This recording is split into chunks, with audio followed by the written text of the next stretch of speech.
Discovery, go at throttle up.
Alrighty.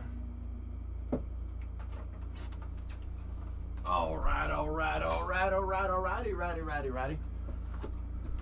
And maybe even lefty. How's everybody doing? Are you guys ready for the...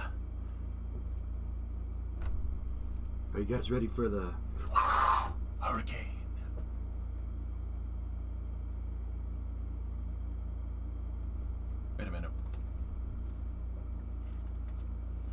Wait a minute. Wait a minute. Wait, hold on. Do you have any idea how fast you were going? Go at throttle up. You have any idea how fast you were going? 63. Speed limit 65? Yeah, it is. You wanna know why I pulled you over? Littering. Littering and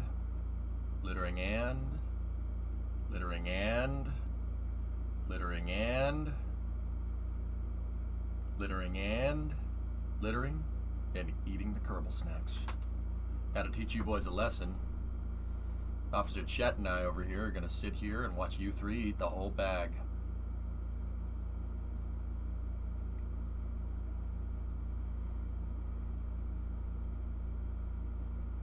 Yes. Last link. You boys like Mexico? Yeah!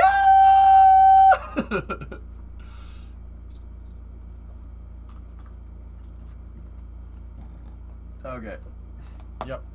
We got the Freddy. Dude, it's... Yeah.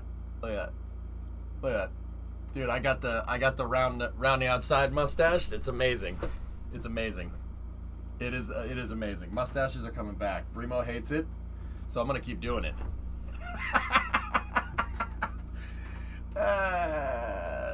Probably not gonna end well for me, but that's okay. That's right, FX. That's right, your boy. Your boy. Your boy did it.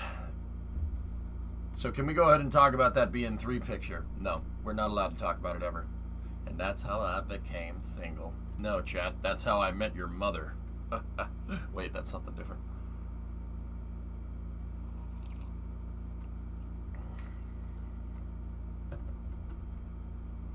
I just realized that you remind me. Yes, yes. Yeah. That's the point. Yeah, of course. Alright, last link. I wonder what trucks they use as inspiration.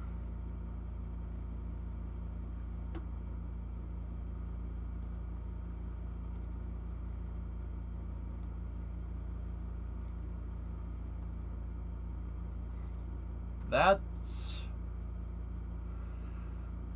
pretty cool. That's almost my truck, Thomas. It's very close. That looks like a 55. But Lego skirted the copyright. It's got an international grill on the front from an international truck. It's a me.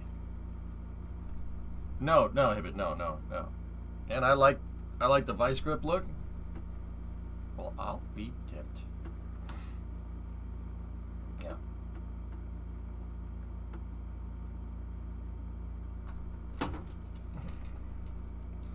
You could also modify it to fully resemble mine. It's got the same bed. It's got the right bed. So Thomas, they didn't, on Ford trucks from 1948 to 1972, the step side bed didn't change. So there is like 1972 step side Fords that have like a super modern cab, but they have a bed on them from the 40s. And they're cool trucks, but they do look kind of strange. Here, take a look. Yeah. That's how that came from the factory, with a bed on it from 1948. Yeah. Yeah, it's kind of weird.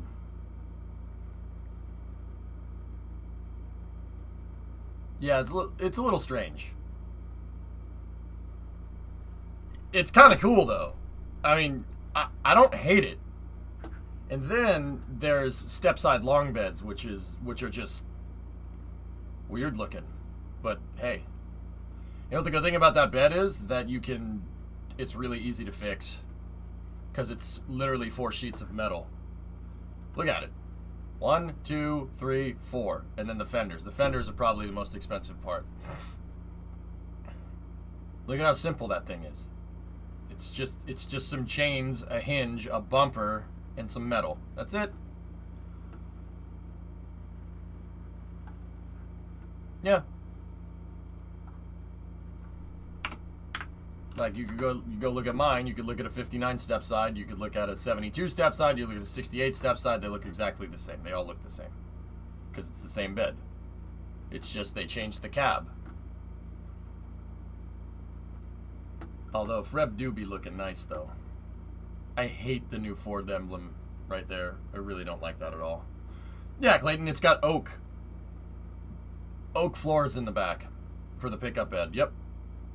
That's why I said 4 sheets of metal. It's the stamped tailgate, 2 side rails in the front, and that's it. And no wheel wells in the bed. Facts. I actually have some cool KSP screenshots I want to show you. Note it's from a modded save, but it shouldn't keep from the coolness of it. Permission to link. Karama, you should... Here.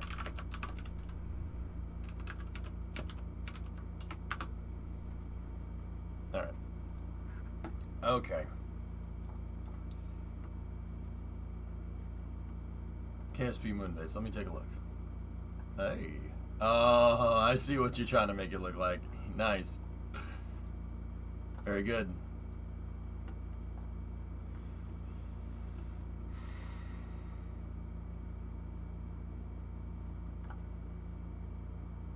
Also, there's this going on.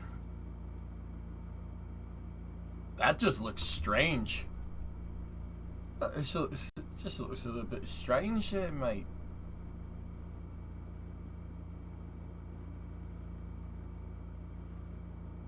We need to try Car Mechanic Sim 21. I'm doing that in real life, dude. 2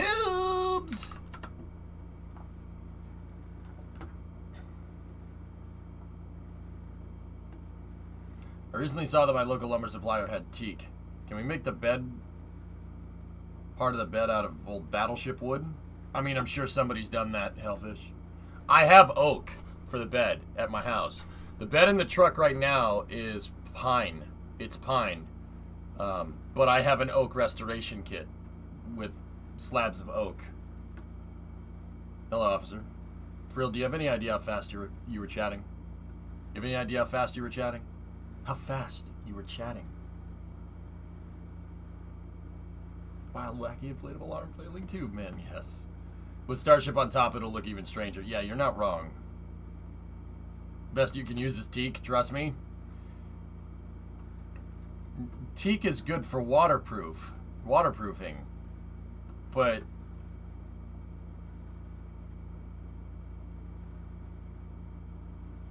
oak is strong.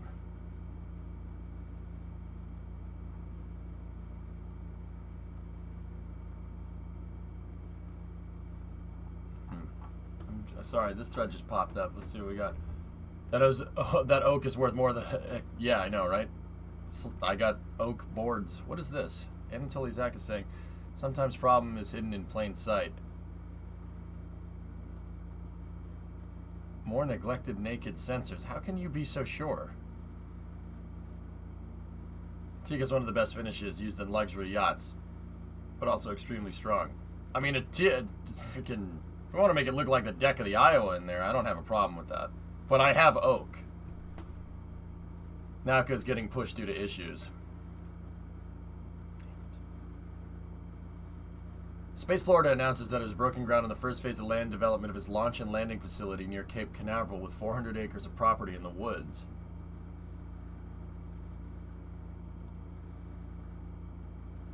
What?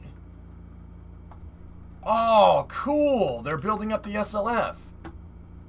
Oh, that's legit. Yo, we gotta play Beam, but... Yeah! Awesome!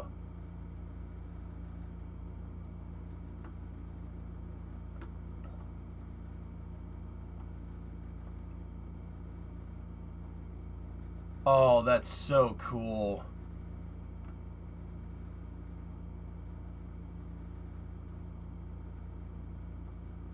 Yep. SLF is getting a huge upgrade. Block 1, then Block 2, Block 3, Block 4, Block 5, and Block 6. Huh. That's gonna take... This is gonna take a while. It's gonna take a while to make, but it looks like they're building facilities down here. What is all this? And why are there C-130s parked on the ramp? Explain, please. They're building a ramp for the SLF. What's that, Chief? Well, it doesn't look bad. That's just a Dodge, though. Doesn't look bad.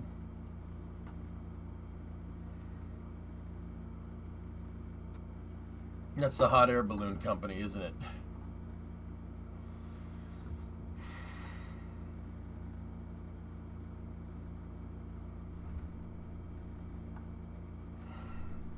I mean, I'm not exactly sure why they're doing this, but it still is cool. Someone at NASA saw the new launch facility in KSP and got jealous. I like what you did to your facial hair. Froll, do you have any idea how fast you were chatting? How fast you were chatting? Alright. Let's get the steering wheel. Gloves on steering wheel. Because we gotta check out the new stuff in Beam. There was a Beam update that came out yesterday, but I was a little busy wrangling that ass droid.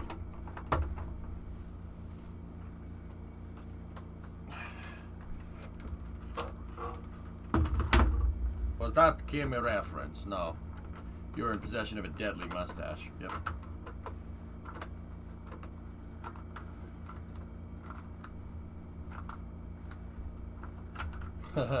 Gromit, nice. I don't know. I mean, Thomas, it's cool that they're expanding it, but for what? For what? Seriously, why? Do they have customers that are going to use all those facilities? Like, I don't mean to be a stick in the mud, but, you know, the last time NASA decided to build new launch pads, it didn't really end well.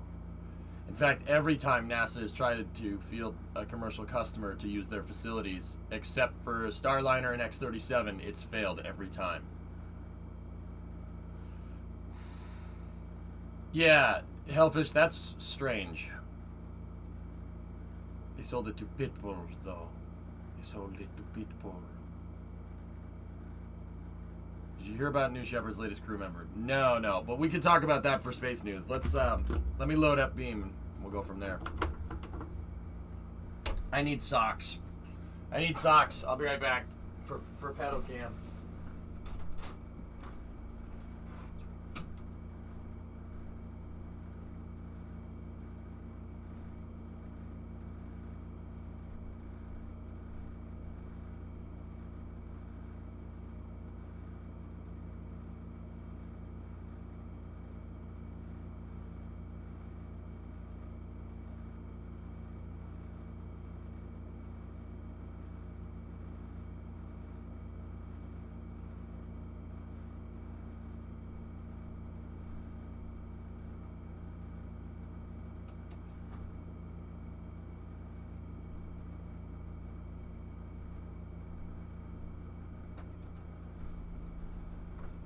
I have acquired socks. But tomorrow, you let me change your socks.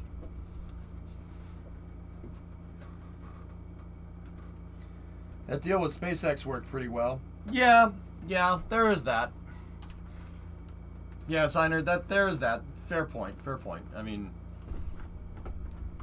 okay. So, that's for launch facilities, right? So I'll admit, I'm going to shift the goalpost a little bit here. That's for launch facilities. So launch facilities are great, right? What my question is, what the heck is the SLF going to do? Like, what are you going to do with that? Yeah, I'm just genuinely curious. Like, if you don't have any customers lined up, what do you think? You think you're just going to build it and they're going to, and, you know, if you build it, they will come. Like, what are we doing? So, like, for instance, if Skylon wants to come down there and be like, yo, we need to use this runway, I'd be like, all right.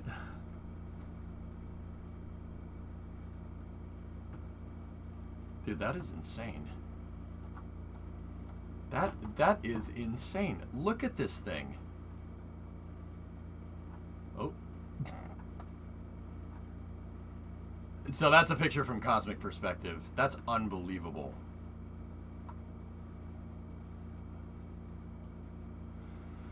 It's as tall as a Falcon 9.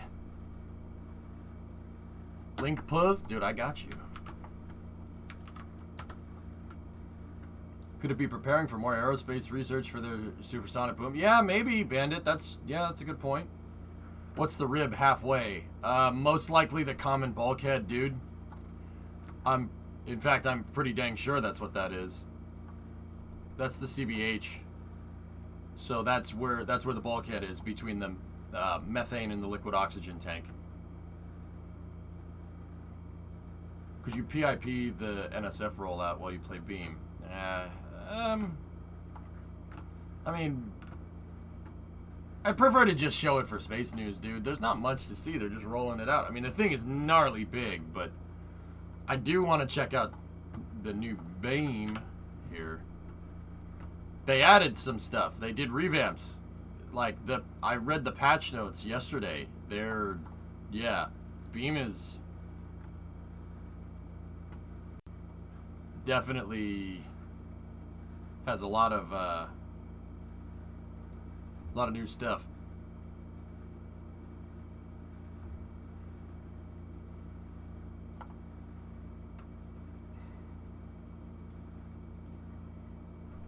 Oh, happy Canada Day. Canada's on strike today, buddy.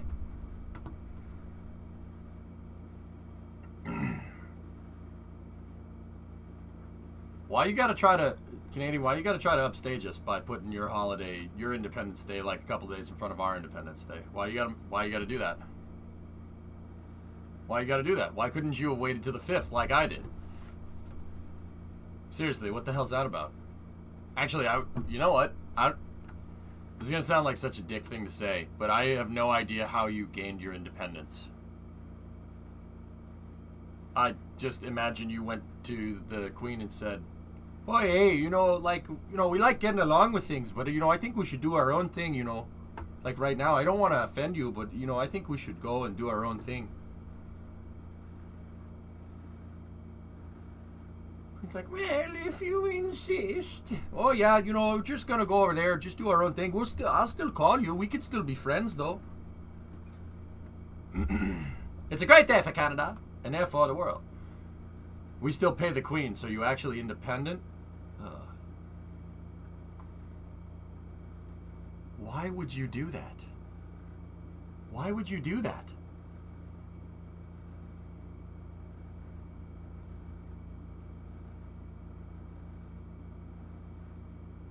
Oh, Grandma, nice. Why would you be subservient to a small island in the North Atlantic?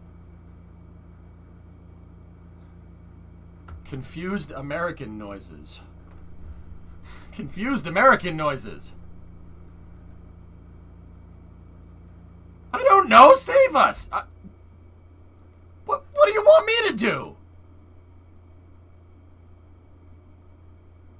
What do you want me to do? Look. It's in my blood to conquer people. That's in my blood because I'm American. All right, that's what we do. And you do have oil, so we could make this happen if you want. But you can't invade another country, invade a sovereign nation. That's never stopped us in the past. Duh. I mean, if you want to make this happen, you just got to call. Bit of Italian as well. Oh, yeah, Nanas, it's even, yeah, that's right, that's right, yeah, oh, God. Yeah, I probably have some Roman blood in there somewhere. Oh, jeez, that's even worse. Yeah, exactly. I mean, if you want to make this happen, we can make some Legionnaire blood. Hail Caesar! Ad Victoriam. Wait, that's something different. I assume you saw this.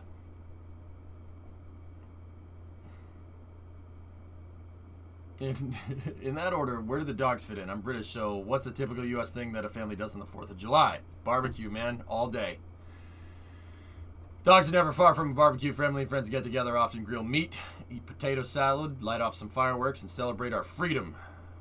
That resulted from a little misunderstanding between us and the British back in the 17th century. God, I love Tory Bruno. Oh, just so American. I love it. I'm kidding about the conquest thing, all right? Just in case anybody doesn't know me.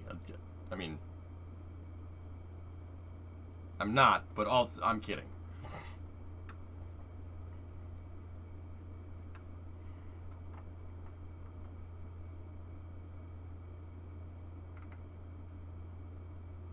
I'm not kidding, am I?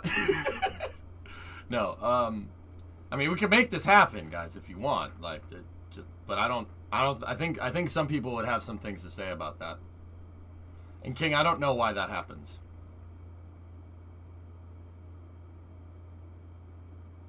Holy mother of mustaches.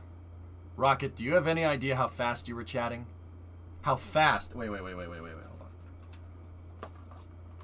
Annex Canada Fallout style? Well, I vote in the Fallout universe, the U.S. annexed Canada because the Chinese invaded Alaska. Oh, shit.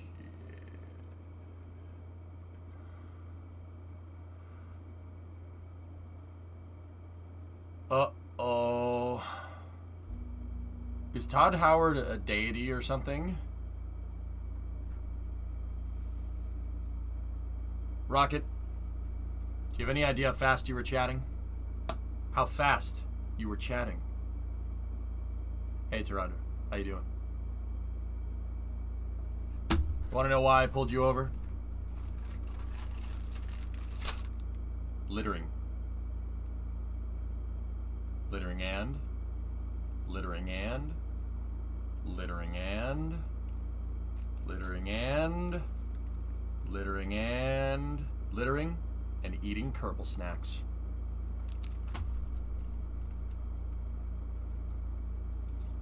Mother of God.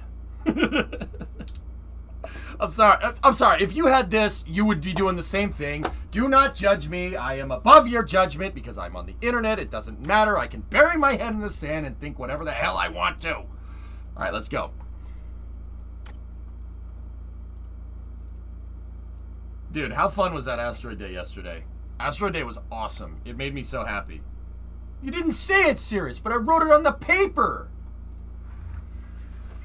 You're a coward if you don't chug a jar of maple syrup right now. Dude, I can't do that again. I had a sugar crash pant after that, and I felt like I just contracted diabetes overnight. I'm not doing that again. But that's just your opinion. Oh, God. As a Vermonter, you're making me not miss home at the moment. Where are you heading? Canada? Canada. We're going to get some French fries and gravy, sir. Poutine. Canada, huh? Almost made it. Asteroid Day was fun. I'm gonna audition to be in the new Chips. Oh, God, no. Let's see. We do have some here. Let's load up Italy. Città Vecchia. Aeropuerto. I don't know if that's how you say that. Portino. Here we go. Castello. Oh yeah, well that's just like your opinion, man. Discovery, go at throttle up. The sound in my headphones is not sounding correctly.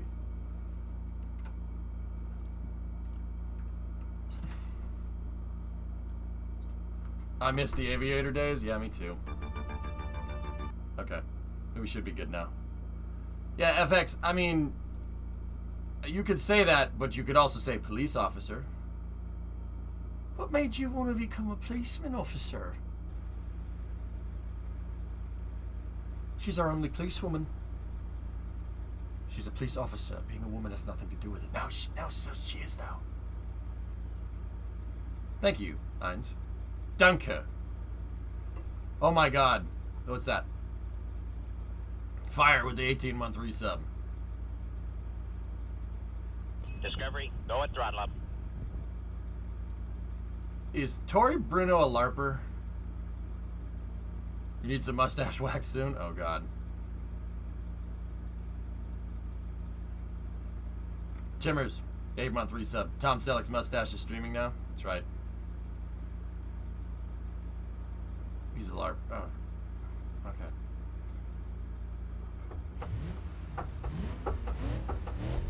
Not loud enough. So, Windows has been doing this thing, and I'm sure people will understand. Windows has been doing this thing where it just likes to change my audio settings without, you know, yeah, without me really having any say in the matter at all. Yeah, it's a good time.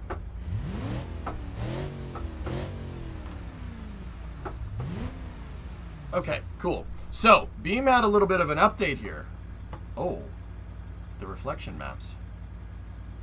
Yeah, Rocket, it's really annoying as a streamer. I'm sure you can understand why it's really annoying. Oh my goodness. Oh my goodness. Been a while. I caught yesterday's launch streams. Those landings never get old. Timmers, dude, thanks for the resub, man. Yesterday was probably one of the illest Falcon 9 landings I've ever seen. That's the best footage I've seen.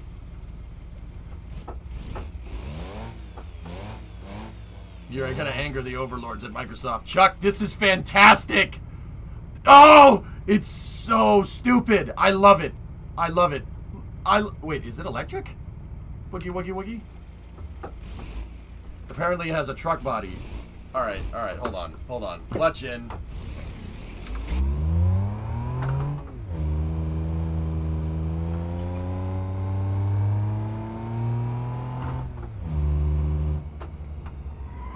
Oh no! Oh no! Oh. That is still one of the funniest episodes of Top Gear I've ever watched. Oh no! Oh, I've gone and flipped it. It's so funny when the guy is talking about they're like, oh, and we're gonna go to Chadlington, in the Chadlingtons. Oh, it's a beautiful day here in Britain. Oh my God, that car is flipping over. Oh my God. One of the all-time funniest episodes ever.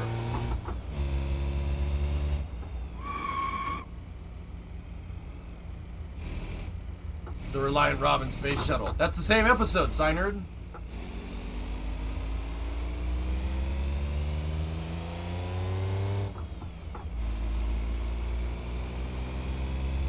Yeah, Halsey, they faked it. I know they faked it. I don't care. What the heck is this? I don't know.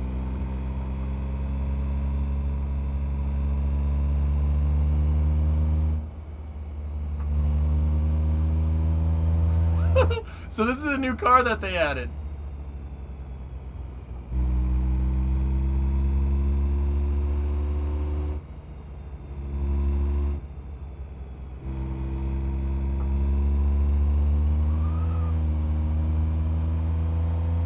How fast does it go?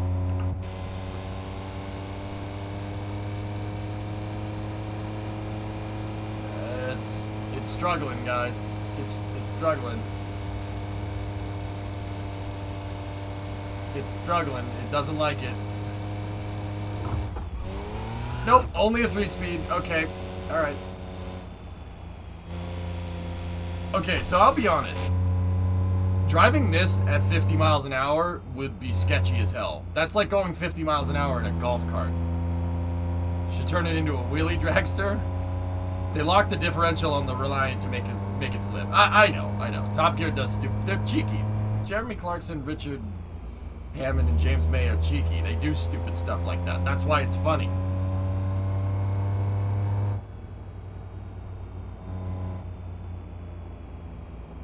Yeah, pretty much.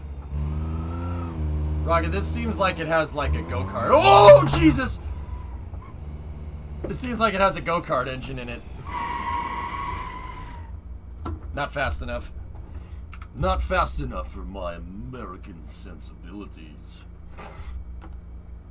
This is an experimental render using Vulkan, but it's very buggy. Buggy as in B-sod buggy, but it can give better performance. Eh.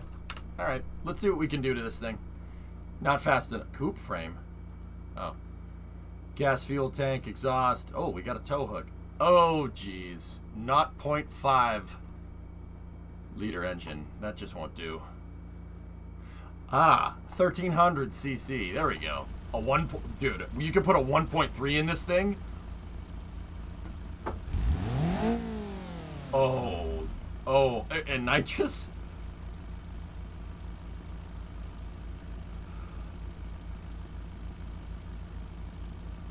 Yeah, exactly, Rocket. It needs to be a tail dragger. Yeah, like a Morgan or something.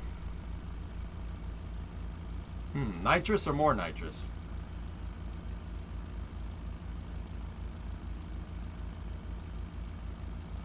Wait, you can put a... What? Wait, where's the fourth wheel? Oh, that's just the body. Hold on. There's a radiator sticking out.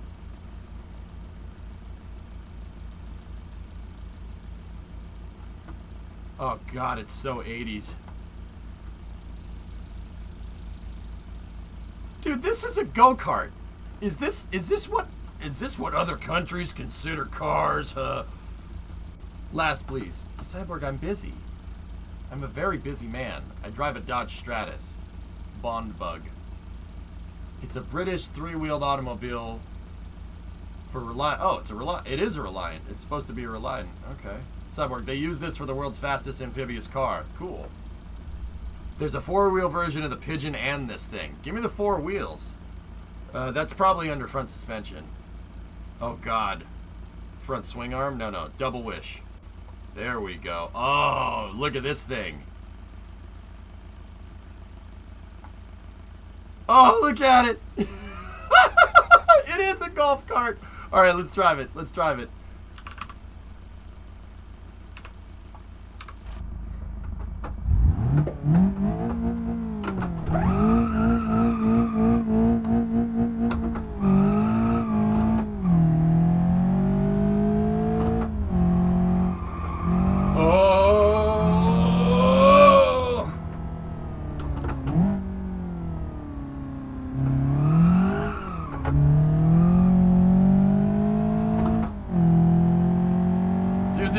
fast as hell! I love it.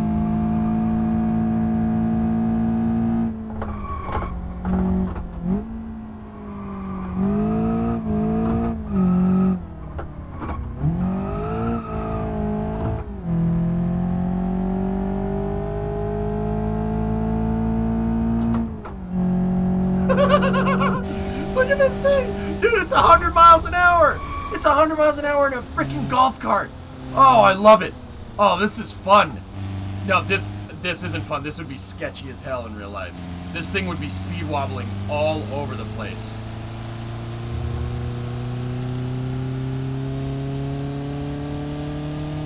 My brains are going into my feet!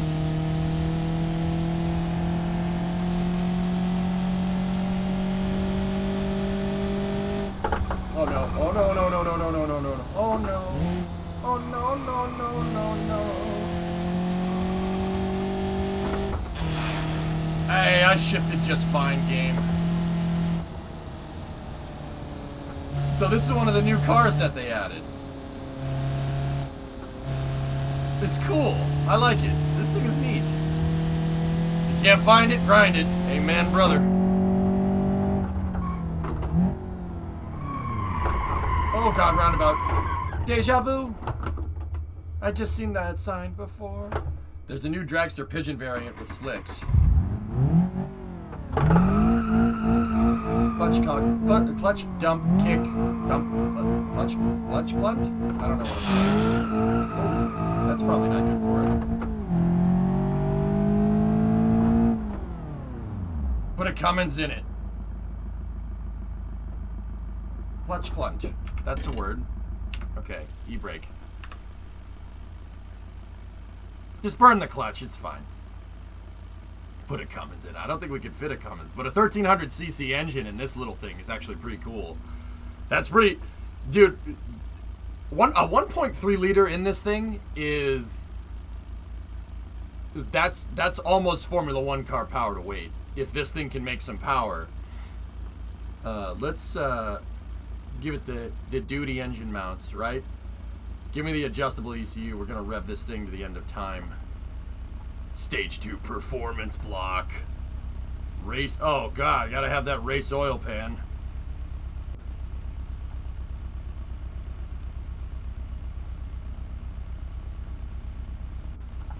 It's power to weight, Chief. Power to weight, not thrust to weight.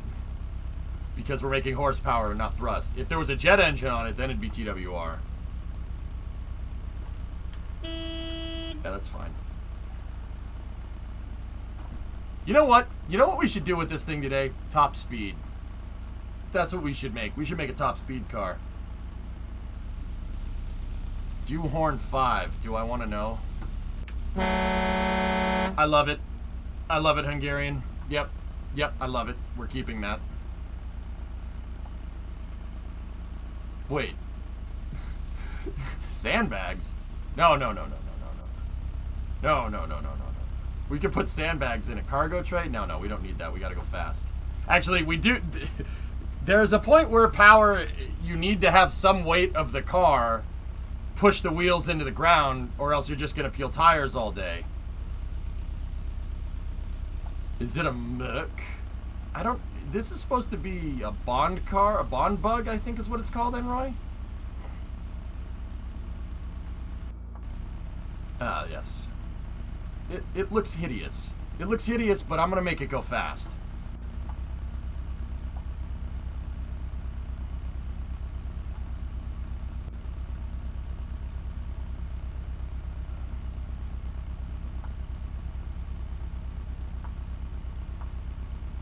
We need mirrors on both sides for speed. I got it to 138 miles an hour, Hungarian? Jeez. If you turn the headlights on, do they raise up? I forget how to do that.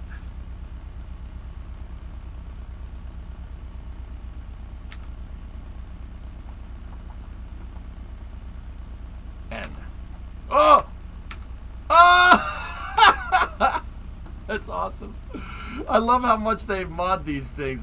Any new car that they put in the game, you could do some stupid stuff to. I love it.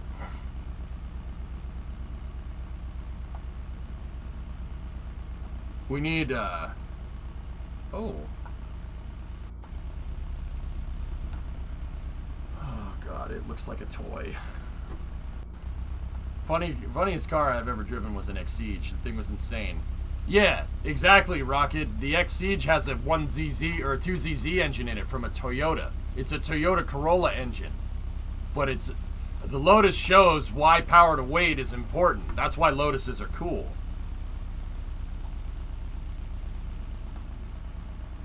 It started off as a 3-wheeled variant drummer. Cowl? No, hard pass. You found my missing roller skate. Dude, this thing is a death trap. I kind of like it. Aren't Lotuses known for catching fire? No, Lotuses are known for power to weight.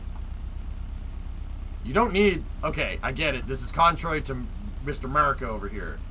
You don't need power to weight. Power to weight is huge. You don't need a lot of power. You need a lot of power if you're drag racing, and that's what Americans like. But power to weight is super important. You could have a car that makes 1,000 horsepower, and that's fine and dandy, and a car with 400 horsepower that has the correct power to weight will destroy it on a track. It's not even... It wouldn't be even fair.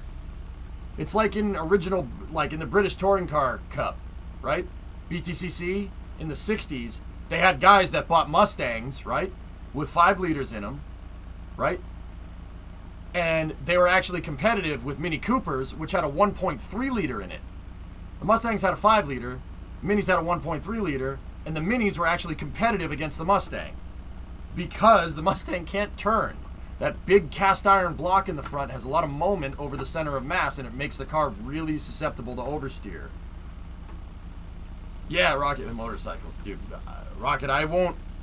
Primo won't let me get a motorcycle, and that's probably for the best, dude. Dude, I would do dumb stuff on a motorcycle. Yeah, no, I would do dumb things.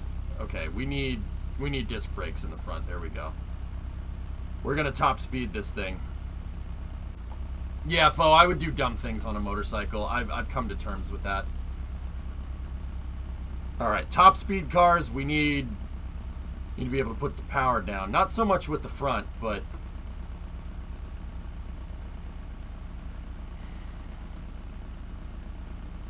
Ooh, can we put slots on this thing? Oh, slotted. That's cool. Wait, mud tires?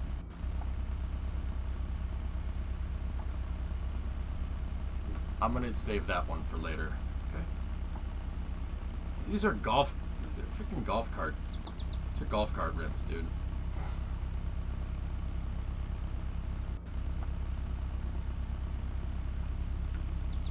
I'm gonna have to adjust the offset. Alright, what else do we have here? We need race rears. Heavy duty rear sway bar. I'm gonna go discs all around for this top speed run. Does the game actually simulate proper tire traction? It's a physics simulator, drummer, just like Kerbal. It's a soft body physics simulator. Yeah, yes it does. It simulates, yeah, dude, this game is... Beam has actually turned into a pretty awesome little simulator, dude. I use it to teach people about cars. Just like I use it to teach people about Kerbal. It's good enough. It's really not bad.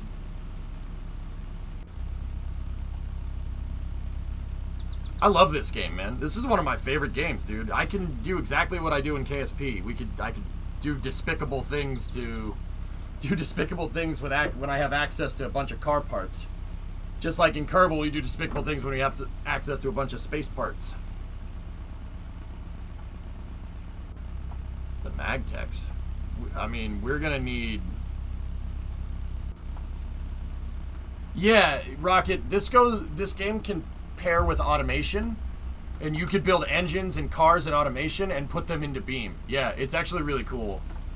It would be like Kerbal collabing with Flight Sim. Yeah. Like, you could take your stuff in KSP and put it in Flight Simulator. It's really cool, actually. I like that you can build engines in automation.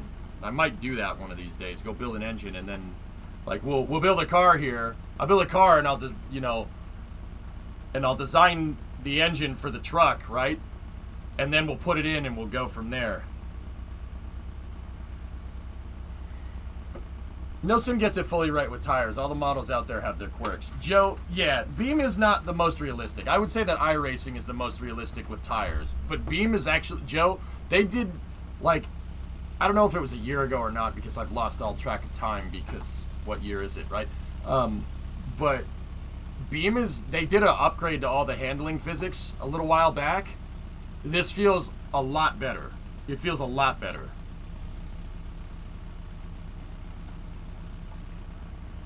You have a diesel swap 200 BX. Nice, Gary. That's cool. Beam actually sims the centrifugal force that causes a wheel to expand rotating at high speed. We need a drag class where you build your own car. That'd be cool, man. I mean, Geek, the other thing that I could do is I could make mods for this game. I could make a car for it. I could make my truck if I really want to. I know the truck back to front. I can model the freaking thing right now. I've spent so much time staring at the damn thing. That's a project that would take months. But I could do it. I don't know how to put things in Beam. I could make the model. Somebody else would have to put it in. Wait, 456? No. We need an adjustable. We're going for top speed.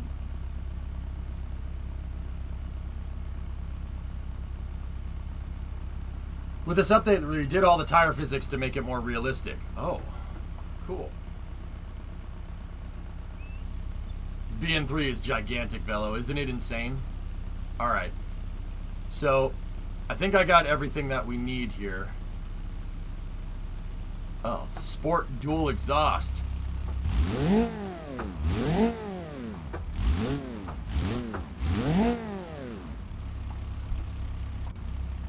Oh, God, it's so...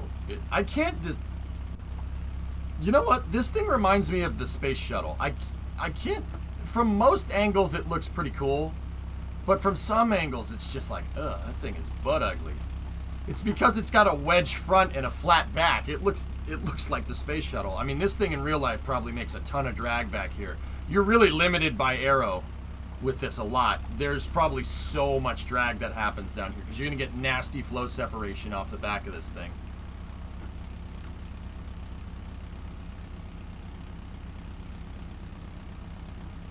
All right. Let's tune this thing. So with a short wheelbase like this, top speed is going to be... It's going to get unstable. Oh, driver weight and passenger weight. That's a cool feature. I like that. No. Take the passenger out. What, did I put a baby in there? 30 kilograms.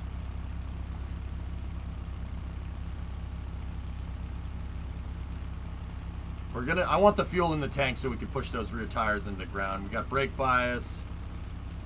Final drive, I'm going to put 370s in this thing.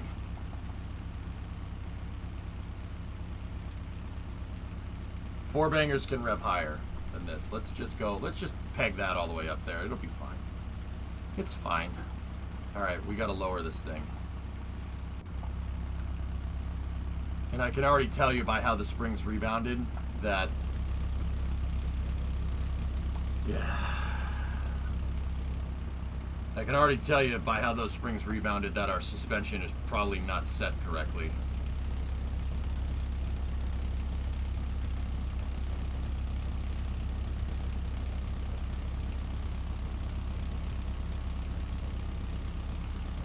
That's all right.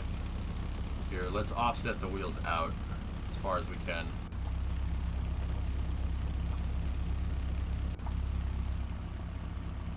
And if they did the tire physics right, these things I would want very low, below 1 bar. So we're like at... Actually, no, that's 1 bar right there. Suspension, you mean block of rubber. Something like that, Demon, right? I mean, we don't...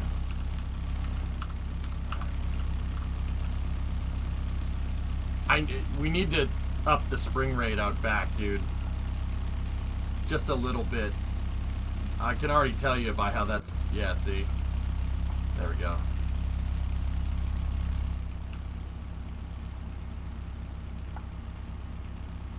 We could rake it just a little bit. But I'm trying to see how fast we can make this go.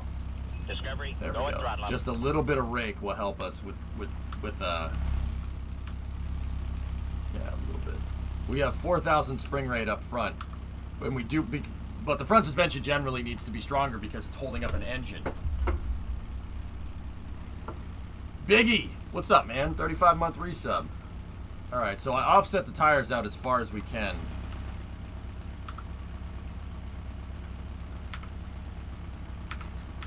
It's so ugly.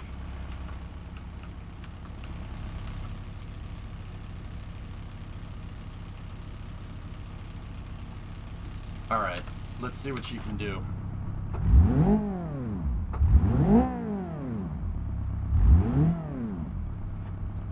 You need to shave more weight? What the heck is the curb weight on this thing, dude?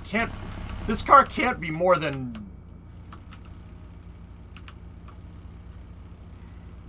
1,000 kilos? Probably less. It's probably less than that. There's no way this car is over 2,000 pounds. Here, check this out. We can weigh it. There's a scale here.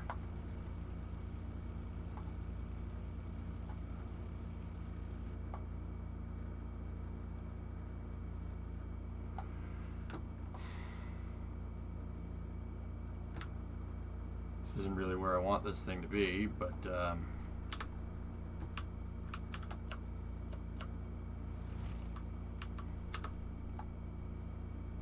can we rotate it or something? Nope.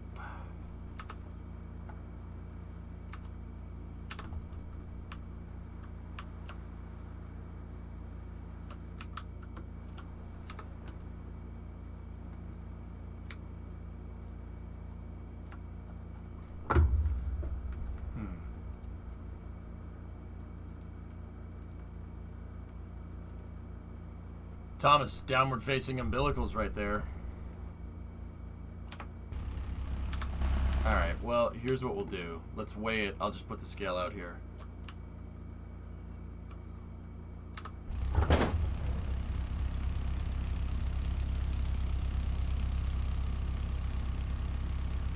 Yo, this thing is Formula 1 car light. This is as light as an F1 car. Why change what you've been working with since Hoppy days? The umbilical is the key to one of the keys to Starship's design, Thomas.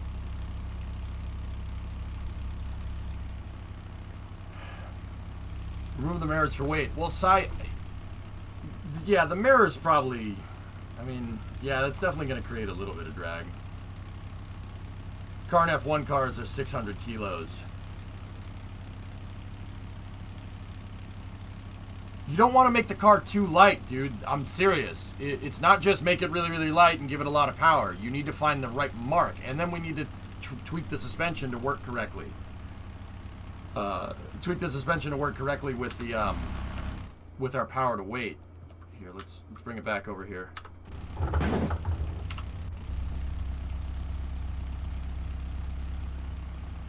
All right.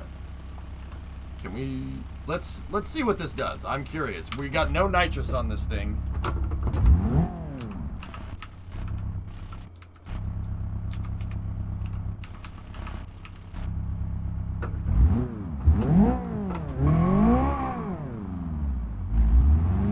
Wouldn't the three-wheel version be more aerodynamic? Actually, no, Sprinkles. Well, it's possible. But generally... Yeah, I suppose it would. But see, with that three-wheel version, you have basically a wedge. A wedge underneath here is going to create high air pressure underneath the car. You do not want high pressure underneath the car when you're trying to go fast, because you're making low pressure back here, right? And high pressure, because the air is going down here and getting compressed. It's basically a funnel. If you have a lot of compressed air coming off the back of the car and a lot of low pressure here, well, guess what? The back of the car will lift up off the ground. And before you say, that doesn't happen, that's literally what killed Ken Miles with the Mark IV GT40, the Ford. If you've ever watched Ford versus Ferrari, yeah. Unstable at high speed because air is getting underneath the car. If you have a flat rear end On the car like this, you create a lot of low pressure right here, a lot of turbulent air. And then high pressure here, well, Bernoulli's principle does its thing. The back of the car turns into a wing and takes off. The wing would give us grip, Chuck, but I'm not sure we need it at higher speed. The air dam is much more important. That's why I lowered the car as much as we could.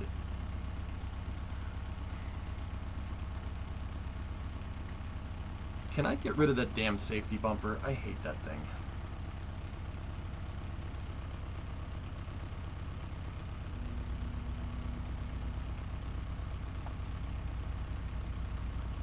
Yep, Bernoulli's smart. You can add. Okay, right. Is this a Reliant Robin? It is a Reliant car called a Bond Bug, RJ.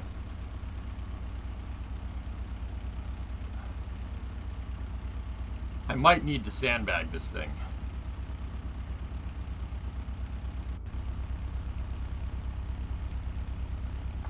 Why is emptying the fender flares not doing anything? Those fender flares are just going to cause drag at high speed, but whatever. I mean, Zonku, this thing is like motorcycle power to weight at this point. It's pretty death. Front EU license plate. Ugh.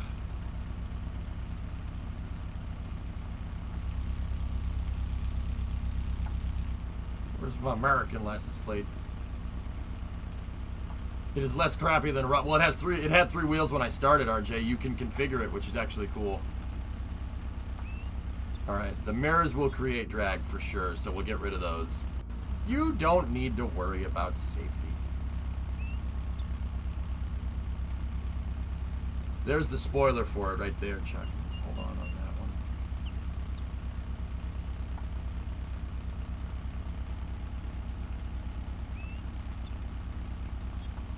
Can we put perspex in? No. What about the left door? Left door glass. No, we'll just leave that. We need some weight, guys, because at some point we just have an engine and four wheels and we'll just burn tires all day. You need some weight. When you accelerate, you need some of the weight of the car to push on the drive wheels.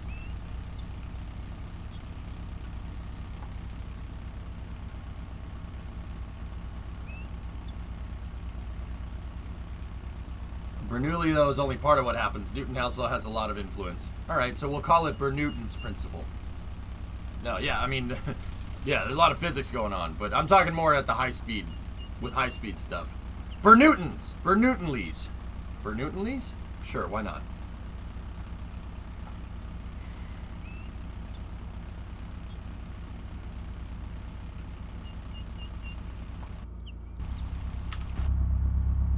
Oh, look at that. That's designed for speed right there. You selling that Sparco steering wheel?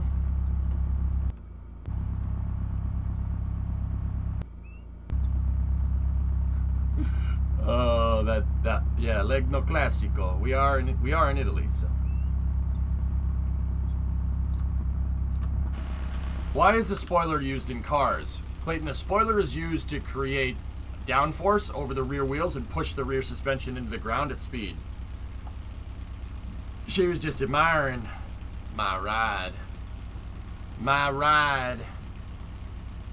This thing has 600 horsepower and a Borla exhaust system. It can do 0 to 60 in like 3.2 seconds. Wow. You can read the brochure. Fig Newton's principle, yep. Is this the prehistoric version of a smart car? Actually, yes, Sneaky. You know what the messed up part of this thing is, Sneaky? Because safety standards were different in the 70s, this thing is probably so light, I'll bet you it gets better fuel economy than a smart car. Smart car has to tow around all this extra stuff like airbags and stuff because safety. Don't get me wrong. If you want airbags in your car, have airbags in your damn car, okay? But the fact that this doesn't have any of that, it's just some seat belts, probably makes it lighter. It probably gets better fuel efficiency, dude. There were cars in the 60s and the 70s that got 40, 50 miles to the gallon. Early Ford Falcons with a really small displacement inline 6 can get like 50 miles to the gallon, no joke. And then Chrysler Slant 6 and GM's, what is it, GM's Stovebolt? I think it's a Stovebolt 6 or a Jimmy 6. Thanks, Jackie. I want this to speed, go fast. I'm getting rid of the brakes. I mean... Yeah. Yeah, yeah, sure. You have airbags in your car? The Mustang has airbags, RJ. The Dodge and the Ford do not. Alright, we gotta get rid of the passenger seat. Oh yeah, I forgot it's right-hand drive. You know what? I'll keep it. We need, like I said, we need to have some weight. With your driving, I think you want them. RJ, I've driven a Mustang for 8 years and never crashed it, okay? That should tell you everything about my driving skills, okay? I own a Mustang and I've never crashed it into a crowd, okay? Alright? I'm a good driver. Are you playing with mods? I have some mods, Hungarian. Yeah, it's mostly Ladas, though. It's Ladas, and I have a Sprinter in there, and a DeLorean, and a Crown Vic, and got a bunch of stuff. I like playing with the stock vehicles, though. So when are we hill climbing with this? Oh, I don't know. Sleepy, I don't drive the thing in the winter, dude. I don't drive it in the winter. I'll either score a winter beater or just... Primo has the Fusion, so it's no problem. It's not like I have to commute to work. When BN3 arrives, where will it go? Like, where will it be lifted to? It's going to the suborbital launch pad, Velo. It's pad A. Yeah, that's right, App State. Mm-hmm. You should off-road it on the new grid map. Yeah, I'll think about it. All right.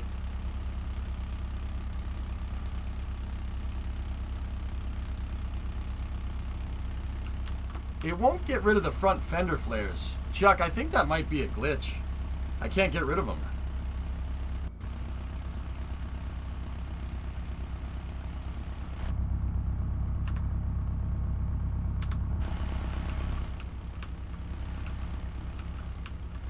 Yeah, Zonku, exactly. Can you bolt a fuel tank to the back? No, but you can ballast it out. I'll ping a dev about it. Yeah, it looks like the front fender flares aren't, like, if I try to take them away, Chuck, it's not doing anything. See, it marks it as empty, but it doesn't... Actually, we should weigh the car. It'll help the dev out, dude. It might just be rendering it, but it might not be on the car, because it's registering it as empty, but it doesn't... I didn't touch... Oh, I shifted with the keyboard. Oops. Come here. And this thing is gonna go so fast. Oh, no, demon. Here, let me weigh the thing, dude. We'll go over here, I'll help him out. This is what I do with the devs with KSP, dude. I try to break their game. Alright, so. Man, this thing is light, dude. A couple of guys my age could lift this thing up and move it. Like, you could get 4 or 5 people and lift this thing up. 539 kilos. Alright, so here, let me check it now. Chuck, I'll do a little bit of debugging here. Where's the fender flares? Front fender flares.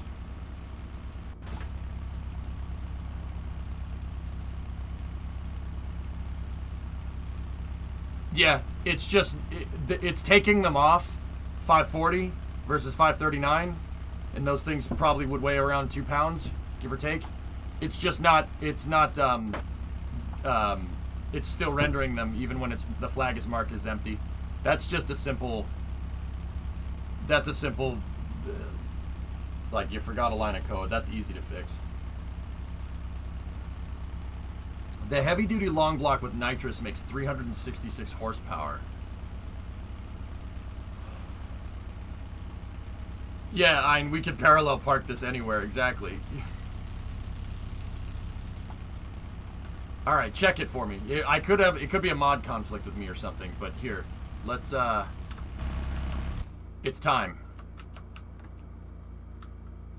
I would send this down the runway, but the runway isn't long enough. We're sending it down the highway. Gonna head out to the highway. All right.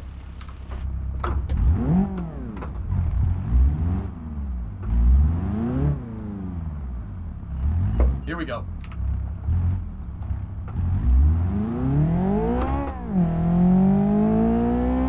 Oh my god, oh my god, oh my god, oh my god, oh my god, oh my god! Oh, the suspension is terrible. Look at how much we're rocking around. We need to really screw with the shocks.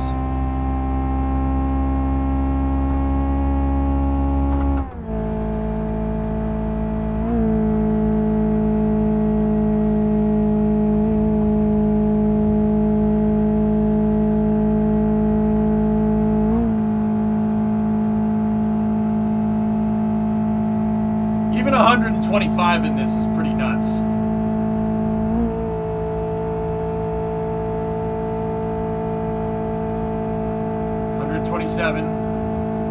Yeah, 126. We're starting to hit whatever aero simulation Beam has. We're starting to hit the limits of it here.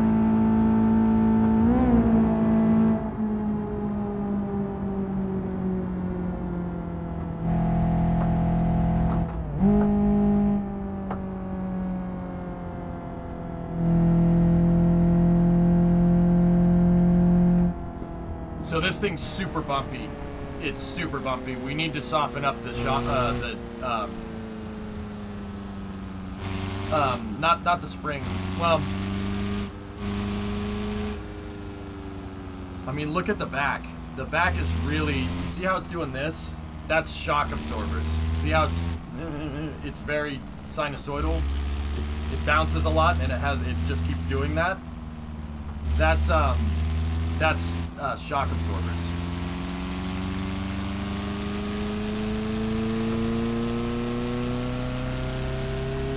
Needs a reciprocating dingle arm? Well, it's got a shifter in it.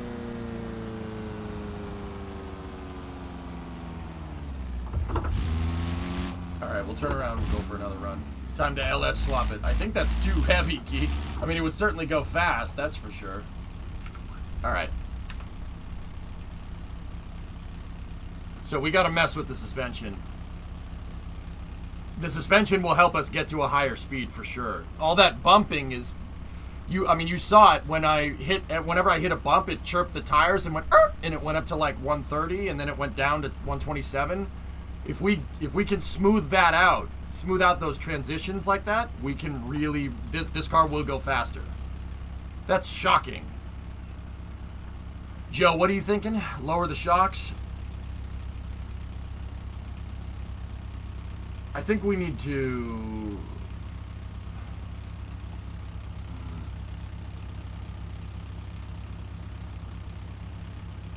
And this, keep in mind, I had no nitrous in this. I did not put the nitrous on. And we're running a 4-banger with ITBs.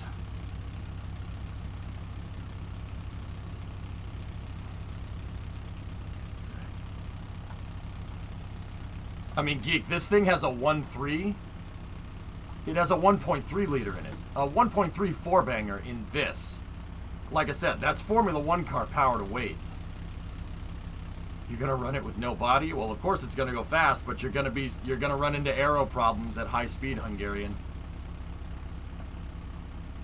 You're missing the flame decals? I don't think we have flame decals. I wish. See, dampers, I'm not... So I gotta talk myself through this. It was rebounding really, like a lot. So maybe we should increase the rebound damping.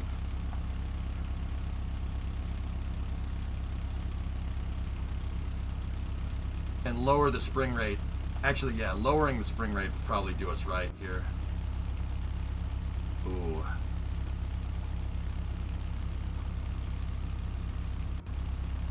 Let me, hold on, let me check something.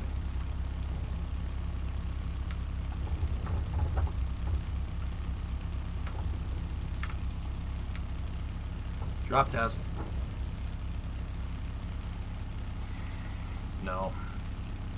No, actually, we need to lower the rebound. Let's put the bump damping over here and the rebound damping over here. Let's see. See what that does. Still rebounding a lot. I'm going to lower the spring rate. Softer springs with, like, rebound.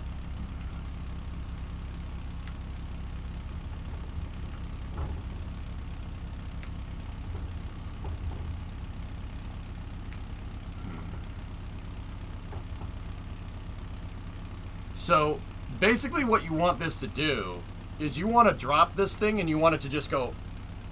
You don't want it to... You want to drop it and you don't want it to bounce. You just want it to basically absorb the drop completely. So, I'm trying to soften up the spring rate here. Maybe we could increase the spring height back to this.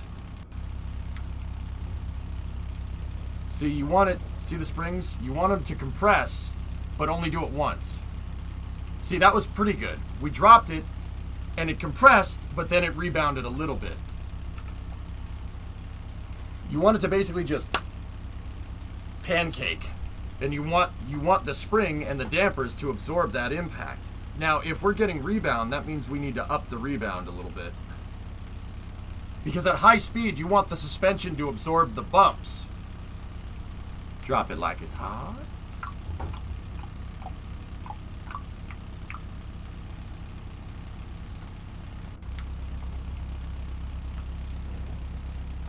That's actually pretty good.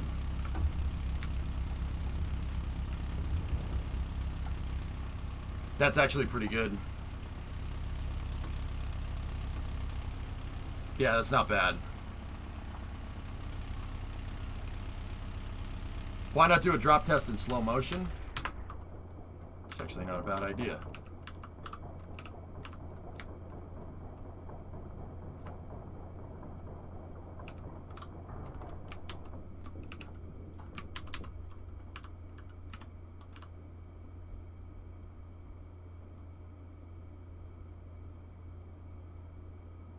We bottomed out the suspension. The suspension bottomed out. So you can tell that the suspension bottomed out because, here. Well, at least I think I did. Hold on. Here, let's try it again.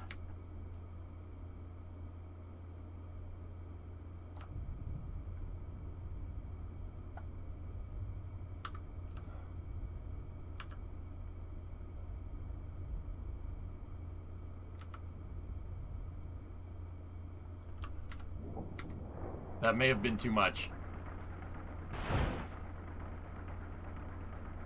Oh, no, good enough. I may have done that a little too much. Alright, let's take a look.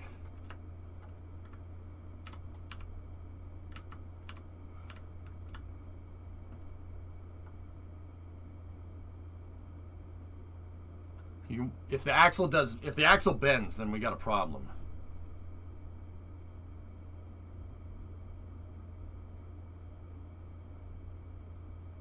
See, freeze it, tank. If the axle, so the axle hits the ground, we have tires that are low pressure, so they deform a little bit. That's the game's way of telling you that. See how it's deforming the mesh right there? Yeah, it looks like we bottomed out the suspension. And any secondary action that goes to the exhaust means that the suspension's bottomed out and it's transferring that force to the exhaust. Well, not transferring the force to the exhaust because the exhaust is on purchase, but yeah, you generally don't want it to do that.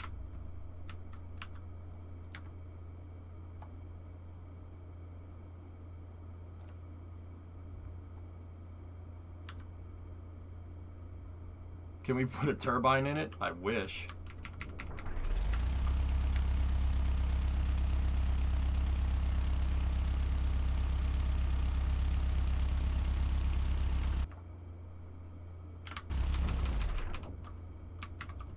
So we're putting it in slow-mo. That was a really good idea, Chad. We should do...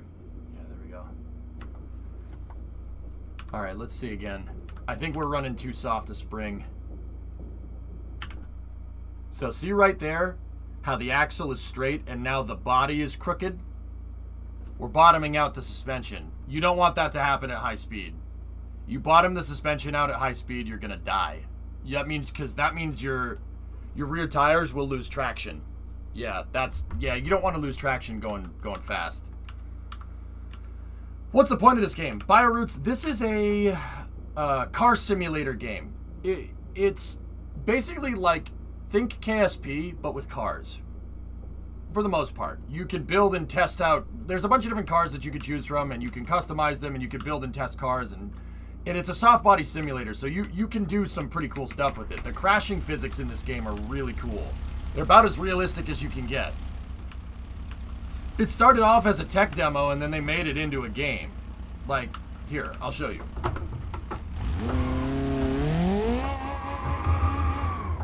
Like, see, I just creamed that thing into the wall. Watch. See? It broke the car. Like, check that out. Just like in Kerbal, if you crash something and it breaks, like these meshes actually deform. Like if your part crashes in Kerbal, it just pops. This has deformable meshes. See that? Is there AI? You could put AI in the game, sure. Yeah, it's part of the simulation. You could put AI traffic if you want, and they added stoplights if I'm remembering correctly. Yeah, see, you can add. There's AI. You can set the AI to follow you. It's just basically a tech demo game. It's a sandbox game with cars. I like to call it Top Gear in video game form. It's literally Top Gear in video game form. That's the right way to do it. So right now, this is a new car that they just added to the game yesterday, and I'm trying to abuse the trash out of it. And I like making cars do things that they were never designed to do. This thing is a nice little economical passenger vehicle for the sensible person. The sensible person that doesn't need more. It just takes what they need. And today, I'm going to make it into the fastest thing it can possibly... I'm going to try and make it go the highest speed it possibly can. I don't mind it, Zast. I think it's neat. I mean, Zast, this thing's got a 1.3 in it. We have a 1.3 four-banger in this thing with a 5-speed. It's got a Miata motor in it, for the most part. I mean, Miatas are 1.6s, but this is a 1.3. 1.3 in this car that weighs 1,100 pounds is quick.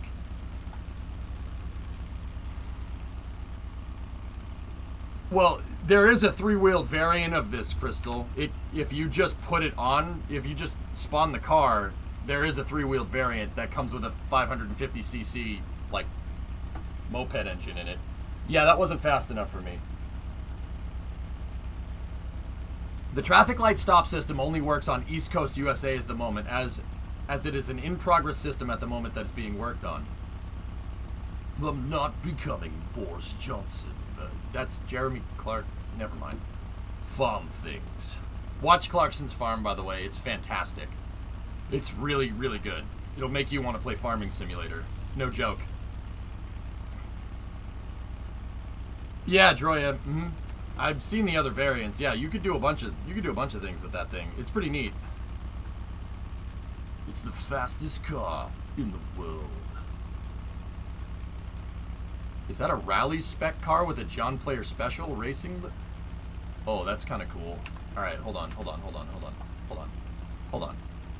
Give me the race livery, and then if we color the car dark. Where's the gold? Oh, yeah, baby. That looks like the JPS livery on the Lotus 98.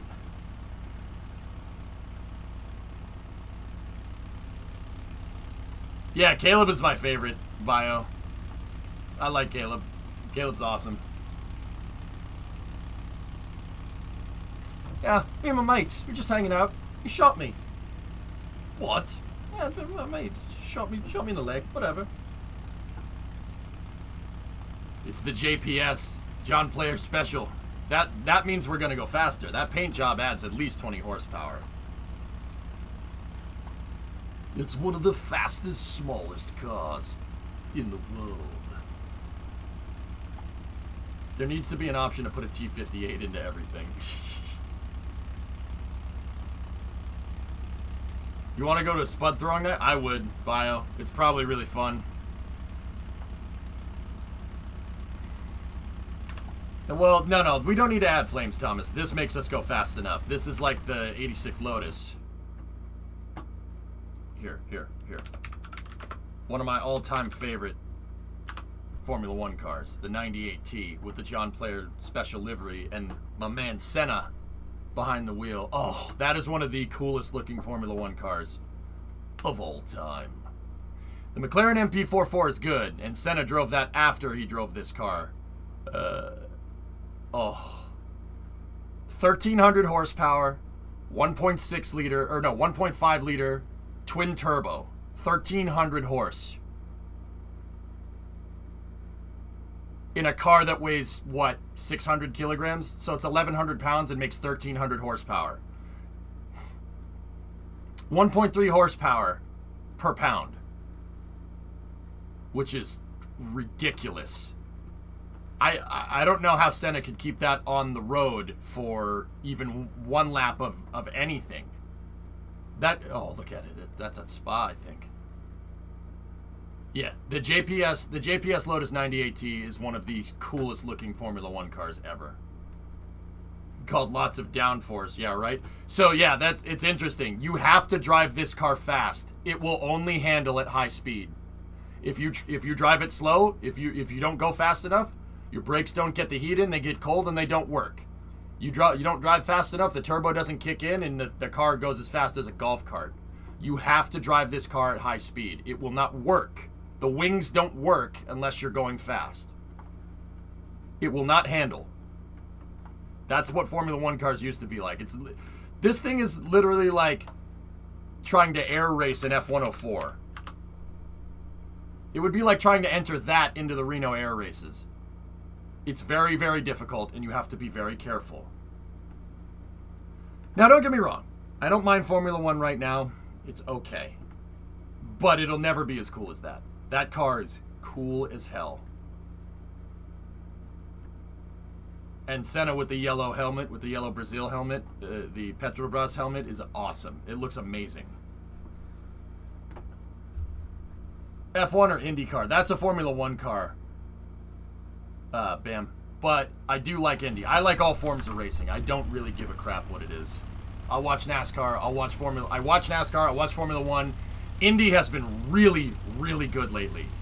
The last two Indy races at Belle Isle and Road America were some of the most fun racing I've ever watched. Ever. And that's not an exaggeration. And I watched Schumi in the 90s and the 2000s. Yeah, alright. I think that's good.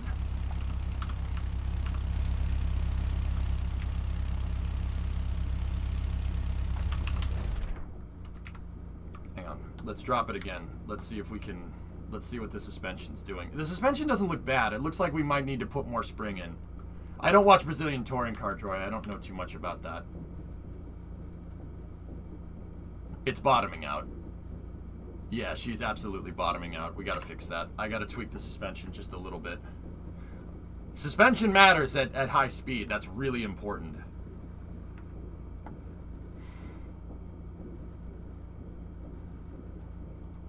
Let's put us back up at 3,000 Newton meters and see what it does.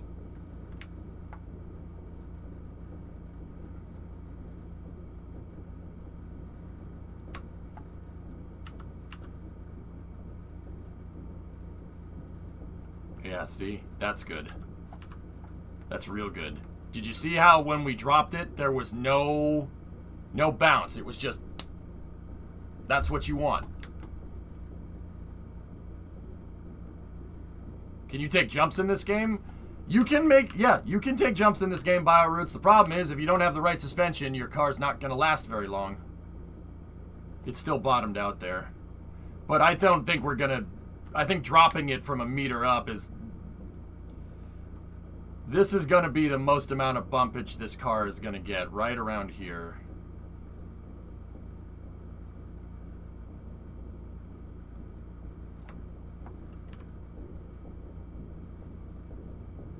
It's still bottomed just a little bit.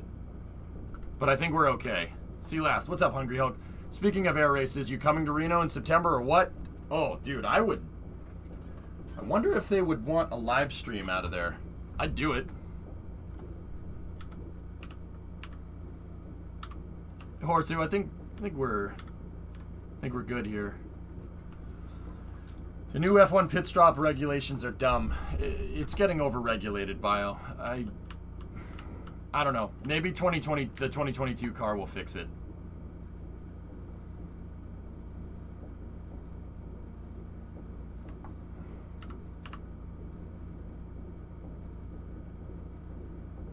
Actually, that's not bad. We didn't bottom out that time. The exhaust is like, why are you doing this? Watch the exhaust pipes. They're like, but the exhaust is on perches. It's on hinges. It's a hinge system that's designed to move kind of independently of the car. Can you make the rims red? Frilled, I'm not sure. The exhaust doesn't have its own suspension faux. It's on rubber isolators on most cars, so it's called an exhaust hook. Hold on. I'll DM you. I might know a guy or two. Cool.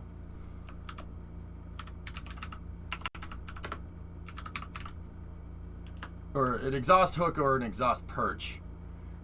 So usually exhausts have hangers on them like that, right? And they usually look like little rods coming off the muffler, okay? And then there's a rubber isolator that gets the exhaust to move. Because the exhaust is bolted to the engine, it has to move with the engine, right? So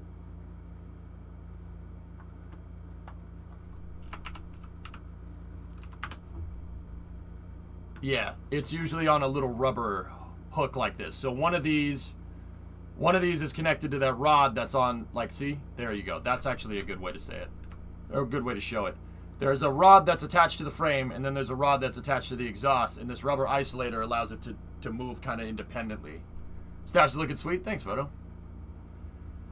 Yeah, most cars have this. Actually, well, a Tesla obviously wouldn't, but yeah. Well, not most cars. All cars have this. The exhaust needs to move independently of the body of the car because the engine moves independently of the body of the car, because what they do to what automakers do to ease road comfort is here.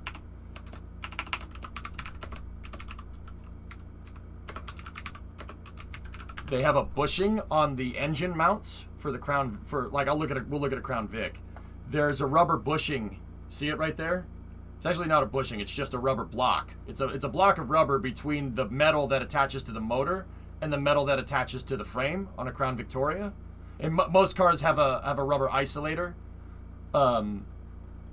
Like here, those are F100 mounts. See the rubber isolator there? They do that to increase road comfort. Like on a road car, ideally you want your engine just bolted to the chassis, right? But on road cars, you have an isolator that allows the engine to move a little bit independently of the rest of the car. And because the exhaust is bolted to the motor, the exhaust has to have those perches as well. Discovery, that's a go at nice mod motor. Those rims, no, but on other rims you could.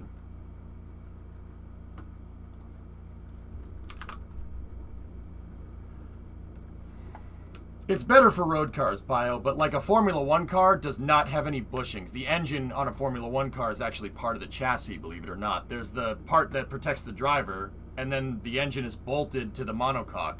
Yes, it's called a monocoque. I know.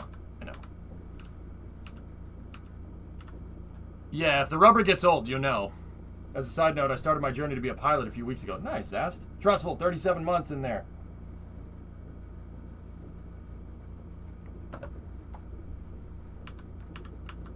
It's front mid-engine. It's FMR. So the engine, mid-engine, guys, by definition, and Droya, you know this. I'll explain it. Mid-engine means that the engine and the transmission are between the axles, okay? If you have a front engine means that the engine is over the front axle. Rear engine, it's over or in front of the front axle. That's the right way to say that. Rear engine means the motor is out and behind the rear axle or over the rear axle. if the engine and the transmission or engine and transaxle are in between the center points on the wheels, that's a mid-engine by definition. This car is mid-engine because the engine is way behind the front tires. That's actually better for handling, believe it or not. A lot of old British sports coupes do something like this. Like if you look at an MG or an Austin Healey, the front tires are as far forward as they possibly can be, and the rear tires are as far back as they possibly can be. And then the engine is way behind the front wheels. And the reason why they did that is for handling purposes. Because if the engine is between the four wheels, that means some of the engine's weight is being put over the rear wheels and some of it's being put over the front wheels. Now, obviously, you have a forward center of mass bias here because the engine is closer to the front, right? But this still will help with handling. In fact, you know what? Let me put on the debug here.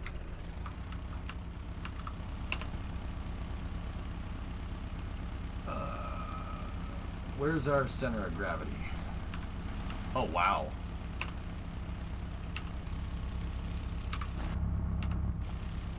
Hey, wait, where's all my telemetry? They reset my UI. Dang it. Hang on. I gotta go back and...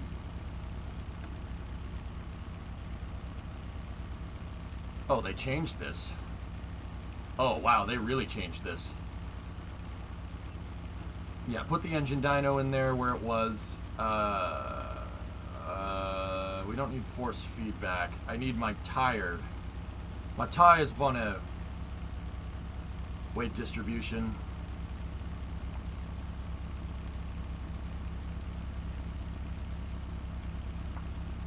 Oh no, my tires, mate.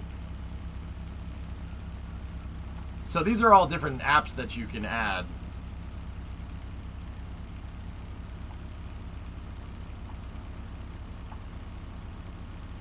Put airspeed up there just because.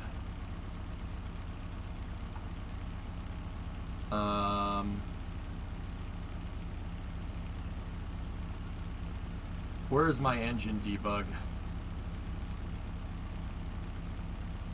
Right in front of me.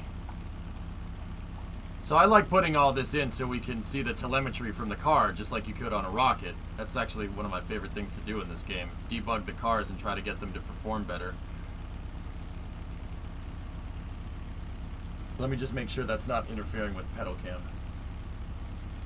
Okay, no, it's actually pretty good.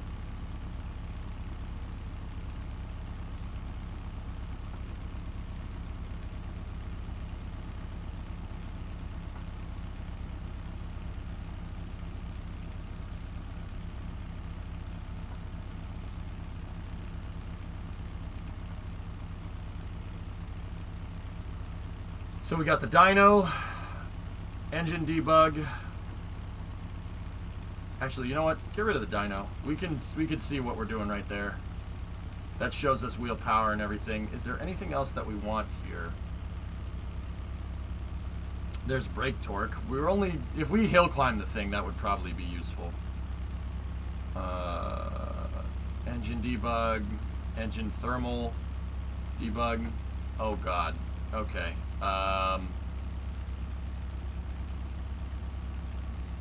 Holy crap. Wow, we can really get pretty nuts with this.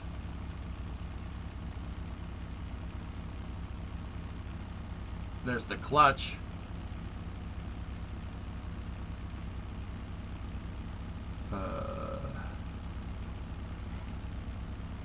Shift point debug, that's actually cool. Steering position we could put in.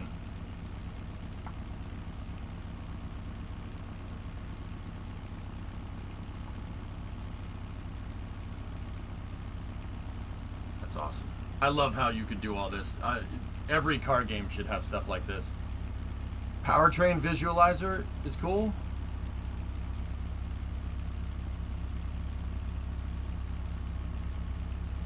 Oh. Yeah, that's pretty neat. But it's just front engine rear wheel drive, so. Also the pedals.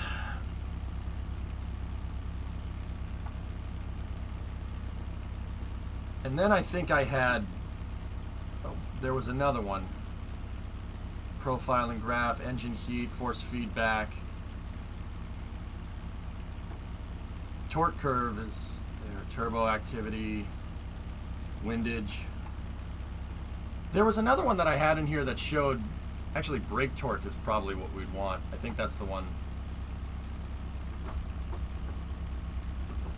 Yeah, that can show trail braking. So yeah, I mean, I just needed to redo this a little bit.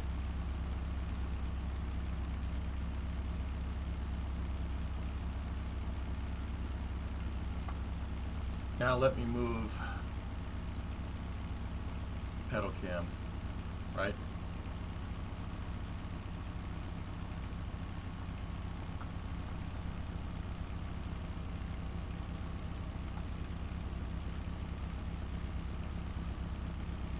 Actually, we'll put this stuff down here. That's fine.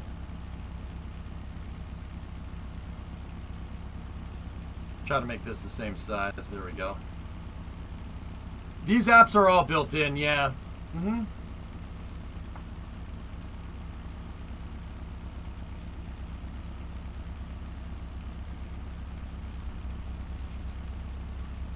Seems like a lot of people are playing this on Twitch since the update. I mean, I've been playing Beam for a long time, Jaden. But yeah, thanks for popping in, dude. I love Beam. I like the engineering. I like how Beam can show the engineering. That's why I'm putting all this stuff in here. I'm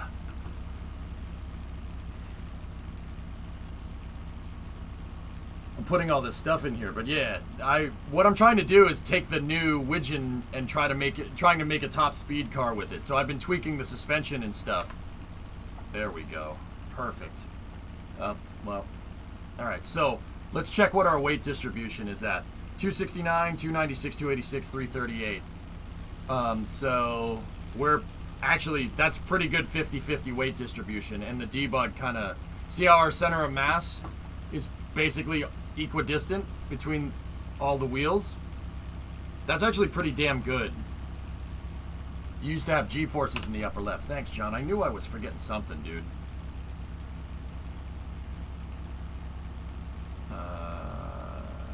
Yeah, there we go. Perfect. Thanks, man. How are you gonna wheelie like this? I'm not designed to, this car I'm not wheeling. I want its top speed. Yeah, and there's downloadable apps that you can get as well too, which is really, really useful. Like you can do all kinds of debug with this. Here, I'll put our airspeed indicator over here. There we go. There we go. Now we're good.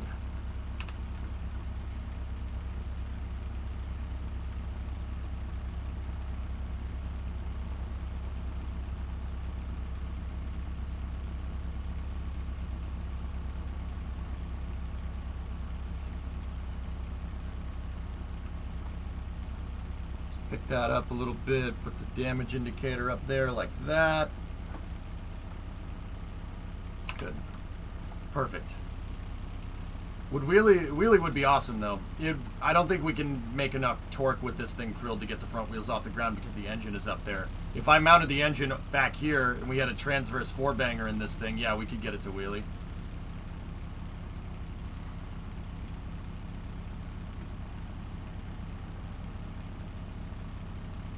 Will it mock? Well, I have an airspeed indicator for a reason, man. All right, let's check. I gotta tweak the front suspension now just a little bit. Let me remove pedal cam for a second. Okay, the air dam, pulling it up by the air dam was not a good idea.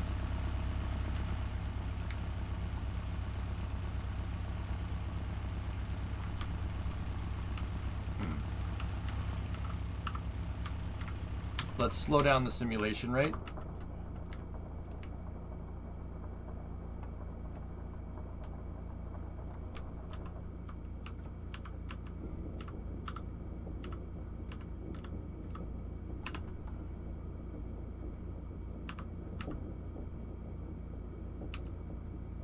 Okay. So see that secondary action right there? That's no good.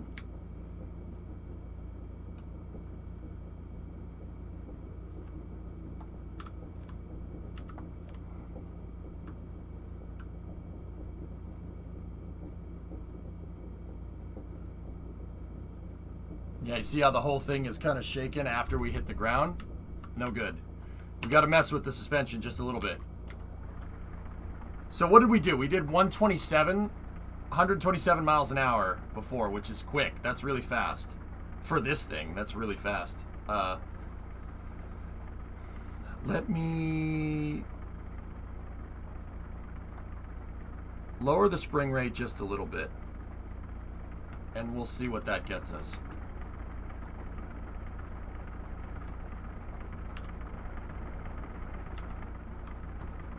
No. I'm gonna up the bump.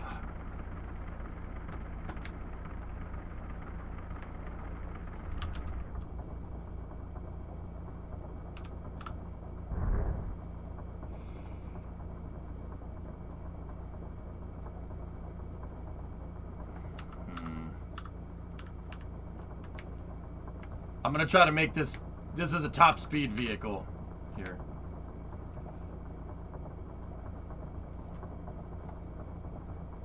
Here, I've just ripped the air dam up so we can see the suspension a little better. I can still see the suspension better.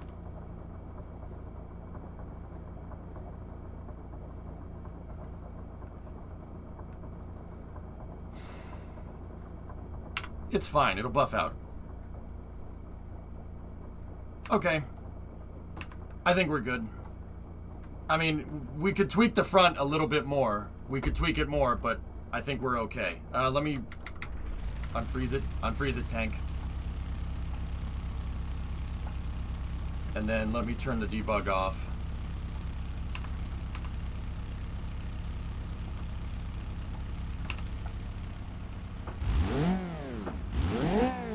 All right, ready?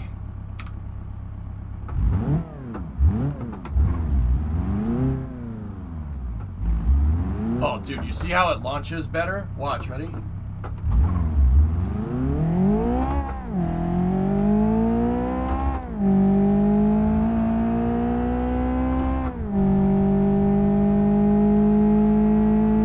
Dude, it's so quick.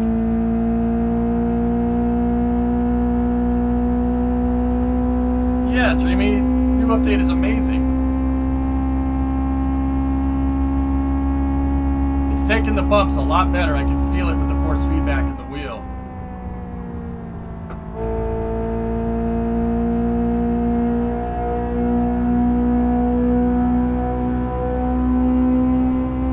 You see how it took that bump going out of the tunnel better? We'll go faster. Watch.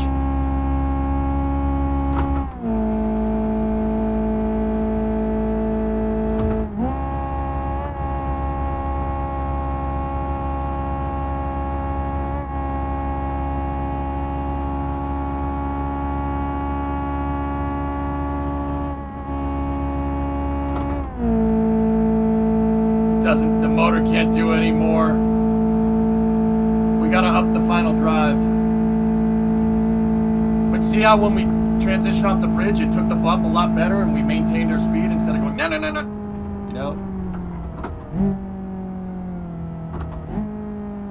Yeah, no, there's no roll bars in it, Chief. We got 4 wheels. It's not gonna roll. Money shift. It's still a little squirrely at high speed, but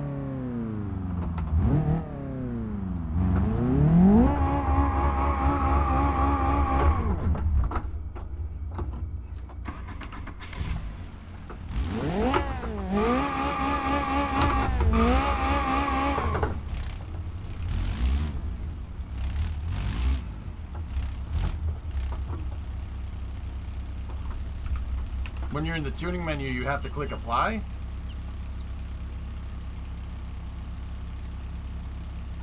No, it saved my settings. It saves them. Did it not save the front that I just did? No, it's... Oh, no, it didn't. Huh. Yeah. I guess I just forgot to hit apply that time. Thanks for noticing. It was... Because I was going to say, it's still a little squirrely. I thought I would have fixed it, but here, let me look at it again. We need more bump damping. At high speed, you really want the suspension to absorb the bumps. You don't want to bottom out.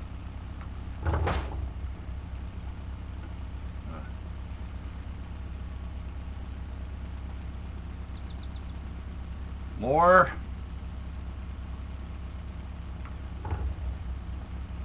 We really shouldn't bounce like that. We gotta lower the spring strength just a little bit. Placebo tuning. Ooh. It didn't like that.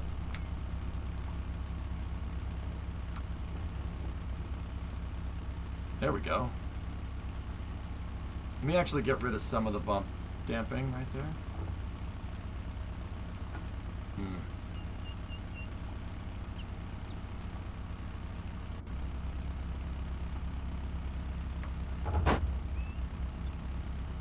You hear that noise? It bottomed out.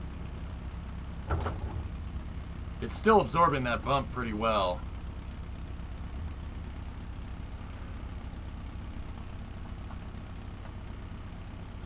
Let's go down to 55,000 Newton meters. Yeah, see, that's better. You didn't hear a... Hey, what do you get when you put ducks in a cement mixer? Quack.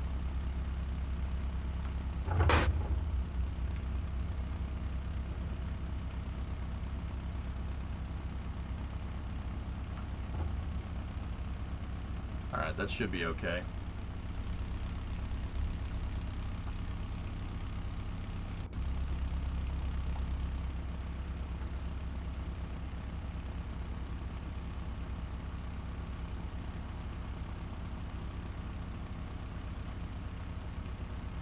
No camber. Yeah, Leroy, pretty much. What is this abomination? It's essentially a golf cart grab shark with a 1300cc 4-banger in it and a 5-speed.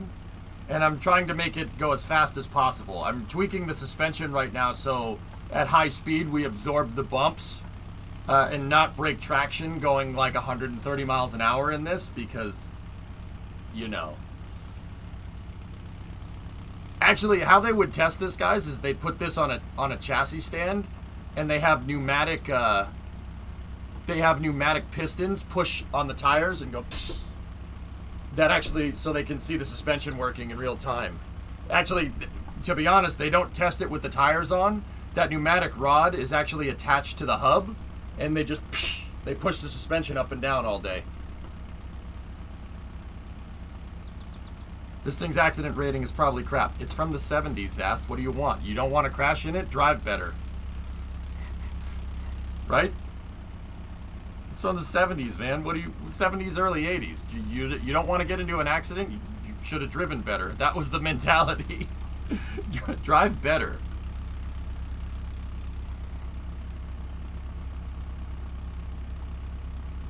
I mean, I get what they're saying. And they're not wrong, but also at the same time...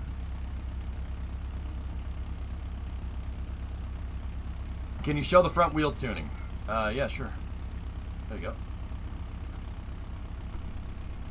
TVR safety manual. Don't crash. You plonker. You pillock. How dare you not know how to drive our car? Didn't you want to change something with the gearing? Yeah, my final drive is a little bit low, 62. Let's go up to 411s. So, basically, 5th gear was useless. I was decelerating in 5th gear, which means that the motor really wasn't making the torque that I want. We could strap some radar bottles at it. Well, I have a... There's an option to add a little bit of bang to it, but I'm seeing how fast I can go without it, Zast. Yeah, alright, so the final drive is adjusted. Overwrite that. Let's see what we can do. Did you hear that Lewis said that Max winning all the time is going to make the races boring? He said it again, Bio? I know he said that a long time ago. Alright.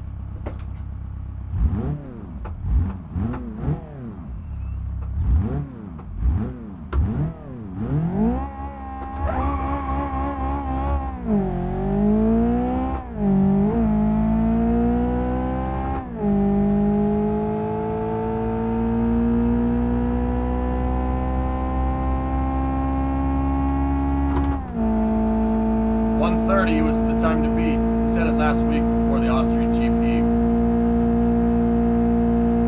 It's not fun when other people win all the time, is it, Lewis?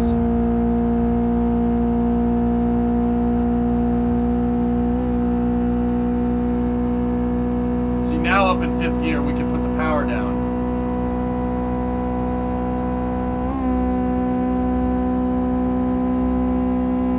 That's the original reason why I'm not really that big of a fan of Lewis. He's a great driver, but when the going gets tough, he starts complaining, he starts whining. Don't get me wrong, Seb did it too.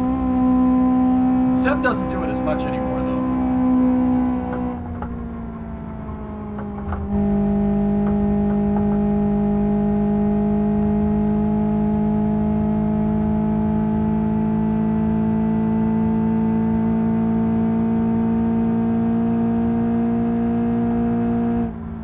Hit over 130 there. Where did we end up, guys? 136? Yo, this thing's a little rocket ship. Yeah, Joe, it's just that Lewis was notorious for it, especially when McLaren started sucking after that whole fallout with Ron Dennis. Yeah, dude, he just whined. That's all he did was whine. It's really annoying. That's why I really got sick of him in the late 2000s, dude. Especially when Braun was winning. You remember when Braun was winning all the time? Just whine about everything.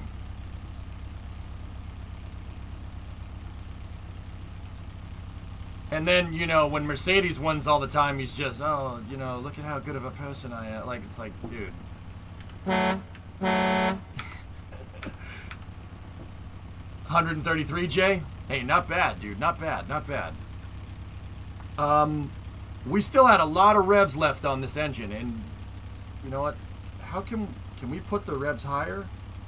Yeah, that 4-banger doesn't want to go over 85. I put shorter gears in it a second ago, Zorox, but we'll put it up to, what do you think? We were at 411s that time. I mean, we could put 455s out back. That would be, I mean, we're getting into drag racer territory here. But we need that torque at high speed because I think aero is what's limiting us at this point. Zest, right? Yeah. How about this Bond Bug? Let me see. Oh God, Demon, what are you guys doing over there? The more engine. There's not much more I can do aside from adding nitrous, Jackery. In which case, we should, if we put nitrous on it, we should lower the final drive. But I'm trying to see how much we can get, how fast we can go just on all motor.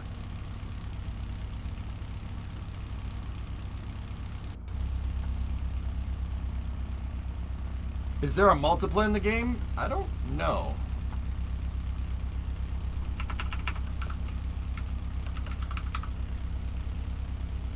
There we go. All right. What's a multipla? It's a minivan that was made by Fiat that's widely regarded as one of the ugliest vehicles ever designed.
Struggling. 34. Keep my foot in it.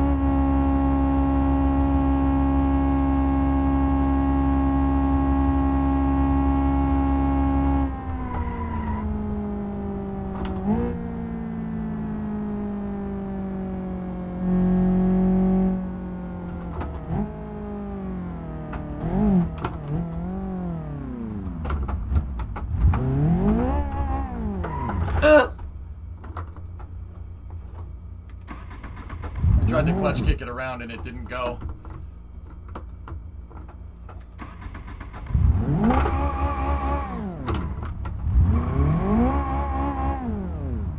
The engine is like, why did you do this? It's fine, it's taking it. My damage indicators haven't started popping up yet. It's running limited slip markers. At least I think I put a limited in there. Yeah, we're running limited slip. But she needs a V8. I don't think I can put a V8 in it. It's the 550 or the 1300. Alright, alright, alright. Alright, alright, alright. Fine.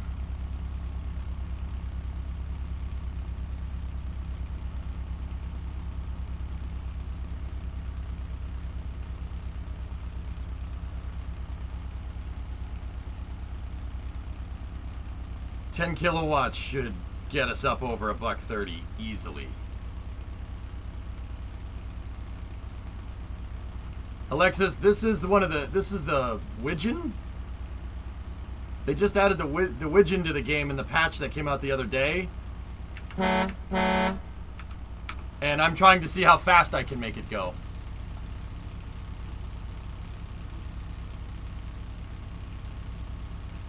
Like, dude, with this new car, they added, like, driver weight and stuff, which is super cool. I mean, if I'm going to be sitting in it, we need to go up here. That would be me. In which case, we're not going to go very fast.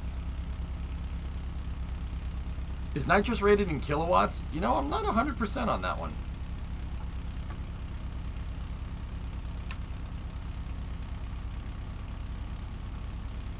Yep.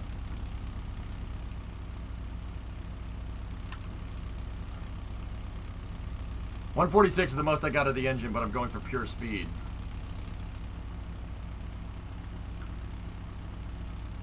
It said 10 kilowatts, guys. That's a small shot of nitrous. 10 kilowatts is, oh, I forget the unit conversion. Yeah, it's not a lot. It's like 20 or 30 horsepower or something. It's not.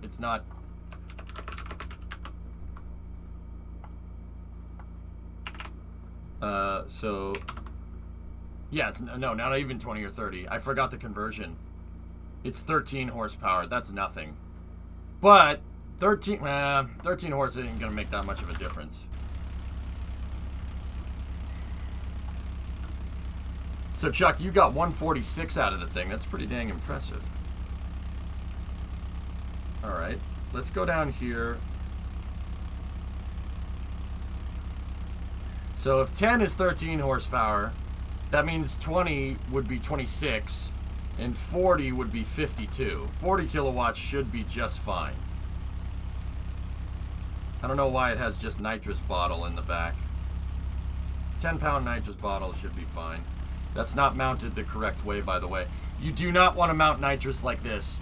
The reason why, the whole reason why the nitrous tank is mounted at an angle like that is because the pickup is at the bottom of the nitrous tank, and the nitrous is liquid when it's inside of there. When it decompresses, it turns to gas, and then you can shoot it into the engine, right? But it's liquid in there. And so the pickup is at the bottom. It's at the bottom of the tank. Down here. On the inside of the tank. So you'd want to mount it on the long axis of the vehicle. The tank has to go this way. If you mount it like that, you're gonna have problems spraying, and then you're gonna run fuel rich at high speed. You know why? Because all the liquid inside of the tank is going to go this way, and the pickup is in the center. So all the liquid's going to be forced to the back of the tank.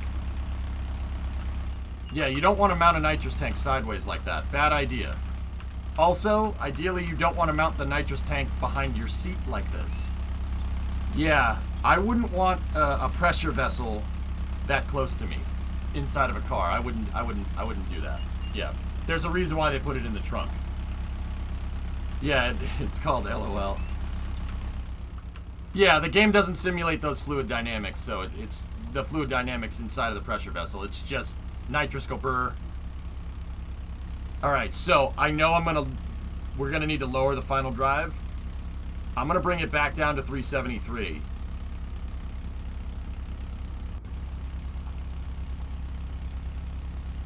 Alright, now with the nitrous. Yeah, that should be fine. Second gear at 35. It's a nitrous controller, so yeah, it's a progressive nitrous controller. You can might as well put it between your legs. Yeah, I know, Poncer, right? Well, heck, I mean, I'd be worried about a drive shaft knocking out, because if the drive shaft fails at the U-joint right here, I would put a drive shaft loop in this, especially if we're going this fast. If the drive shaft fails at that U-joint, well, guess what? You want experimental genital surgery? That's a really good way to do it. Because if it fails right there, this thing is going to spin around left to right, because it's still going to be attached over there. It's going to spin left to right, and guess where it's going? I mean, unless you want to get sodomized by a drive shaft, put a drive shaft loop in there. Yeah. You don't want that thing to fail. So drive shaft loop is basically just a tube that goes around the drive shaft. Just so if it fails, it just stays inside of the tube and just spins in there, instead of trying to spin up and go through the bottom of the car. That does happen. It's not often, but that loop, you know, your nuts will thank you later.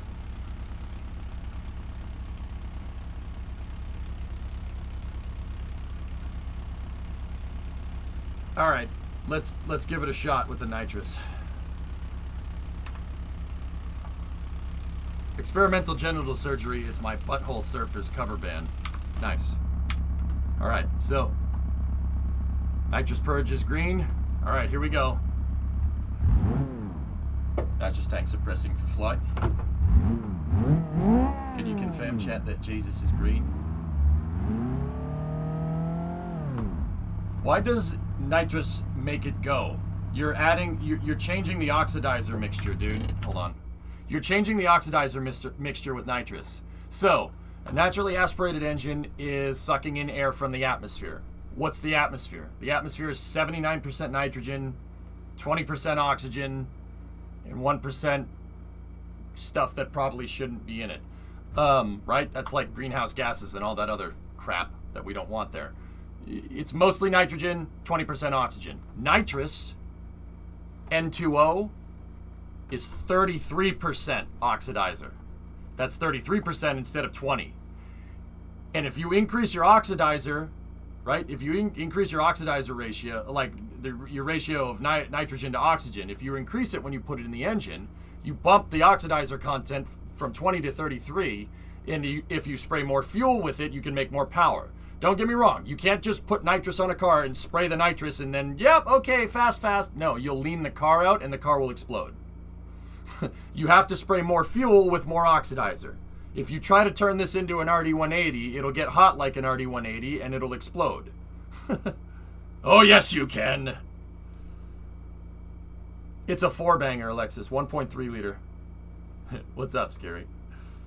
Yeah, you have to spray more fuel if you spray nitrous.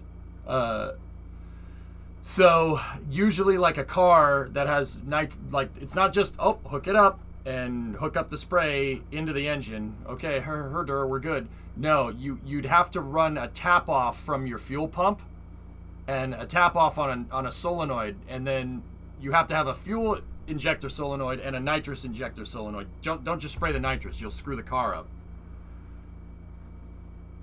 Some dude on YouTube 10 years ago hooked up nitrous to a lawnmower. It was shooting some mad flames. Nice. What's the advantage of using N2O over O2? Pure O2 would make the engine run too hot, C22. Seriously, this is why we don't have LOX injected internal combustion engines. You can do it, but you'd need more exotic materials like a rocket engine to run off pure oxidizer. It's easier to just use the atmosphere, right?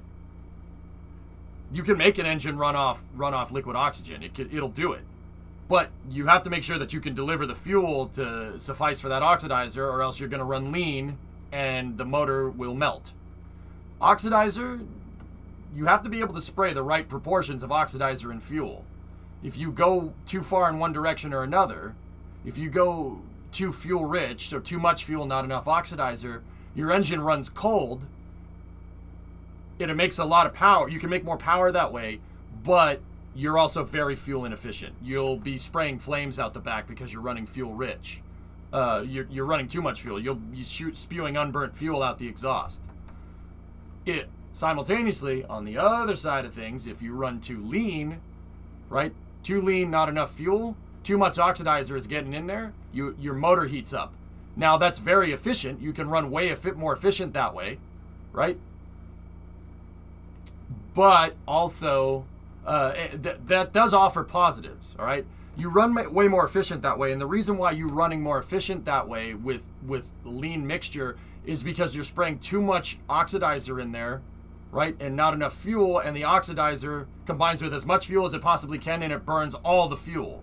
So you don't get much unburnt fuel coming out the back. That's the most efficient way, right? You'll run oxidizer rich to make sure that you burn everything in there. The problem is that, you know, there's leftover oxygen inside of that cylinder when it's going up and down, and you compress that oxidizer and then shoot it out the back. You're compressing oxygen inside of the engine. It does create a lot of heat. I mean, amongst other things, that's one of the reasons. There's a bunch of other reasons why it makes a lot of heat. Oxidizer runs really, really hot. If you run, not oxidizer, running lean runs really, really hot, but it's very efficient. Why not cool the engine with liquid oxygen, though? You could. Nitrogen would be better, Leroy, because oxygen is super corrosive. You would want an inert gas that's non-corrosive. So liquid nitrogen cooling for an engine would be great, but the problem is okay, so you have really cold liquid nitrogen, you put it into the engine exchanges heat with the liquid nitrogen turns to gas, and the engine stays cold, and now you have gaseous nitrogen. What do you do with that? You could put it into a condenser, but I guarantee you there's no condenser in the world that'll be able to have as much heat flux as the motor, right? You'd have to find a way to condense it back into liquid nitrogen, or you will have to have a condenser that runs like an air to water or nitrogen to water charge cooler, and then put it back in, and now, okay, great. Now you have liquid nitrogen in a closed loop system, but now you still need to fill up your car with ice cubes every once in a while to keep the nitrogen cool to cool the motor. It's easier to just use coolant.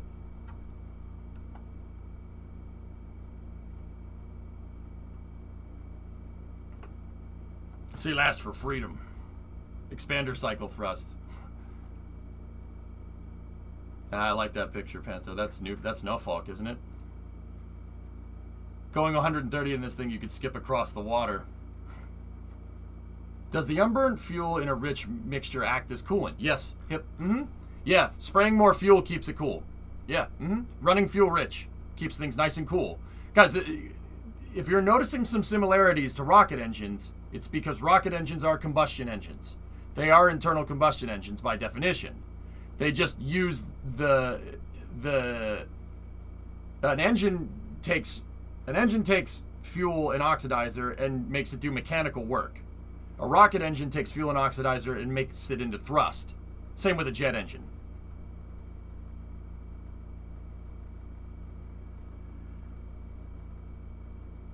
They stacked the 7th segment. I know, Capcom, isn't it sick?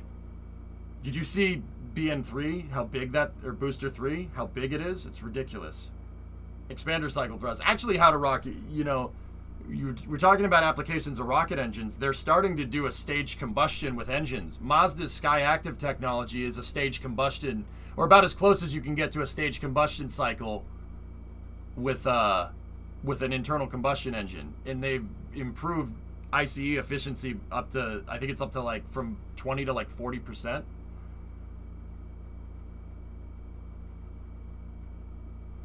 All right, anyway, speed test with nitrous. Let's do this.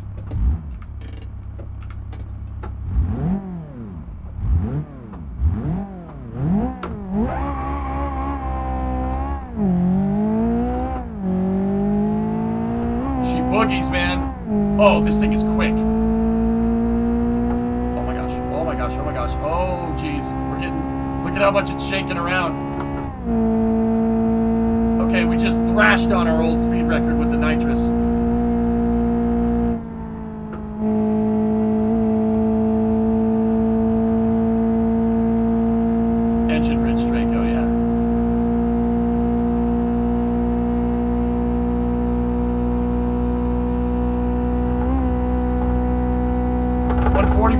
jeez. 144, 145. Up, engine temp, engine temp. Coolant leak, jettison the saucer section. 147. Dude, this thing boogies. It's so quick.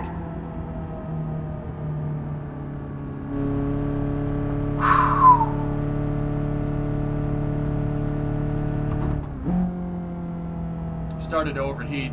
Engine temperature went really high at the top end. Shut up! Dude, even that 140 shot of nitrous was real good. We saw 150, guys, because there was some wheel hop. That's all. We went over a bump. That's what I mean about tweaking the suspension.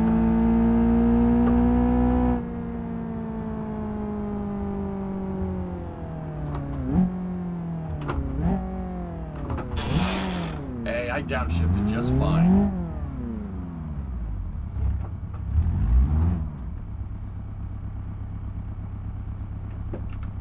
Alright. That was quick, man. That was real fast. We can go again, that's fine. I'm just trying to think, is there anything else that we can do? I mean, keep in mind, that had my fat butt in it. I tuned it for me. Actually, I'm more like this, to be honest with you. But we'll keep it at 100 because it's still reading 30 kg. Time for the 100 shot. Geek, I don't think the motor will take it. I really don't think it'll do it, dude. It's gonna blow the welds on the intake. That looks like an SR, well, not an SR20. It looks kind of like a Miata engine. Get a better radiator? Let me see. I think I have the best radiator on it.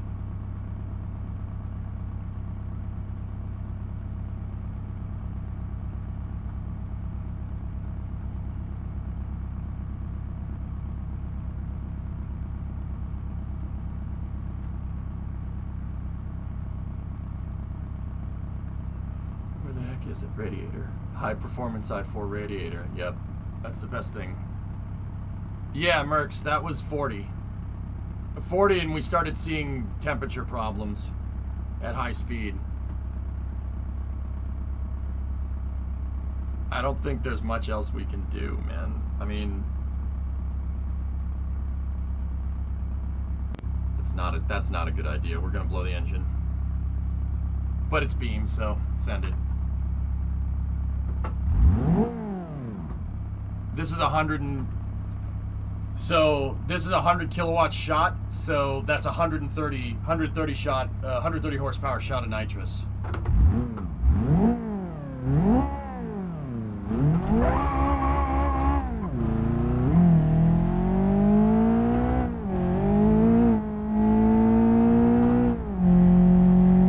It doesn't like it. It really doesn't like it. We're gonna blow the engine.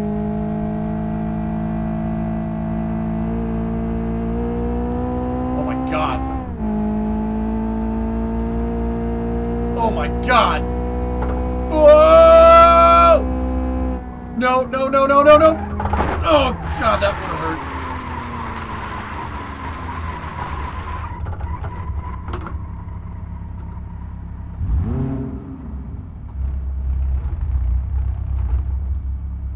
You saw 151 there? All right, we'll do it again.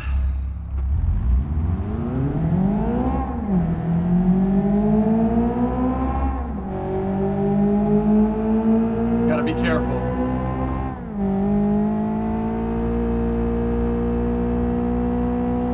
Gotta lay on power very slowly.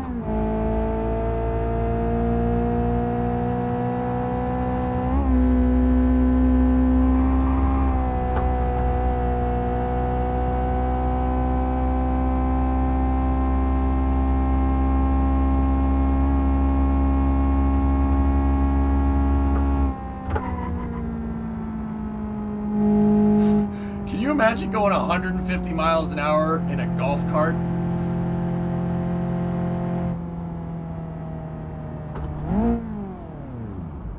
This is a golf cart, man. 162. Lower the final drive. We gotta lower the final drive a little more.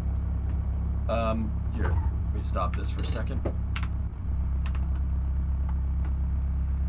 I'm gonna put 320s in it. 323s should be what we're looking for. That should get us, if I'm looking at this right, from how the power was being put down, this should, can it break 200? Well, I may have dialed the final drive down a little too much. We'll find out here.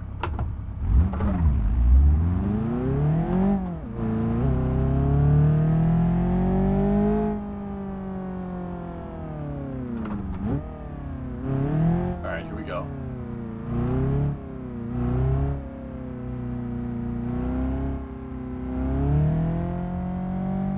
Zero road without as much curve. Yeah, of course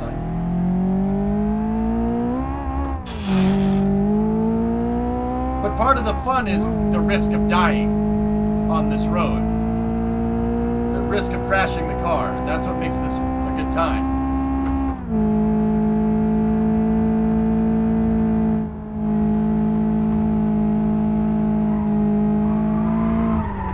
We're gonna die.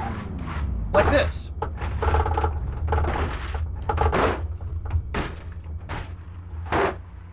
Okay, I get it. We're flipping over. Jesus, game. Well, we would have lived.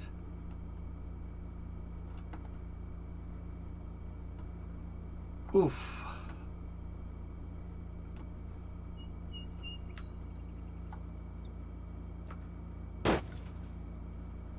Hey, we would have lived. I don't think you can cage it, Zast.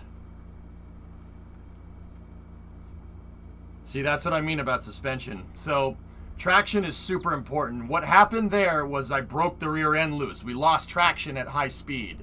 That's why I wanted to do all those suspension tweaks, but it wasn't good enough. Is there a cage?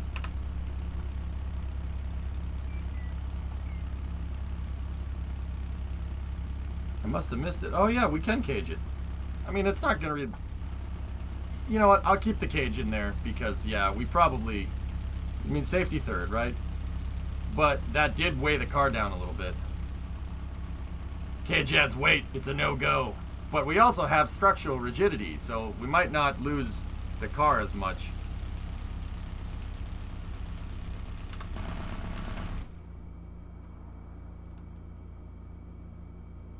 I mean, there is another map we could go on that has a more... I think the West Coast map has a longer straightaway in it, but I don't think it's a longer road. See, this highway is very long and only has that tight turn there, and then it just keeps going down the coast. Yeah, Swishio, it makes a lot of drag off the rear end. It's got a flat back like the space shuttle, so... I don't think the runway is even close to being long enough compared to the straight, guys. We'll never get up to top speed on there. That's a runway for like a Cessna. If we had a shuttle landing facility runway, an SLF, then we'd be talking. Those rollover physics are spot on. Oh snap! This game is great at showing, great at simulating cars. I can do in this game with cars what Kerbal does with airplanes and spacecraft. I love it, dude. And yeah, I got your email yesterday, by the way, dude. Yeah, gotta get on that.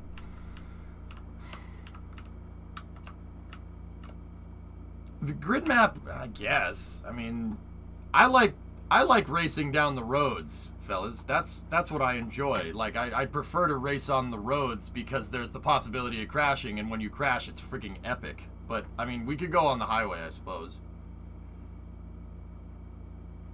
They updated the grid map. Grid map V2. Oh, it's got a drag strip on it. All right, we'll go check it out.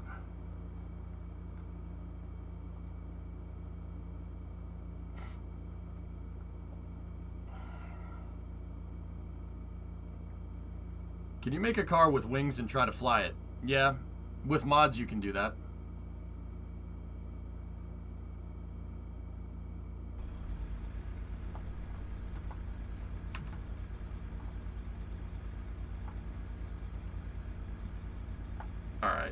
Widgeon.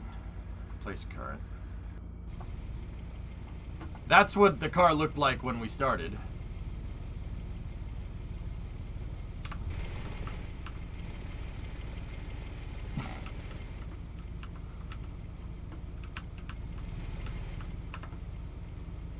Yeah, it has a 3-wheel variant. I overrode it. I'm an idiot. I hit the overwrite button.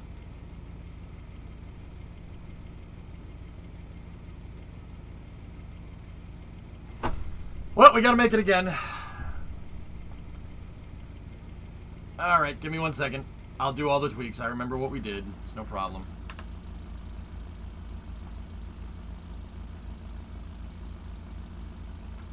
F to pay receipts.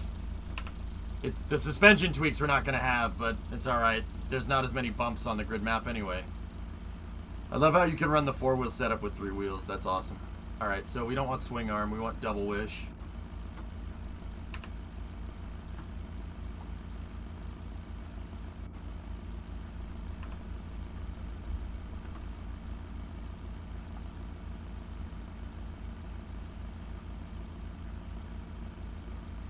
Oh, this is going to take a second.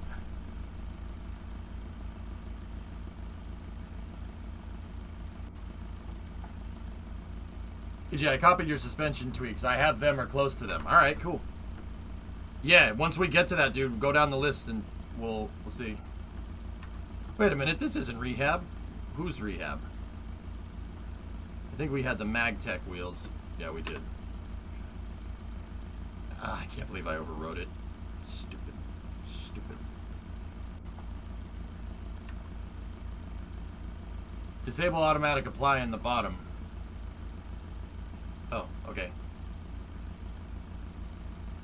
I don't know why. What is that gonna do?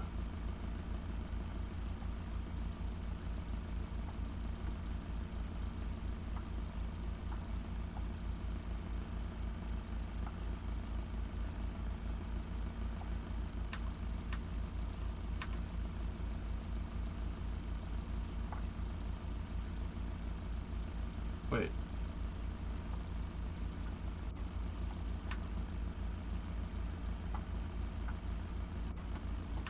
No, I don't. Wait, why would I do that? Yeah, I guess we could load up WTF, but I don't know how far. Oh. Oh, good enough. I guess this had most of it. Does it have my suspension tweaks on it? So I'm going to put this up here where I should be. That's about how heavy I am. I'm going to put me in the car. Yeah, that has my... Yeah. Okay, cool. I have my suspension settings saved. Chuck, we don't need that. 14.5, so we're basically running 1 bar in all the tires there. Cool. Front page, have you seen this thing? What the heck did they do to that poor power wagon? Cage it? Yeah, we did have a cage on it.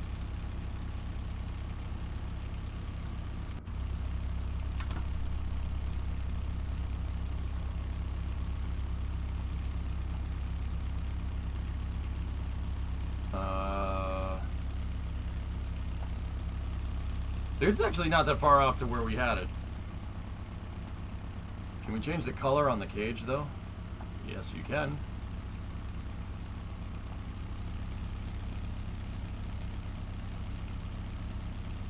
Brown.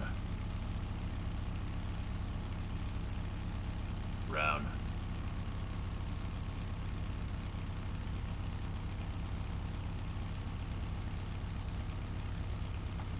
Autumn yellow. That's good. I gotta put the nitrous back in.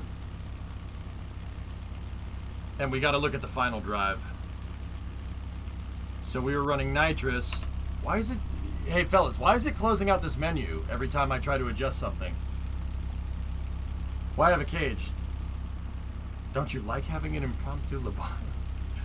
No. Put that up to 100. Is it just me, or was that not... Oh.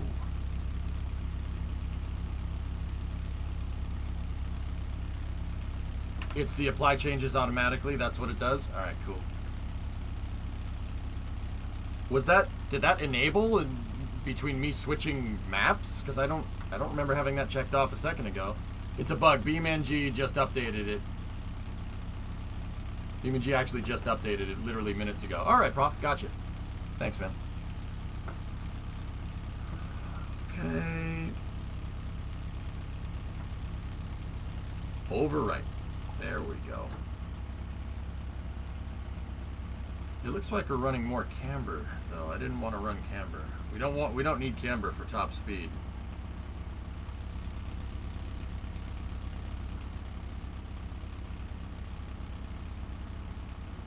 That doesn't matter. Okay. You have to click apply every time, but it's okay.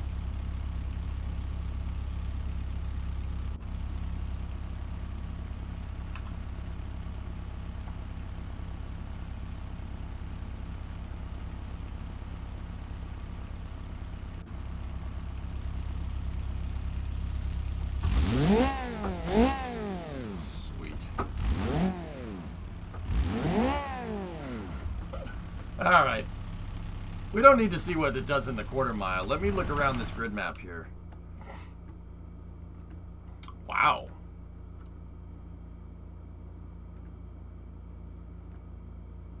Oh, that's cool. This is cool, but I'd rather have a road to drive on, man, rather than just infinite straight. That's kind of lame. I didn't know that this was real. Oh, yeah. Yeah, that thing. Yeah. Mm-hmm. The different areas are marked. This, guys, I'll be honest with you, this really isn't doing anything for me. Oh, suspension testing, though. We could use it to debug the cars. That's actually pretty cool. This could be useful. Is there a scale or anything somewhere? I wonder if there's a scale on the map. Handling? Oh, a slalom. Dude, we could give each car a Doug score. This is a 1978 Widgeon, Bond Widgeon, and it is one of the weirdest cars I've ever seen. Take it through the proving grounds. Well, it's a top speed car. It's really not designed for that. What's that clover leaf? Where?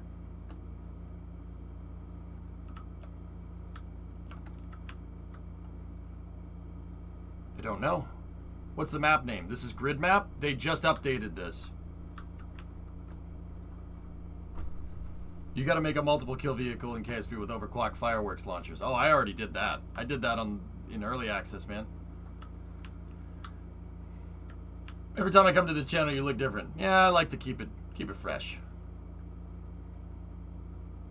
It's not designed to that. Oh no. Well, the car isn't designed to do what I'm doing with it, but I didn't design the car that's already not designed to do what I'm trying to do with it to design to do what I'm doing with it. Do you smell burnt toast?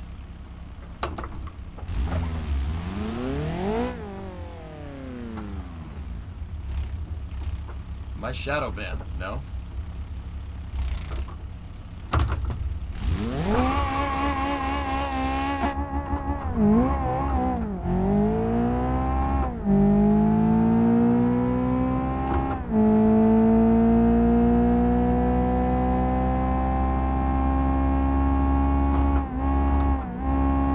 Gotta lower the final drive.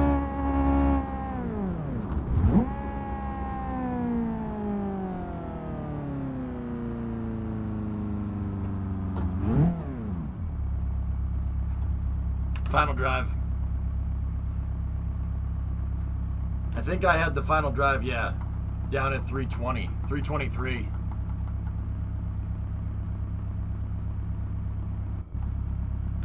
Stop closing the window, Beam. Top speed. Overwrite. There we go. Alright, let's see what this does now. Ready? Yep, slip in the transmission. That's good.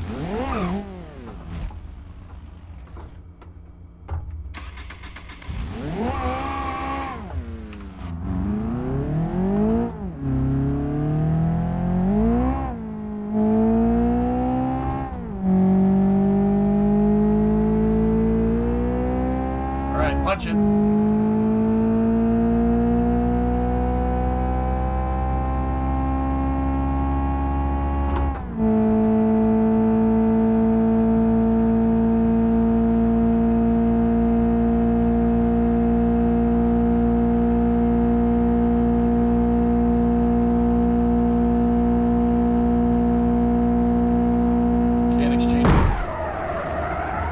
Can't exchange the heat fast enough, I was gonna say.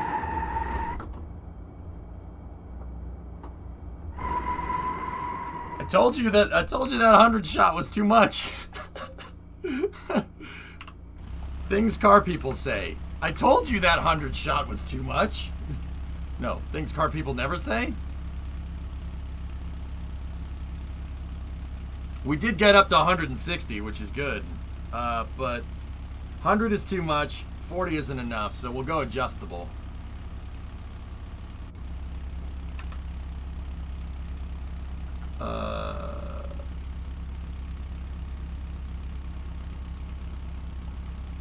Chuck, you said 85, so we'll do 85.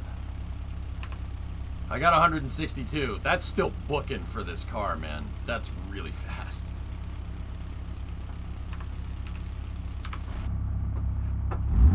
Alright, ready?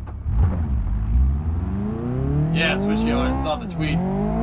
That picture from the high bay, huh?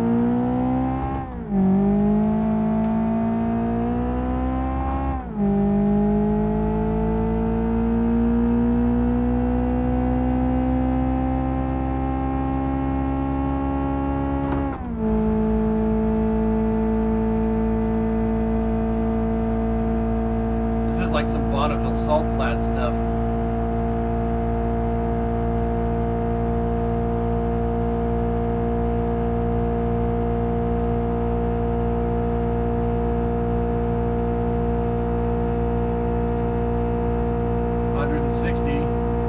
Coolant leak. Let it go.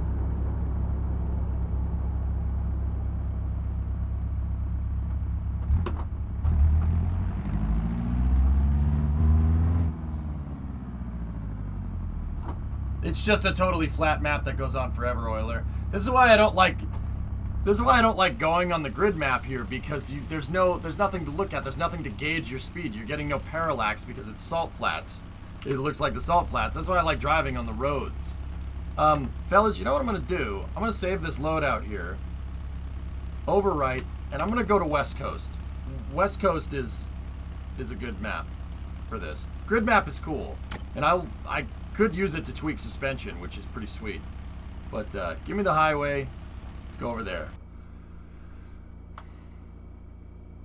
Try making a car in automation. That's not really what I like doing, 7 stars. I like making engines in automation. And it would be cool if I could take the engine, and I know you can do this, I just don't know how to. And I always say that I should probably figure this out, but I never end up doing it.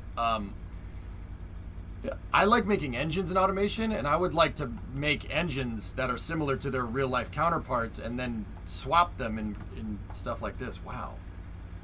Chuck, you can really notice the lighting. Holy crap. Make a rock crawler? Dude, I've made all kinds of stuff. One of my favorite things to do in this is take cars that have no business. Like, take this thing, right? Take the Widgeon, which has no business being a top speed car. It was never designed for that, and then re-engineering it to do that. So we're going to go to save and load. I'm going to click on top speed, and I'm actually going to hit load this time. You ever mess with the DeLorean? The DeLorean's a mod, Joe, so some of the mods don't have the customizability of the stock cars. The stock cars that the developers put in the game are, they have a wide variety of modding options for them, so you can make them do whatever, which is cool. But I don't know what mods we have for the DeLorean, to be honest with you, but here. Purge the nitrous. All right, ready? I think with our last configuration that we had there, we were doing We did 160 and it topped out there.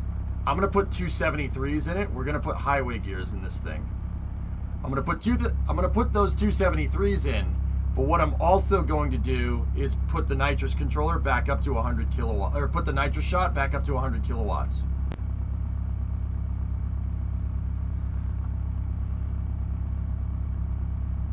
They added a large angle tester, which lets you set its angle. Great for making jumps. Oh.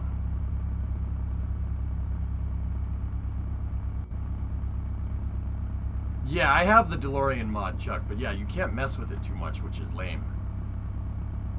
Chuck, I gotta figure out how easy and or hard it is to be able to build engines in automation and just import the engine into Beam and then make it an option for cars in Beam. That would be pretty cool.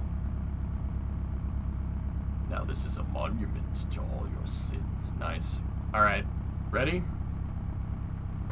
We have the 100 shot of nitrous with 273 highway gears.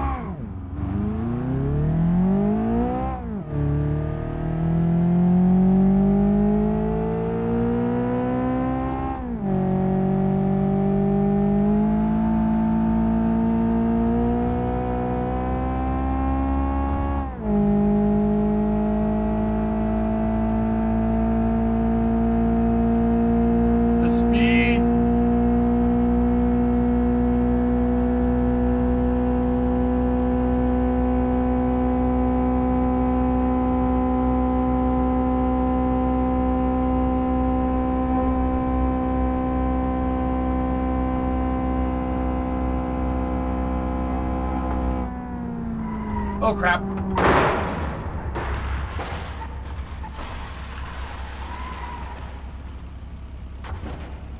The motor is still running. I don't think the engine popped. I think my car popped. Cage saved us there for sure. 165, huh? We were at 165 in third gear.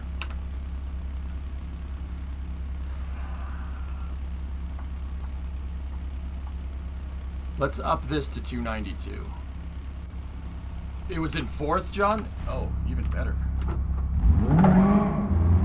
Here we go, ready?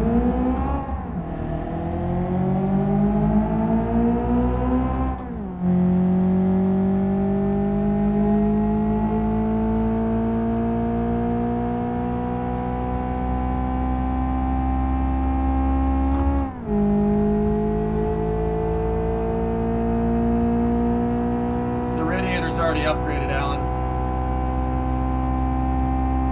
Temperature's climbing.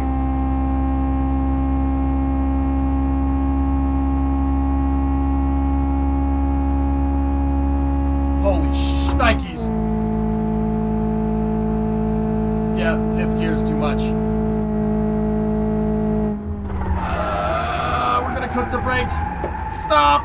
Oh, that's a really good way to ruin your car.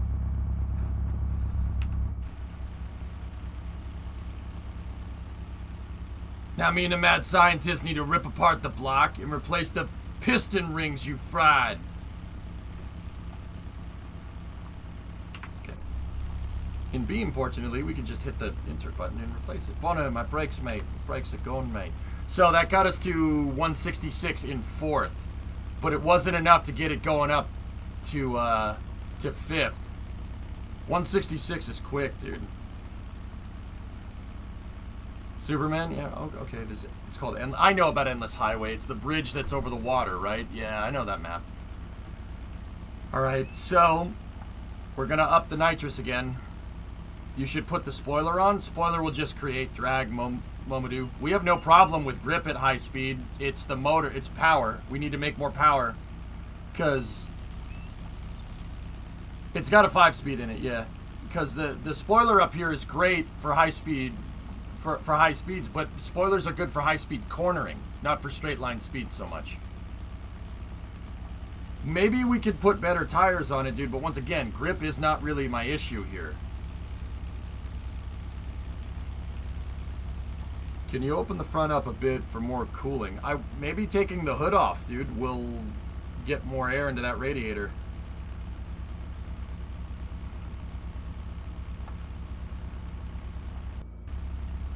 That's also going to create insane amounts of drag.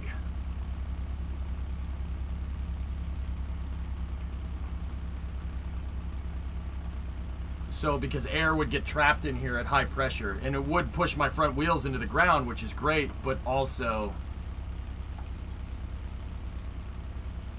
but it won't blow. Nice. We could try it with the empty hood. I don't have a problem with that. Override. Oh yeah, I didn't remove the seat. That's because I had to reload. Yeah, let's get rid of the right seat. We don't need that. Well, weight isn't really... yeah, I suppose. I'm telling you, it's just the flat back. This thing needs a tail cone. I need a tail cone or something. We need something like this. It needs a wing. Gee, I'm telling you, we're going to go slower with that spoiler attached to it. But if you guys, if you guys want to see, I'll show you. The spoiler's good for high-speed cornering. That's what because it forces the wheels down at high speeds through a corner. We're not cornering, but if you guys want it, I'll show you. It looks like a freaking toy car. Gee, look at this thing.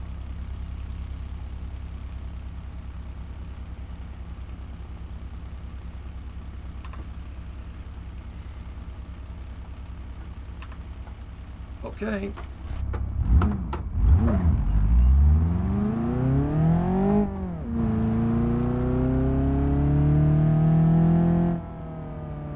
All right, we'll get a run in off the ramp here.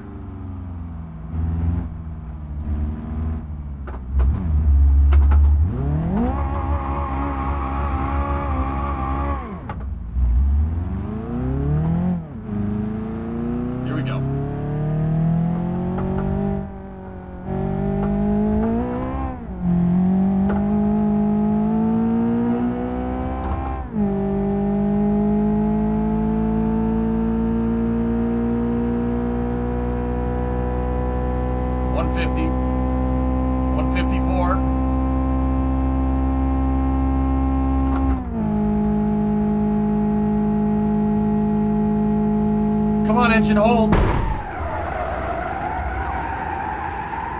It didn't listen. Narrator, it didn't hold. Dude, we didn't I'm telling you, that thing's slowing us down. We didn't even get, I think we got where did we get there? That wasn't even close to 160. Get rid of that thing. Get that thing off the damn car. After some testing, the canopy and rear glass really reduces. The canopy and rear glass really reduces your speed. Yeah, Chuck, because instead of the air just getting pushed out of the way, it's hitting you. Basically, the driver's acting like a gigantic speed brake at that point. All right.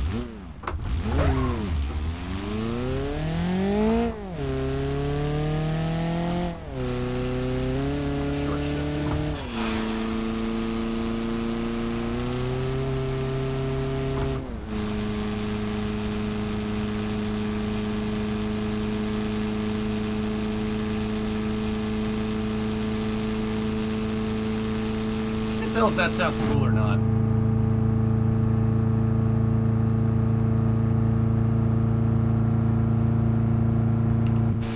It looks like it, yeah, no, gee, it looks like there should be something here, but this is actually called a bond bug, I think. The gears are too long. My foot isn't on the gas, dude. I'm just getting back to the start. Can you add something to the back to make it more aerodynamic? Not really, Seven. Hey, Sim, what's going on?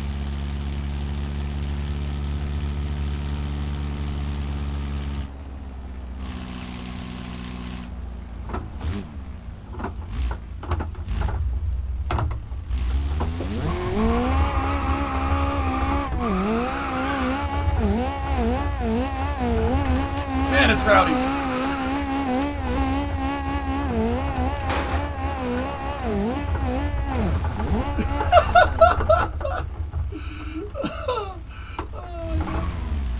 Monka steer.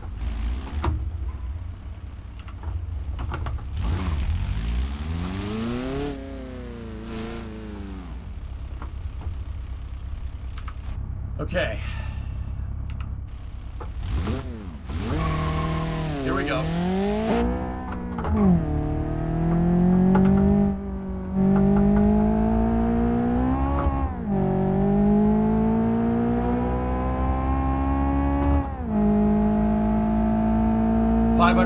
Kilos, 7 stars. You know, for a car with such a small wheelbase, this actually isn't too bad at high speed.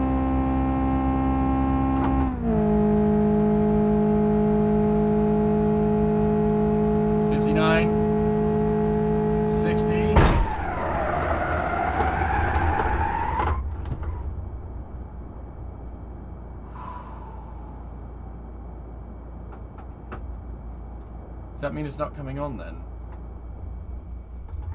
No. Alright, so here's what we're gonna do. Here's what we'll do. So I tried increasing the nitrous.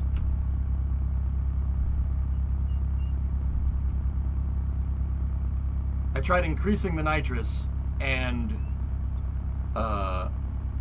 lowering the final drive. I'm gonna put... We'll put this at 312, and I'm going to lower the nitrous to 90.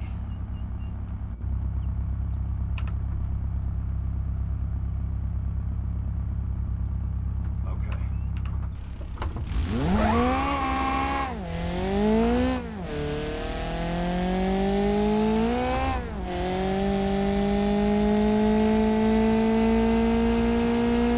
Yeah, Zelrak, you're right. This is a top speed car, GNAC. I thought, you know, it would be stupid to try and make this car go over 150. But we made it go over 150. 166, I think, is the fastest, which, I mean, considering, dude, that this thing is a golf cart, like, it's about as big as a golf cart. A golf cart going 160 miles an hour is pretty insane. That's... Okay, give me the vented hood. Fly. Yeah, so 540 kilos is where we were at when I tested it. Well,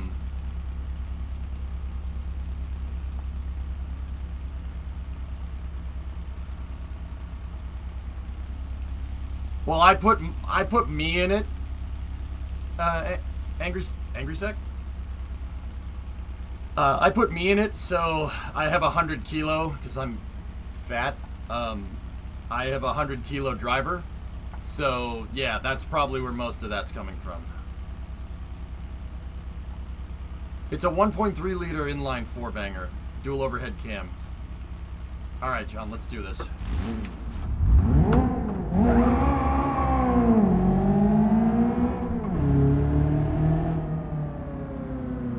Yeah, that was 540 with driver, dude, yeah.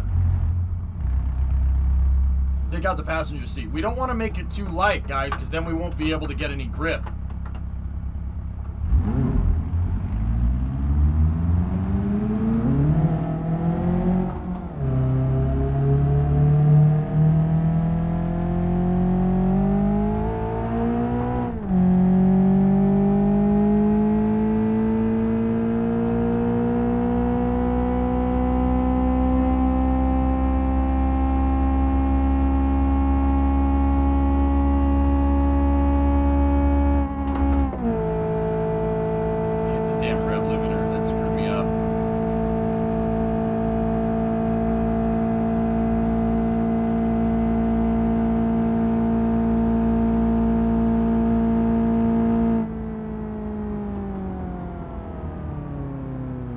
I don't need more grip, Supercraft, and I'd rather mechanical than aero. Aero is going to cause drag. Why does the front right wheel have so much more force on it than the front left? Because I'm sitting in the right seat. Because I'm sitting on it. The driver's on the right side. 161 in fifth. We gotta up the final drive because it had nothing with fifth there, John. So, yeah, 90, 324.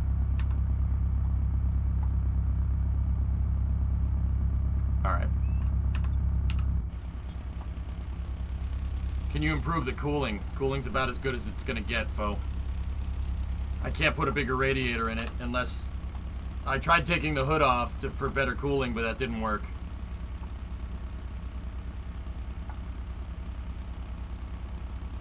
We could switch it to a heavy-duty block. That might do it. I'm not sure that's going to give us as much performance here. I'll do that temporarily. Let's see what that does. Hey, Corey, what's going on? The heavy-duty block might be able to handle the heat better, but I'm not sure we're going to make as much power.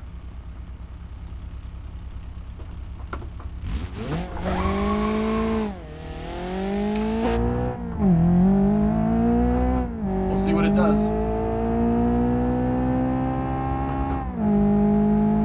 I'm good, Corey. Trying to see how fast I can make this golf cart go.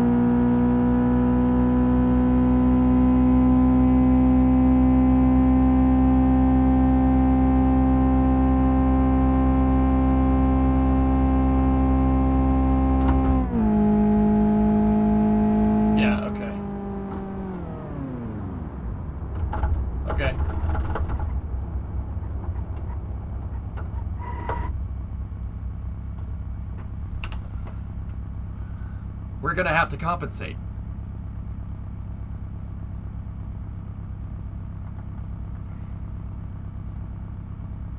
We're gonna have to compensate, guys. Yeah, we're just gonna have to.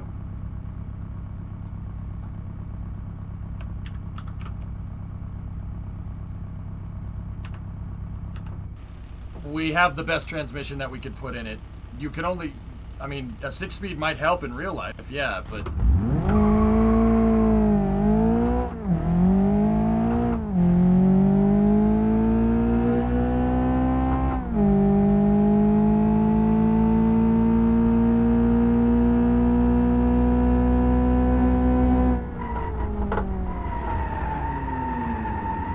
So 166 was the highest we could get here.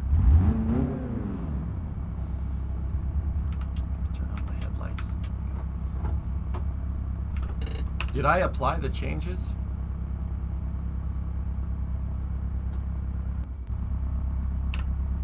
The apply changes thing is... It's got a lightweight flywheel in it, Victory. You already did as much as I could to that. Yep, it didn't apply it.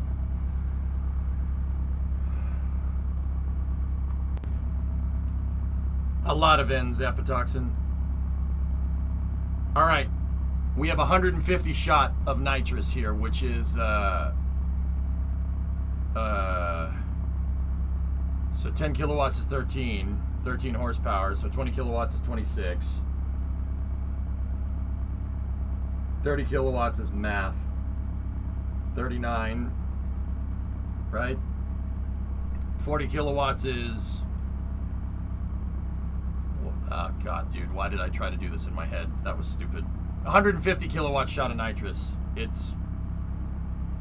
So, it would be 130 plus 60. So, yeah, okay. 190, yep. Mm-hmm. By changing wheels in the trim angle, maybe you can get more speed. So, I tried lowering it all the way to the ground, Supercraft, but we bottomed out the suspension. I really had to do a lot of suspension tweaks to this thing to get it to go this quickly. Yeah.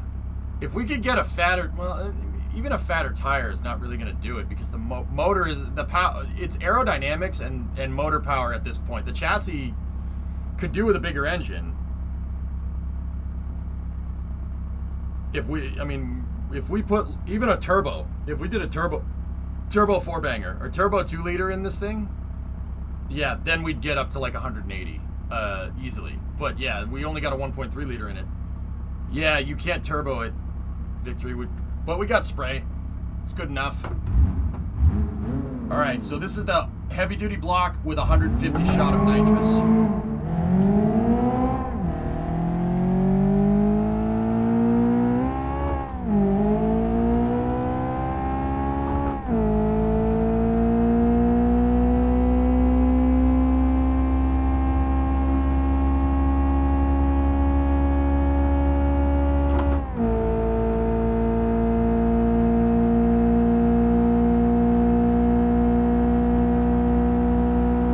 Come on, baby.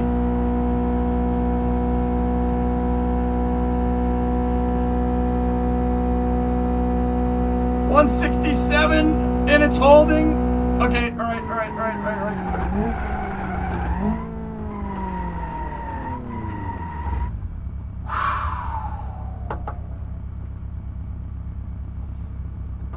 It did it. It did it. That was 167 at the top of 5th gear, right? Did I see that correctly? That's really fast for this car. So, let me go into the tuning, and I'll put my final drive. I'll put it back down to, I think 290 should be fine. I think you need to test its crash rating on the orange barriers. Override. Would love to add a small SRB to it now. Okay, here we go. 167 is, times that by 1.6 Swishio, so 167 miles an hour times 1.6. It's going 267 kph.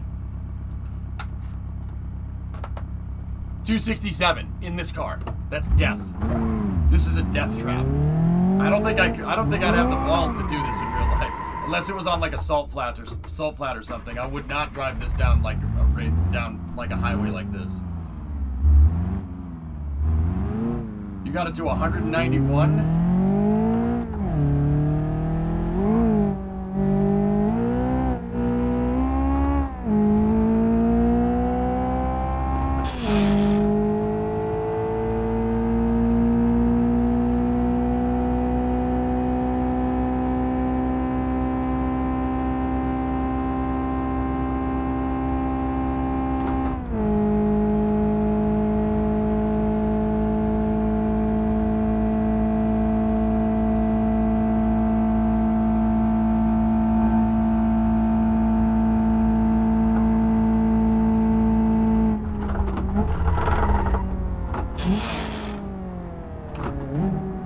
Okay, G, for what it is.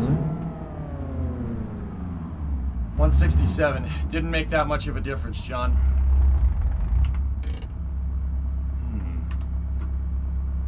Chuck, how did you get it to 190? Can you mod the oil cooler or something? Let me take a look. Yeah, we got the race pan, heavy duty block, ITBs, adjustable ECU. Should I save my config and send it over? Well, what did you do? How did you get it going that fast? Ultra heavy duty engine nuts. I guess we can go with that. Add a monoprop booster. You can add hydrazine thrusters to this. You absolutely can. There's a mod for it. You can add little mini rocket engines. You've done 130 on a motorcycle, dude? That's insane.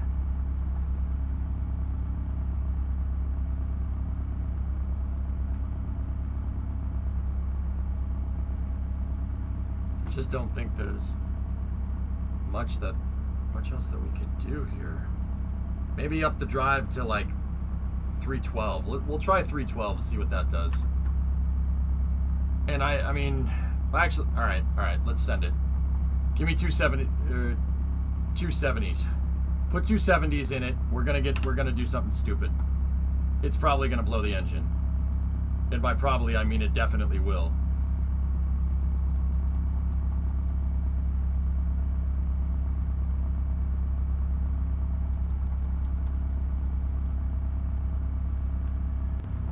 I adjusted a lot, mostly the gears though. I have no idea what I'm doing. I'm not a car guy. Well, you did something right.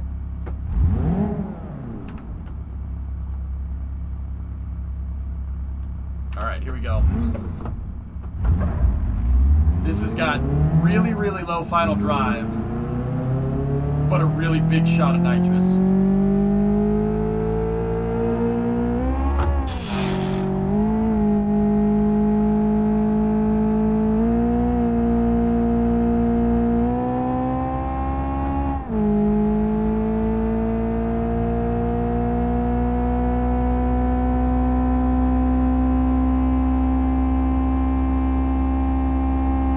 $170, $172.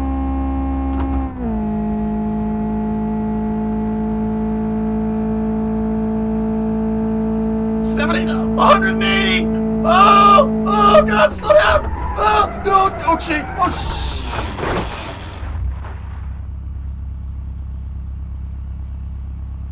Thanga, you dead, man. Yeah, man.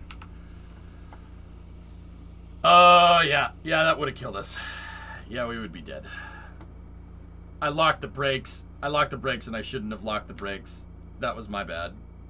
But I'm sure that's what you all wanted to see anyway, so it's alright. Hey, at least we're not on fire. But, we would currently be skewered on that steering wheel. That would have been great. Would have been really good. Alright. Nice. Are you making ham? Yep. The car still was running, Zonic. I shut it off, though. Zanga, wanna kiss my lucky egg? Coach, my helmet don't fit! Oh, thanks, Coach! I am the steering wheel. We have become steering wheel. That's right. That's right. So, what was that one?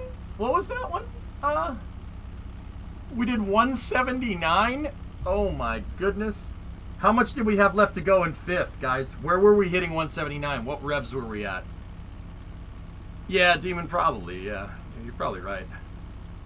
6,500. Alright, up it. We need to up the final. Let's go with a 2.8 gear. Alright. Save and load. Top speed, heavy duty block. Overwrite. Alright, ready? Let's go get some speed here. Yeah, pretty much, Alexa. Yeah, exactly. Yeah, G-forces. Gotta remember, humans are like water balloons. We don't like suddenly decelerating and suddenly accelerating. That's bad for us, just like a water balloon.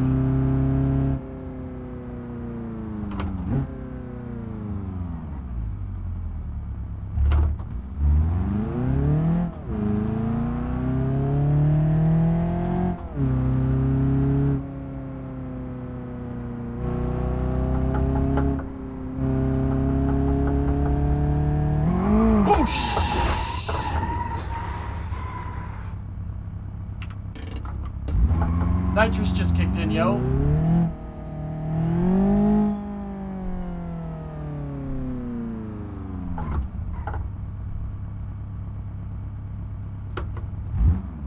Too soon, Junior.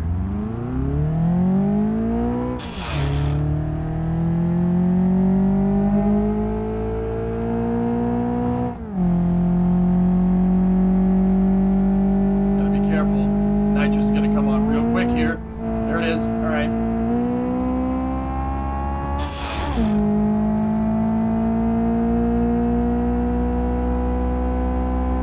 Victory.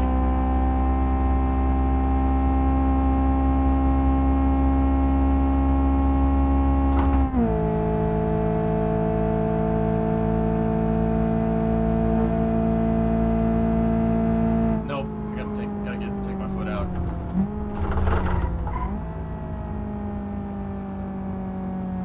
See, in my mind, it doesn't count if you crash, okay? It doesn't count. If we could go 185, and if we crash, that doesn't count. That doesn't count. That's like saying your booster is reusable, right? And then crashing it into the water. It's not reusable. It doesn't count. 177. Gotta be able to walk away for it to count, exactly.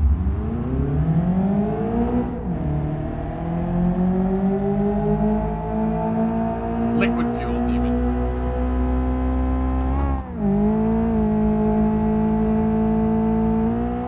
There we go, she's coming on strong. This is the one. We're going above 180. I can feel it. I can feel it like it's right in my neck.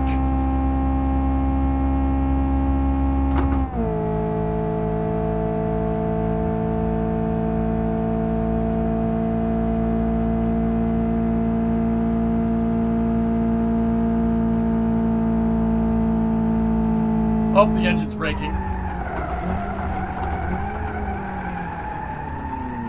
Did we get it? Did we get it? I think something broke after we hit 180.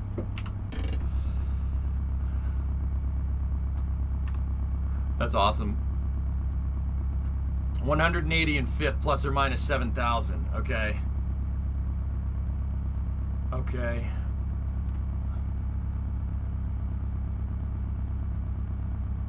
Barely tapped it, but we got it.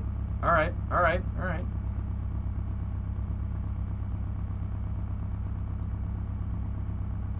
What broke? Engine overheated, Victory. I stepped on the gas and the revs went down. that sounds like behavior that's consistent with spinning a bearing. I can't put a bigger radiator on it, Luizo. We have the biggest one, so we're gonna have to. I've been messing with final drive and nitrous.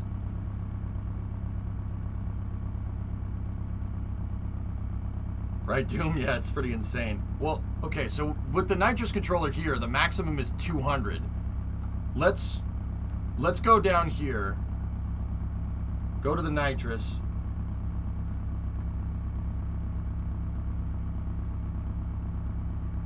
Yeah, okay. Alright, so 200 is the maximum, alright.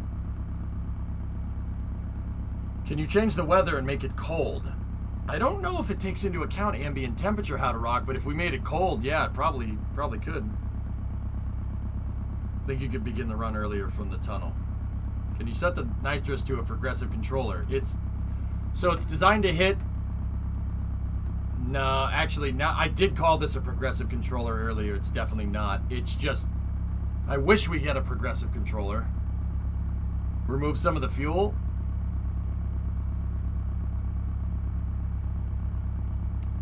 Why cold? Hot air is thinner. To exchange heat, you need cold air, Swishio. Right? Hotter is thinner, but you generally want cold air going into the intake so you can get more oxidizer in there and make more power. But you don't want hot air to cool stuff. That would be bad. Maybe take the driver to the gym. You calling me fat? All right, we'll go 70 kilograms. 70 kilograms is what?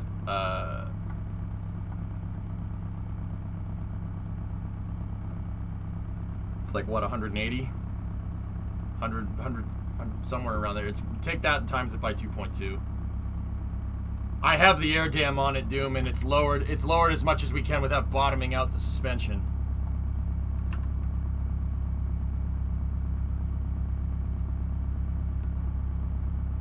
Install an intake pre-cooler. I don't think we can, man. It only runs ITBs. I have ITBs on this thing.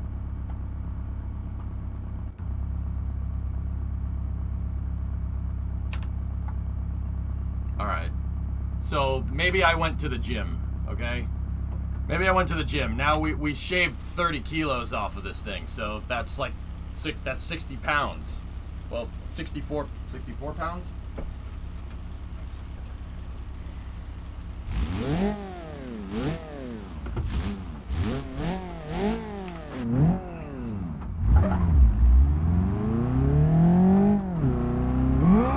Whoa, that's nuts.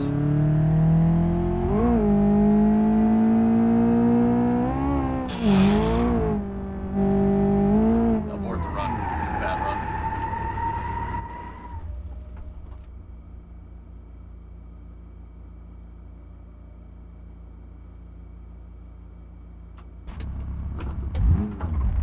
We'll start from up on the on-ramp so we can get some speed. This one weird trick will shed you 30 kilos. Dietitians hate it.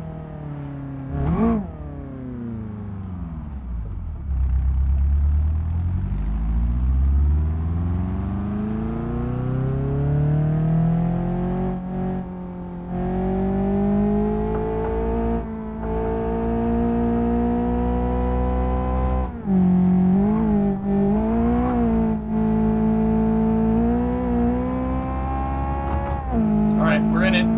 We got traction. Here we go.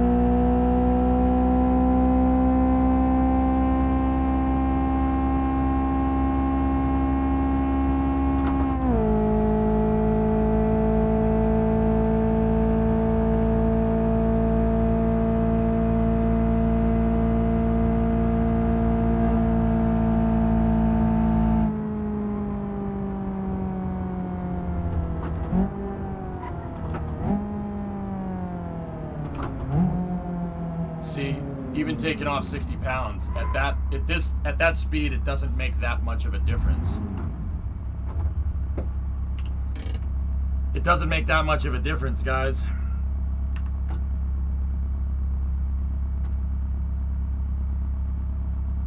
Would changing the gears help keep it in the power band? I've been messing with the final drive, Prof, but it didn't... Let's try 288s. We'll see what 288s does.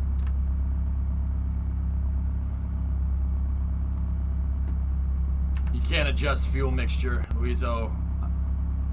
I wish. We could take some fuel out, but once again, that's not going to make that much of a difference. Even switching this from 70 to 100 really didn't do anything. Or from 100 to 70. Didn't make that much of a difference. If anything, it made the car harder to drive because we couldn't gain as much traction. Can you tune each gear individually?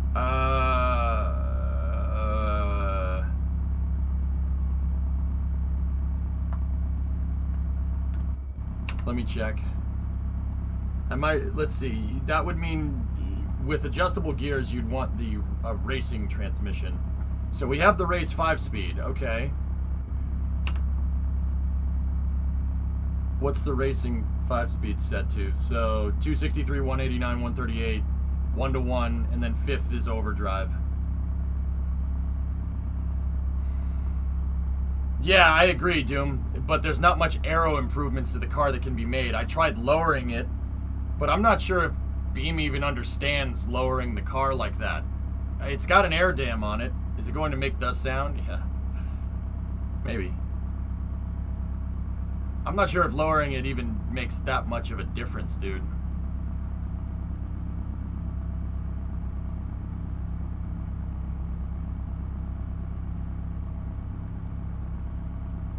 All right, so let's put a baseline down with this and see what it does.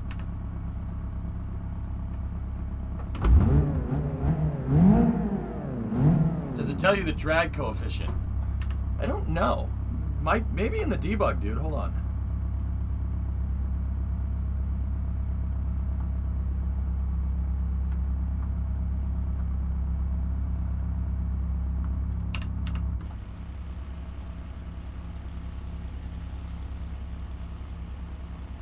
Huh.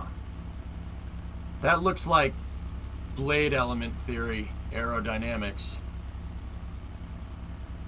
If I'm looking at this correctly. That looks like blade element theory. So each one of these is going to show you where aerodynamic load is being exerted on the vehicle. Watch what these ones that are on the back of the car, watch what those do at high speed. Seriously. You're going to be like, okay.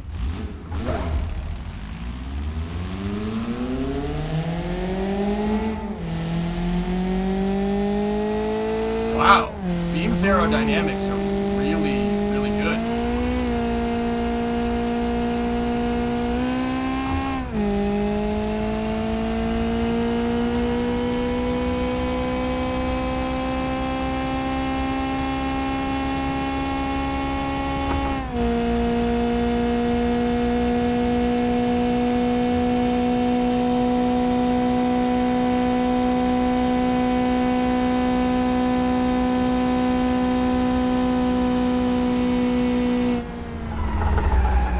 I can't see. Oh, God!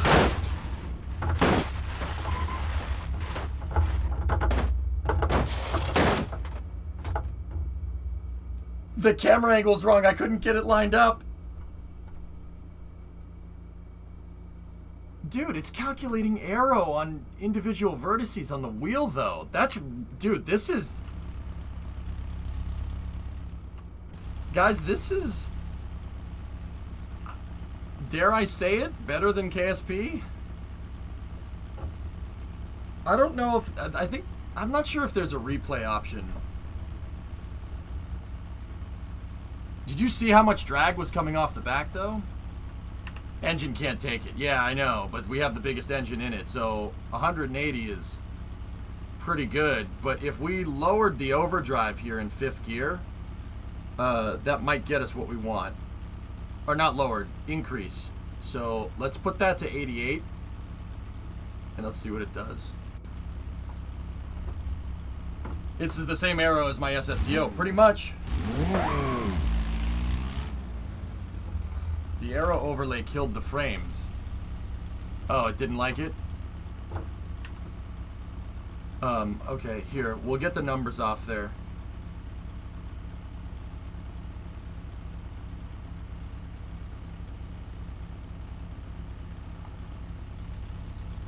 I can get to 188 and survive with a wrecked car, but 191 if I die.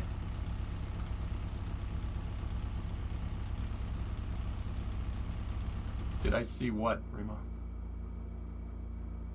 Yeah, I did. I don't know what I should do with that, but yeah, I've seen it. Alright. So, each one of these lines is showing how much, basically showing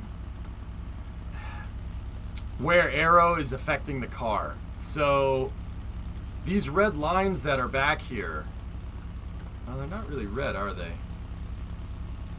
This shows, so, okay, the longer the line is, it should be indicative of pressure. Like, I'm not exactly sure how, it's kind of like KSP. It shows how much force is being induced there.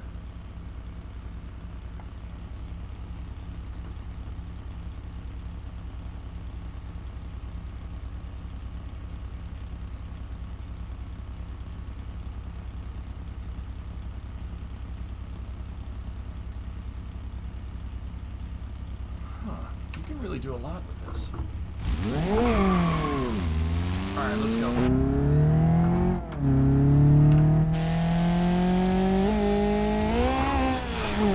So I made a change to the transmission. Let's see what it does.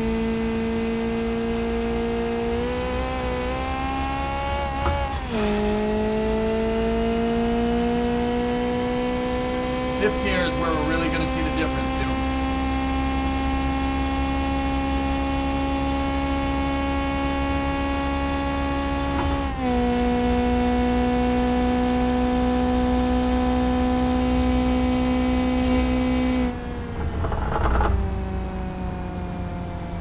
So, let me pause it. Let me look at the arrow. Okay, red is drag. Blue is lift. Oh man, we're really picking the rear end up at high speed. Look at that. See these blue lines? You do not want, you want these lines to be longer and you want these lines to be shorter. So we are making a good, lowering the car is giving me a good amount of, downforce. These lines are downforce down here, these blue ones. These lines are lift. Lift is your enemy when you're a car. The spoiler is not going to make, the spoiler is going to slow us down. You're increasing your coefficient of drag. That's counterintuitive to top speed. But look at how much drag is coming off the back of this thing. See? That flat back, man. The space shuttle and Venture Star and all of the different re-entry space shuttles like Dream Chaser X-37B, they all have flat backs because they're designed to slow, it's designed to do this. You're getting nasty flow separation off the back of this thing.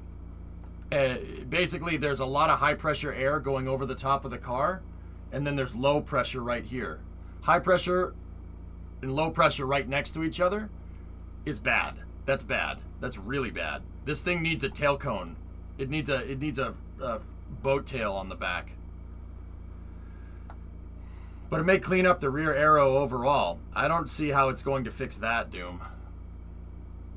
Can I put a diffuser on? I don't think we have the option for a diffuser here. See, the air dam is doing its thing. The air dam is creating drag. It's creating drag underneath the front of the car. That's what we want. You want low pressure underneath the car. I want the red lines down here. Red lines should be underneath the car, not up here. So increase the ride height, less downforce equals more speed. I've already tried the wing. Twitcher at OBS doesn't like the arrow lines. It's the encoder. It's the encoder. Downforce is for cornering. ...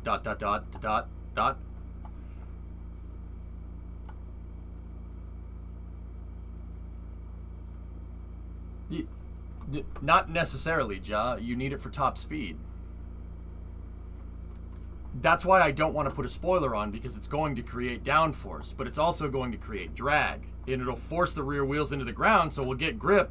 We'll get better grip getting up to top speed, but it'll create more drag. We'd need a DRS like a Formula 1 car to fix that problem. It makes you heavy. Yeah, but we need to maintain grip at high speed. What would removing all the windows do? It would change the weight just a little bit, but you'd need the windscreen. You want the windscreen to force that air up and over.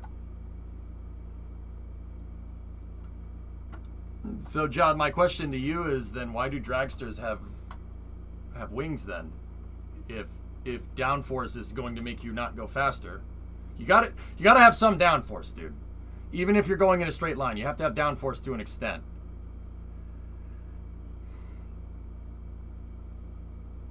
I mean, if you guys want to lift the front, we can do it. I don't have a problem with it. It's not... I mean, it's going to remove the drag, but we're going to get screwed with high-speed grip. If you want to.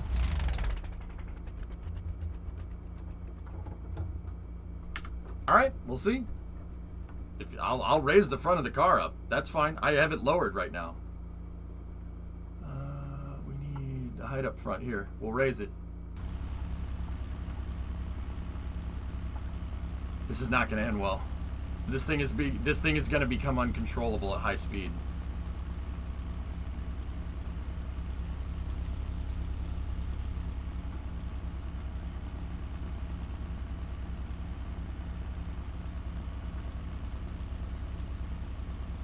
It's got kind of like a street freak thing going on here.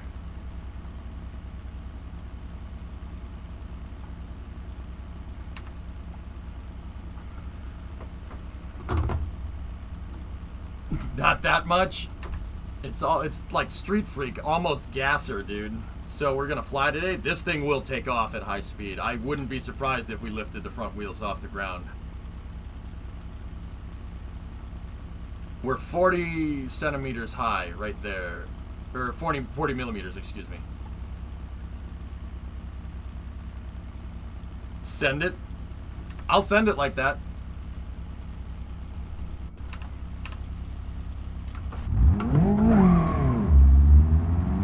Alright, let me go down the road a little bit.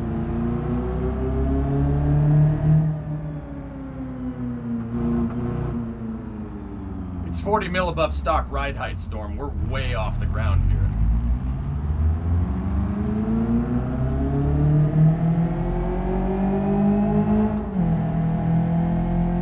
Nitrous. Come on. There it is.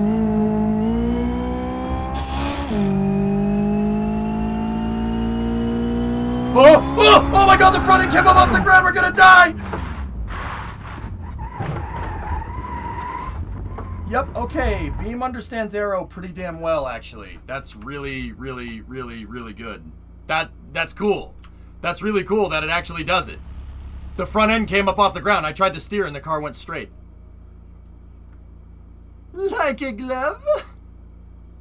That's ridiculous. I can't believe it actually... Dude, Beam's aero is way better than I thought it was. I'm actually really impressed right now. That's really friggin' cool.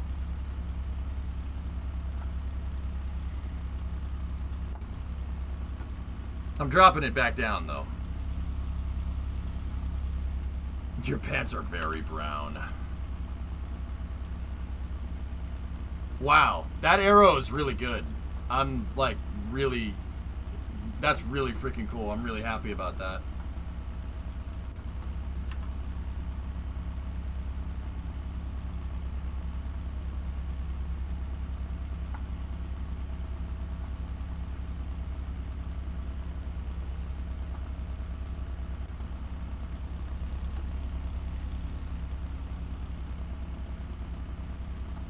It doesn't need a wing on the front? Well, you want, like I said, Cheetos, you want that air dam to move. You want that air dam to move that air out of the way and create some downforce. You don't want a lot. That's why you really don't want air underneath this thing, man. It needs racing stripes. It has racing stripes. Remove the air dam. We're not gonna go. All right, guys. If you, I mean, I'll show you.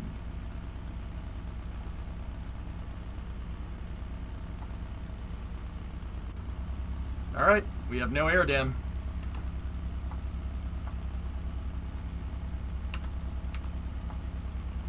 They're gold racing stripes, dude, so they don't really show up in the dark too well.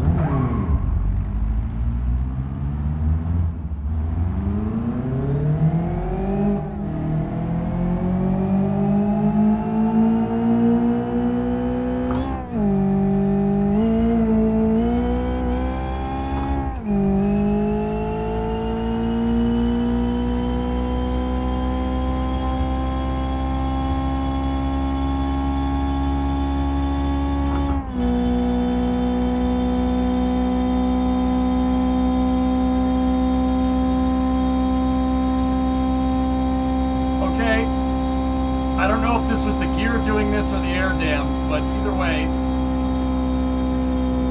we hit 182.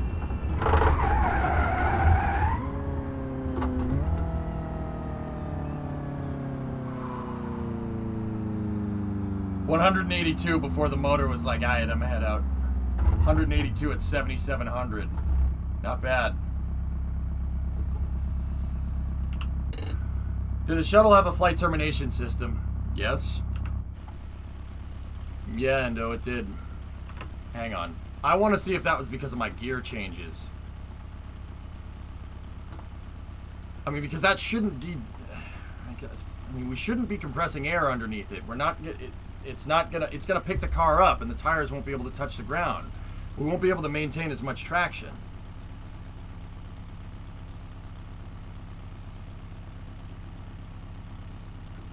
But maybe at top speed, maybe it doesn't freaking matter. Let's try it. Let me put the dam back on. Let me see what happens. Shift fourth closer to 8K. How tall is the Starship Tower? Tweets unavailable, goalie. If the arrow is really good, does alignment also play into it? I think a little toe in would help. Yes, changing toe, caster, and camber tricks, it definitely helps. I mean, dude, this is about as, like, in terms of like all this tweakable stuff, like Beam isn't the most realistic, but it's definitely up there. It's way up there. I would say this is better than Assetto. Nah, maybe not better than Assetto. It's better than Project Cars, but that's easy to do. Better than Forza. I don't know if it's iRacing, but it's with all the tweakable stuff that you can do and all the customization, it's definitely up there. Harder tires. I'm running soft tires because at high speed the tire spinning will make the thing tougher. Are there any ways to get quick horsepower, intake, or an exhaust? In real life or in the game? Well, it's the same thing. I mean, we have nitrous is probably the quickest way to add horsepower. Like, yeah, I would say that nitrous is probably the quickest way to do that.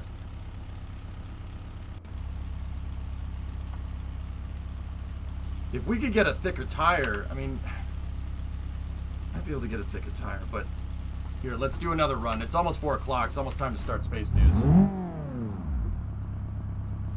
Yeah, there's a lot of variables in here. Well, that's a cool picture. The arrow in this Zaraki is amazing. Just what I could tell from what I saw from the arrow debug, it's better than KSP. I'm serious. It is better than KSP because this is a soft body aerodynamic simulator.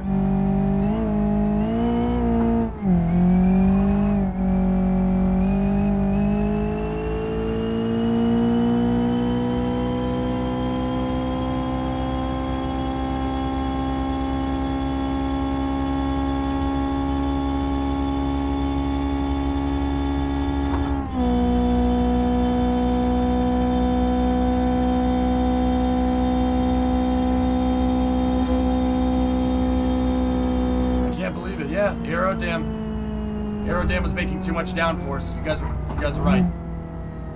The air dam was making too much downforce. We go faster without it, which is, we're sacrificing stability there. But hey, top speed car, so good call. Good call. I thought it was making just the right amount. No, it was making way too much. So get that thing off of there. Twitch chat is right. Hey, when it comes to engineering 7 stars, there's always someone that's going to be correct in chat. It's just you got to figure out as a streamer, you got to figure out who knows what they're talking about and who doesn't. That is really hard to do. That comes from lots of streaming.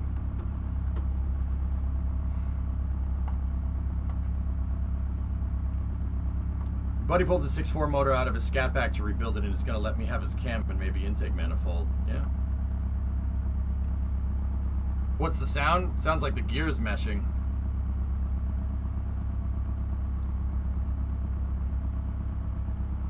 You make the 4th gear. EJ never listens to you. Yeah, that's why I had you build subway lines, huh? Yeah, because I don't listen. Shut up, man. You go faster if you remove the wheels. Cheetos, took 60 pounds out of this car, and it didn't make that much of a difference, dude. I think aero is much more of a difference at this point than weight. We need it's just like the air dam. You need some weight to push the freaking wheels into the ground, dude. Because taking the air dam out, actually, all that taking out, I lowered the driver's weight. You can set the driver's weight. I lowered it by 60 pounds. Go at throttle up. And yeah, we ended up just skidding tires. Hey, Kickning, 10-month resub. I got to 200 and survived.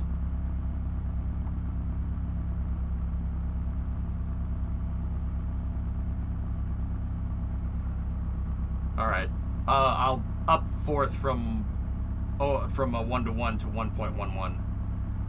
Yeah, these gears are kind of spread out. Oh boy, dude, I have to 9ing a 7x7 tunnel for the next 12 hours. Jeez. Reverse, smaller number. What? Why would that make a difference?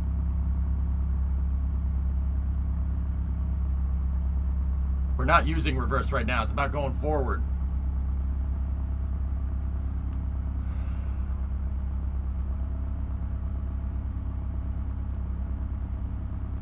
All right, we'll keep the final drive at 288. All right, here we go. Ready? This thing looks ridiculous.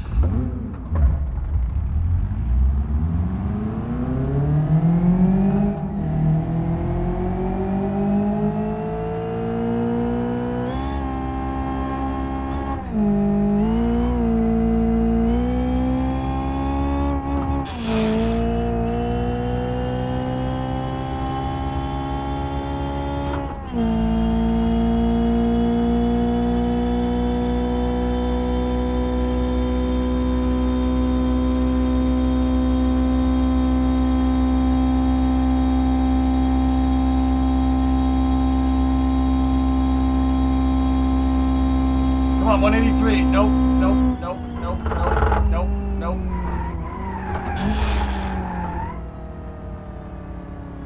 $182 again. We had plenty left in 5th gear, though, right? Thanks, Momo. We had plenty left in 5th gear. Where did my 5th gear RPM get up to? I don't think I hit the red line.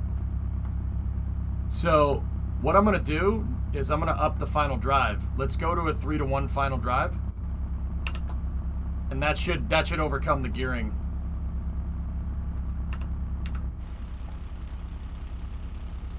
Needs a better radiator. I have the biggest radiator that the stock modifications can offer, JY. We'd need a mod to get a bigger one. What RPM is peak power? Doom, you'd have to look. I haven't dynoed this thing. With the nitrous though, it's definitely gonna make it weird. Here, I can do basically a pseudo dyno run here. Get it up into 5th.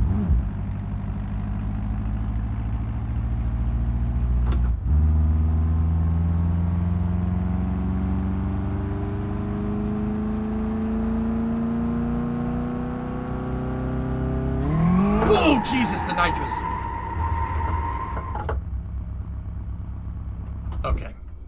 Okay. Okay. I need to lower the nitrous hit. We need to hit the nitrous at...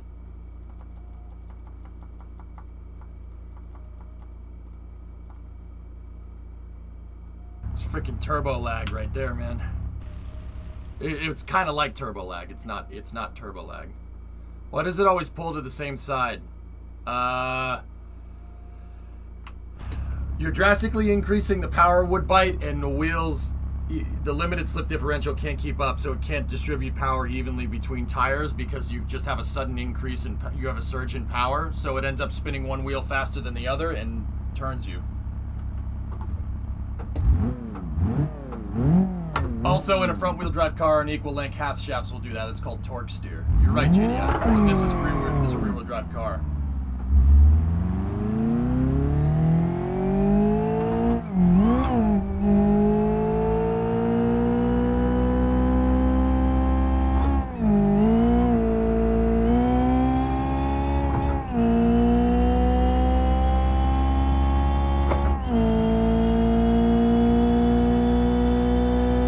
It's got a solid axle on back heel loop.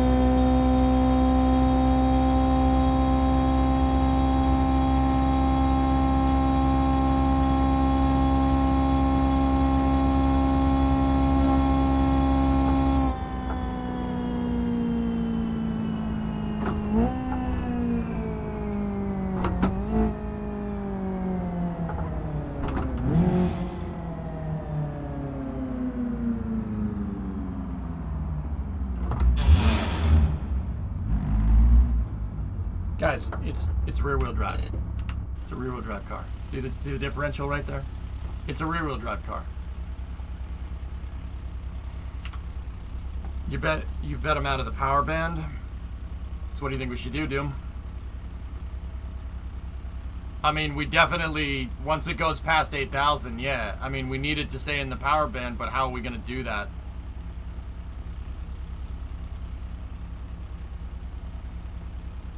We only have time for a couple more tests, and then I gotta switch to. Then we'll switch to Space News.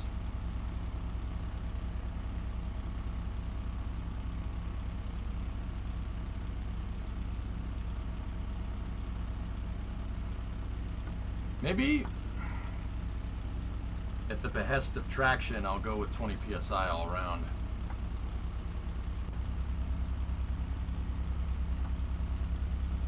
Yeah, you know what? I was running low PSI. Let's go up to 25. I'm serious. See if the tires will... I was thinking the spinning tire will keep the thing tough, but let's try that. Let's see what that does. Increasing the tire pressure.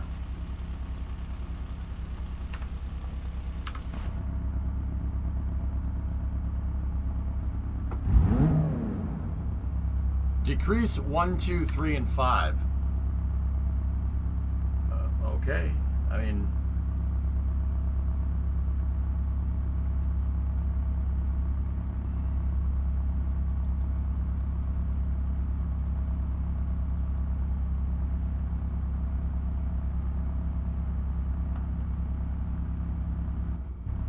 Okay. Yeah. We should probably increase that to about there.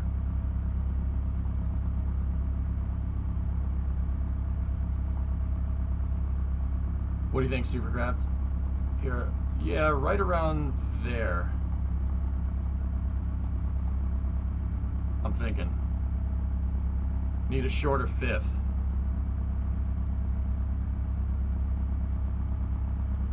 It might be too short. We'll go with 0.8. All right, let's do this.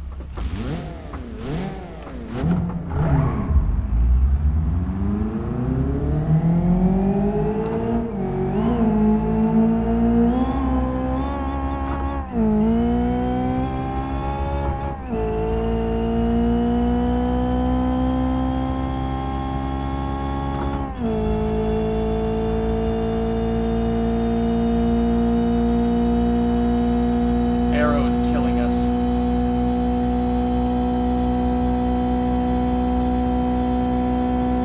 Fastest we've ever gone, though. 184 in this car before it zonked out.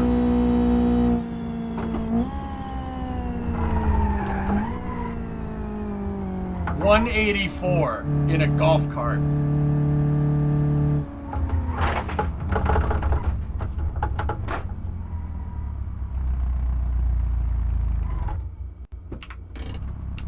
$184 at 75. This thing hauls, man.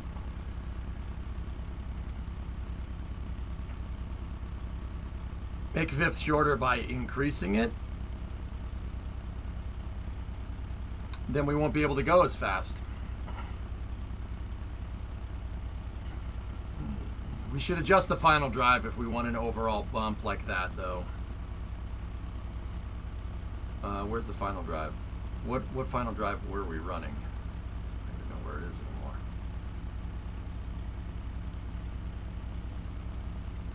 I think peak might be 6,800. Try 0.65.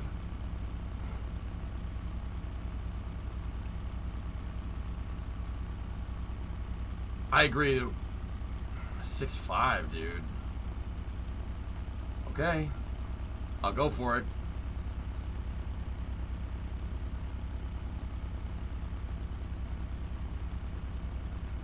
We'll go for it. We'll see what it does. We're running a 3-to-1 final drive.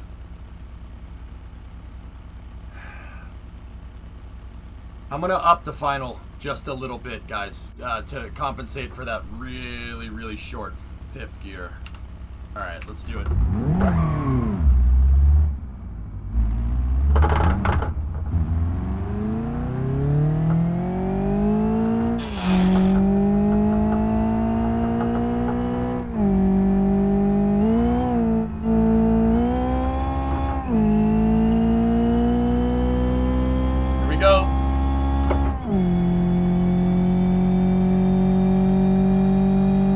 That's a really short gear. Let's see where it gets us.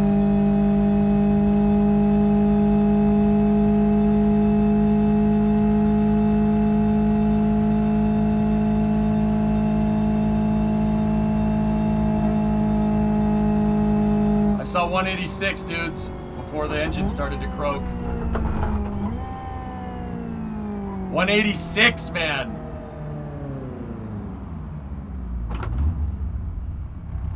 We got to give it a little bit more gear.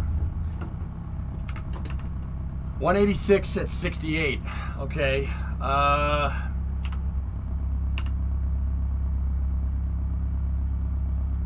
Let's go 7. Let's go 0.7.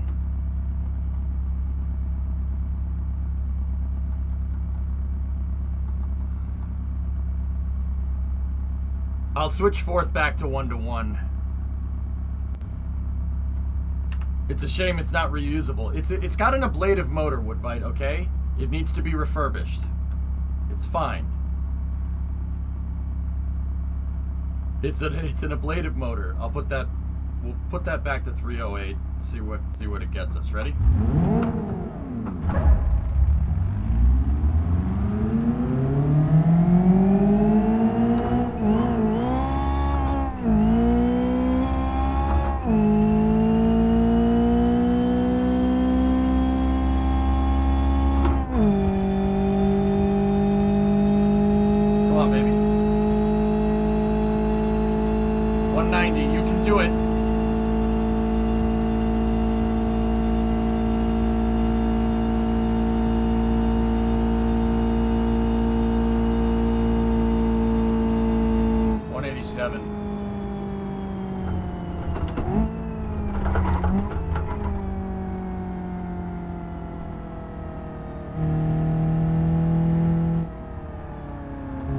Faster, but we still had plenty of revs left, so I'm gonna put that final drive back up. I'm gonna put the final drive ratio back up to 3. You know what? I'll go 323s. This will do it. This will get us to 190, I think. Can you throw a smaller tire on? Less rotational mass to get it up to speed.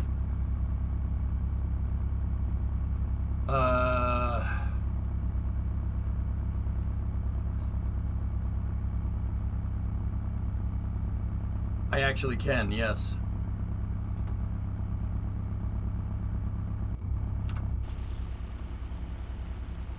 $10 by 4.5, dude.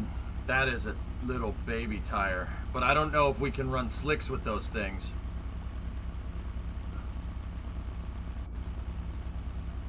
It's still the same rim, but yeah, it will screw with the gearing. So you know what? I'm gonna go back to my Magtex 10 by 6s. With a slick tire.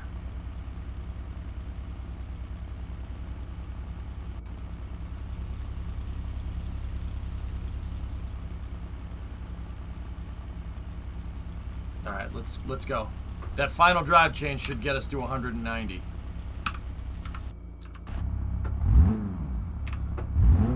Okay, 1 or 2 more tests, guys, and then it's time for space news.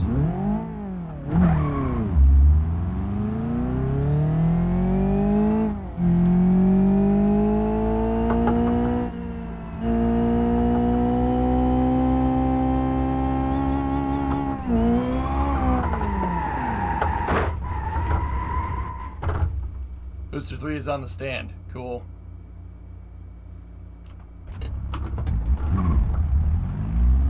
That's why I said 1 to 2 more.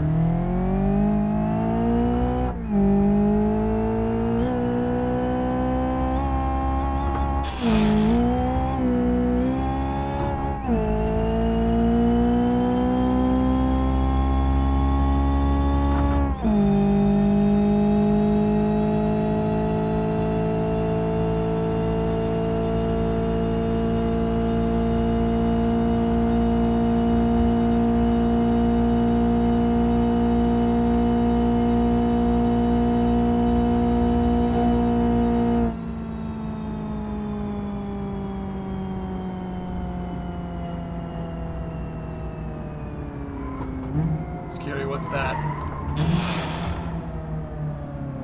185.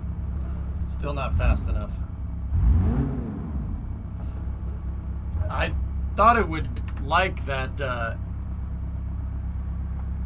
thought it would like that extra torque from the final drive, but it doesn't.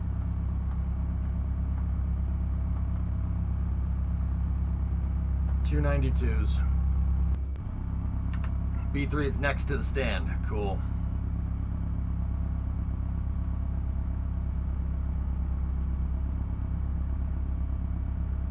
The HP readout is too hard to read.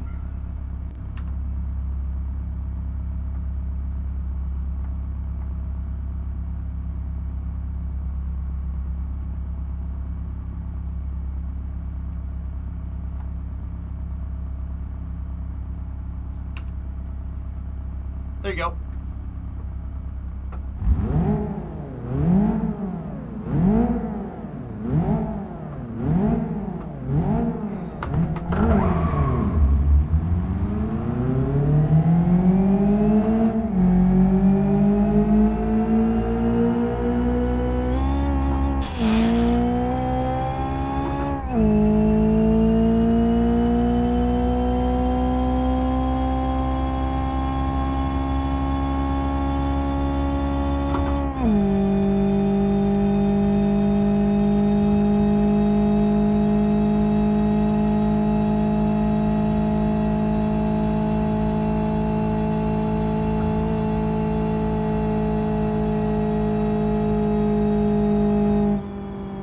Why does it fall off like that?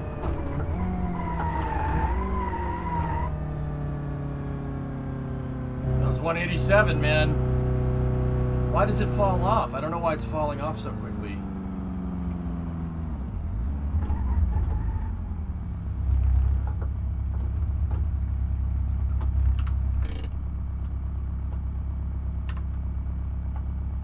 All right, here. I can set our max revs. Let's set revs down to 7,500.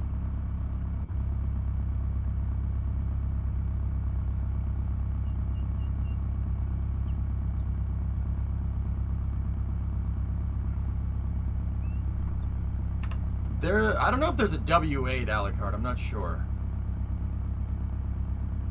All right, let's try that. Setting the rev limiter shouldn't change too much.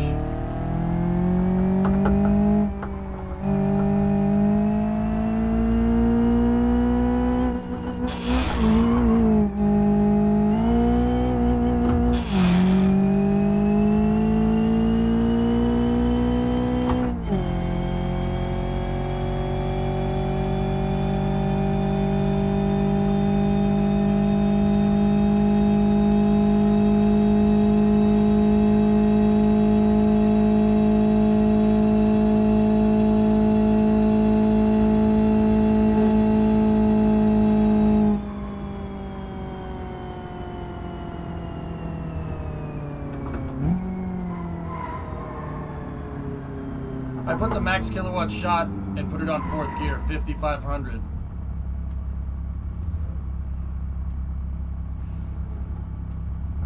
Okay.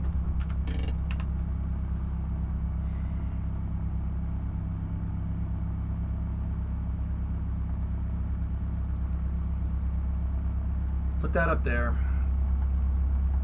5,500, huh?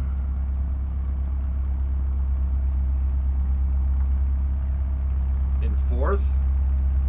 Okay.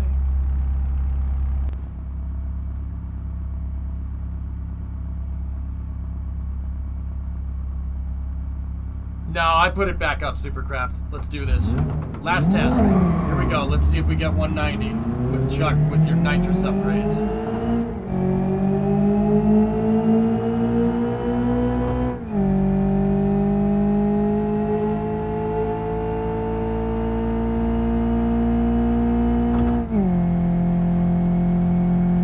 Nitrous should kick on right around now.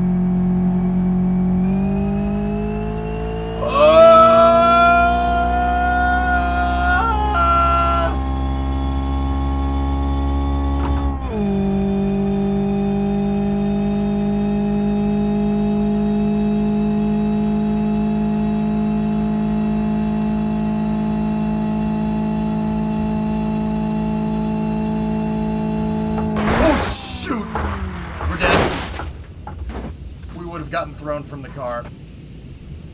I nicked the toll booth. Oh, yeah, that's death. Oh. You're going uphill this way?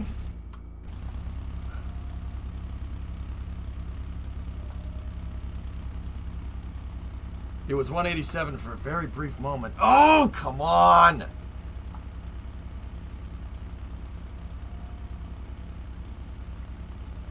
All right. All right. All right. All right. All right.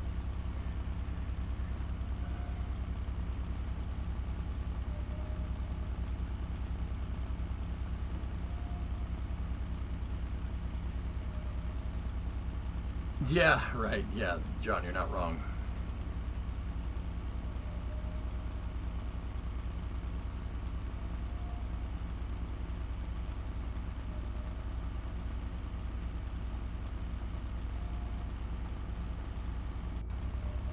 PSI. Let's do this. We're going with the nuclear options here, chat.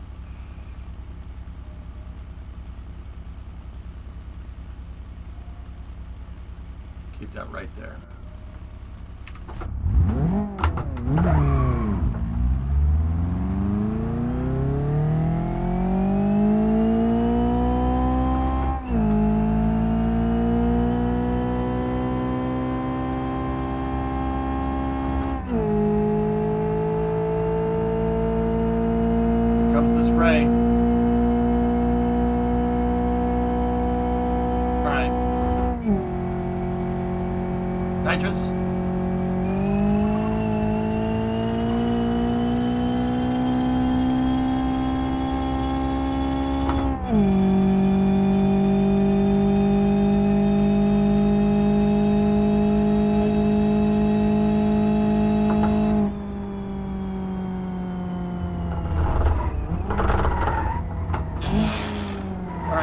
Screw it. I'll just copy yours.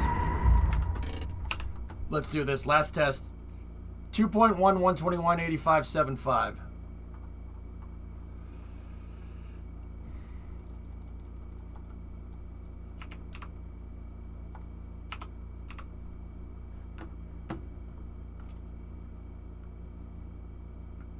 .85.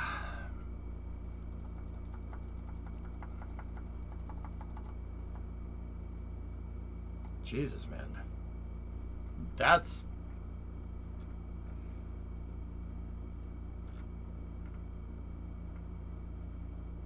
.857.5.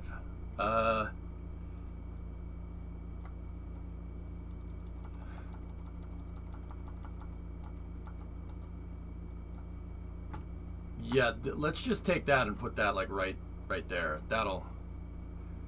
What's your final drive, Chuck? What final drive are you running?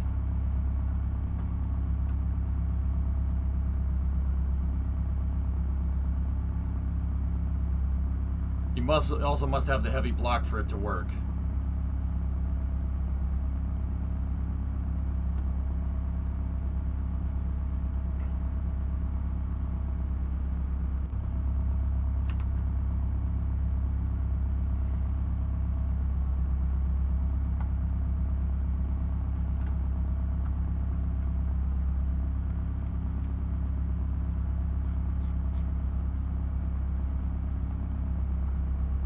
Oh, Supercraft, I'm kind of out of time. Like I said, going with the nuclear options here.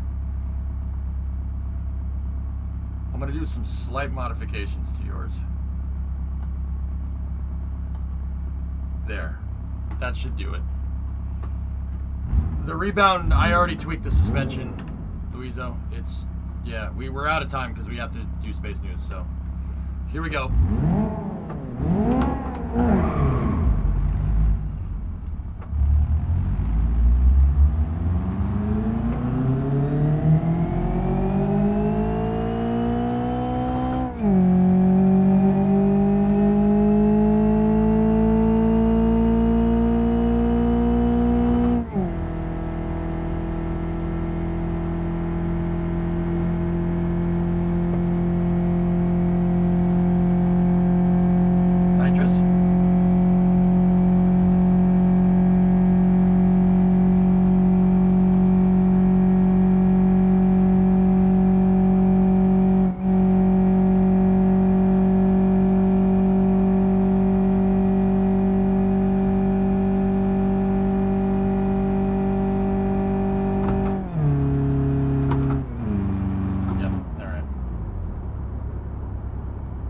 Yeah, I know. I put the nitrous on fourth. I know.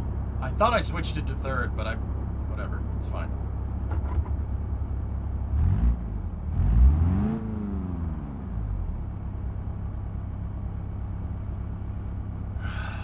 Come on. We can do this.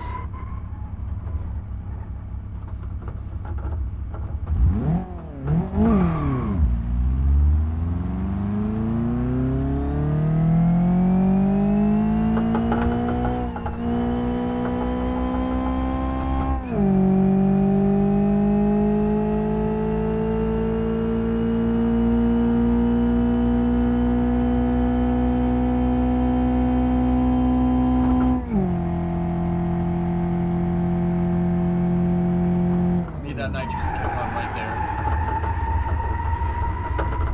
I'm gonna mess with the nitrous controller just a little bit.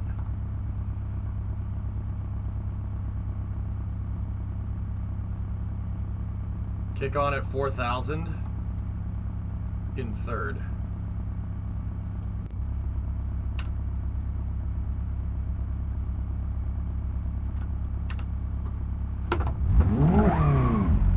Well, the nitrous will overcome that, Merkers, won't it?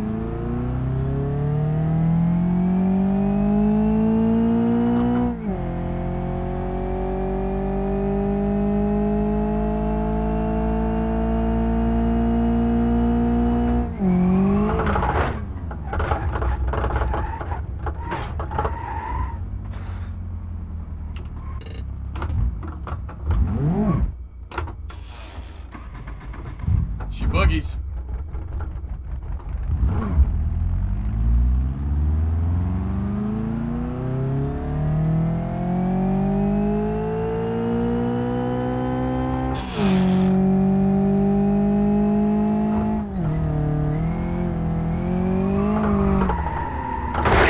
Oh, we would have heard that. We would have felt that one. Definitely would have felt that one later.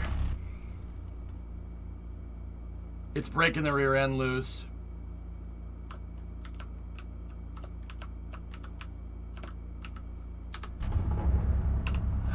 All right.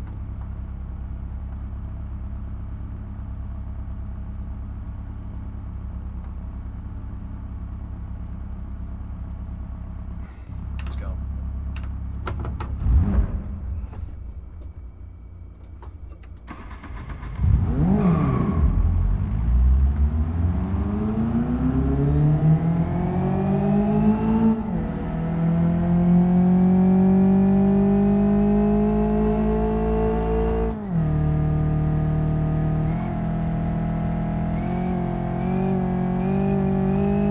Got it. I hooked it. We're good.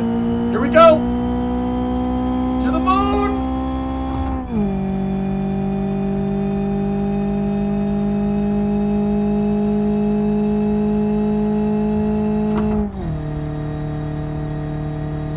I shifted too early.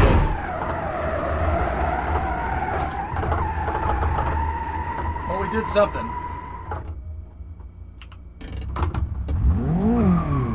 Again. no, the engine blew out.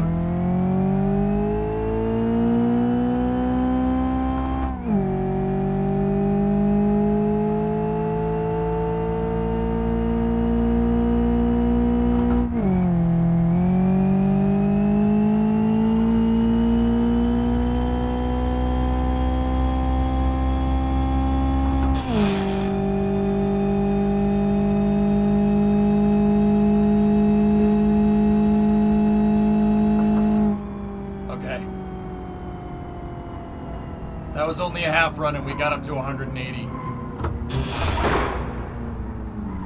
Yep, that's my tire over there. Bono, my tires are gone, mate. Bono, my tires, mate. Mate.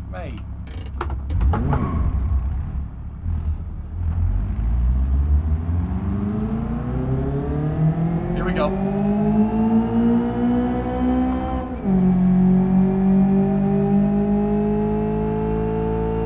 We have the biggest radiator we can. All right, ready? Here we go. She's gonna hook.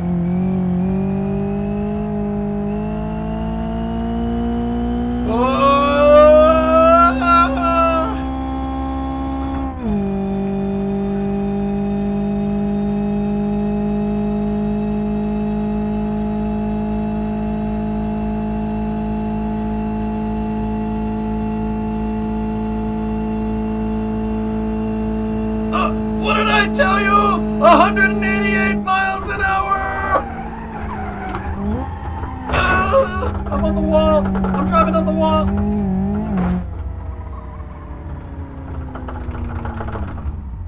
Well, do I still have all my tires?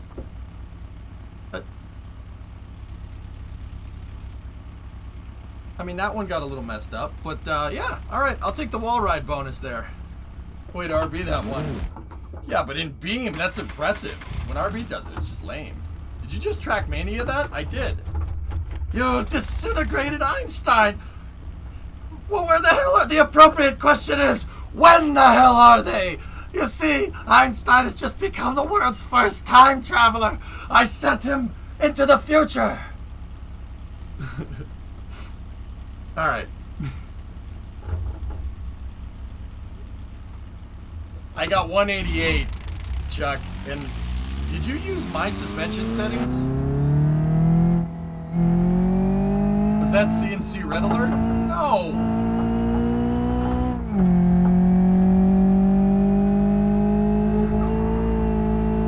You did use my suspension settings, well that's good. Let's go.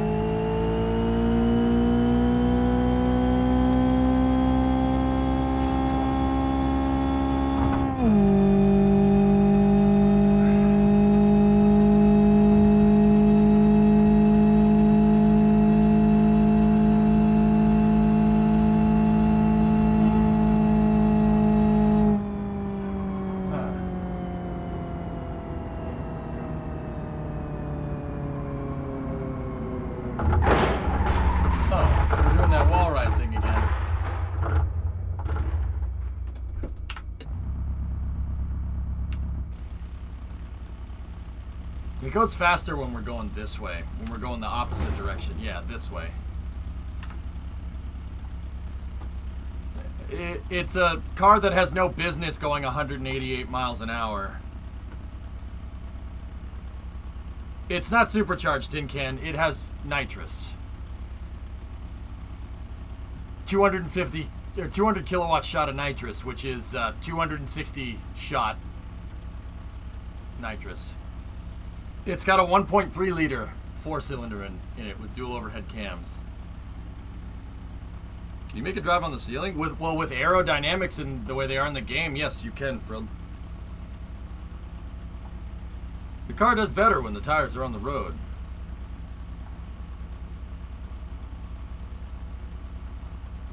Alright.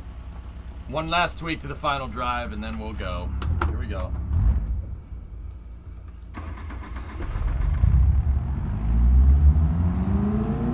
Shut up, Pace! Oh, Chuck, don't worry about it, dude. Whatever you did.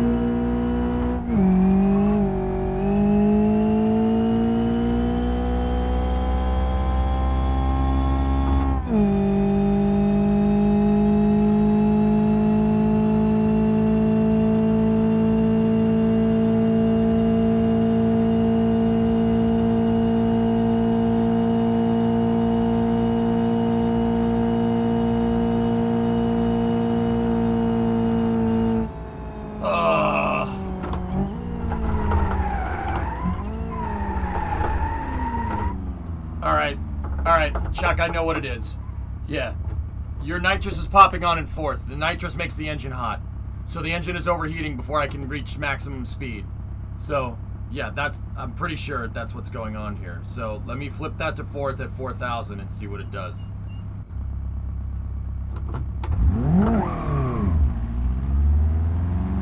It has individual throttle bodies, Cheetos.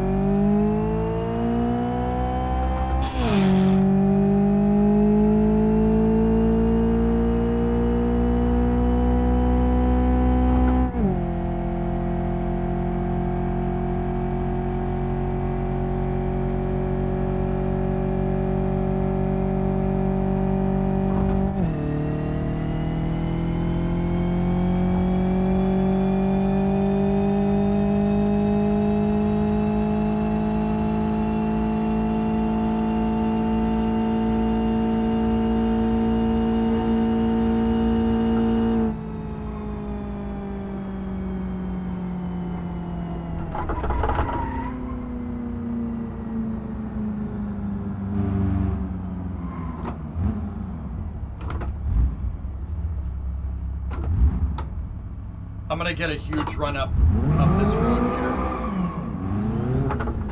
We gotta try to come as fast as we can out of here.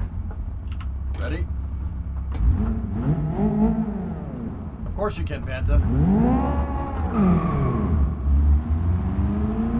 I damaged the engine.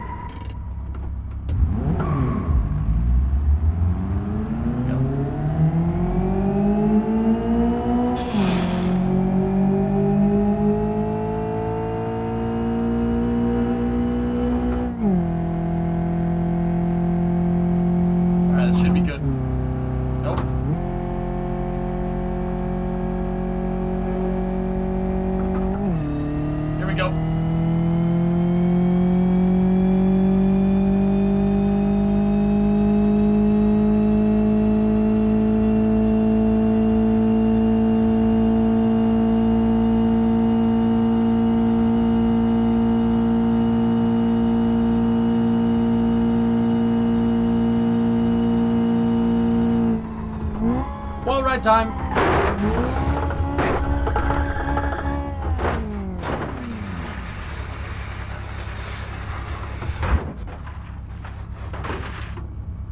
Ow.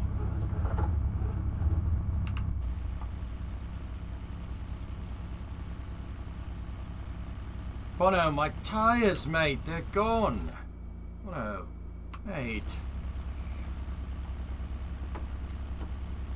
Chuck, I don't know. I just don't know what you're doing, dude. I'll be honest with you. What is the fuel system?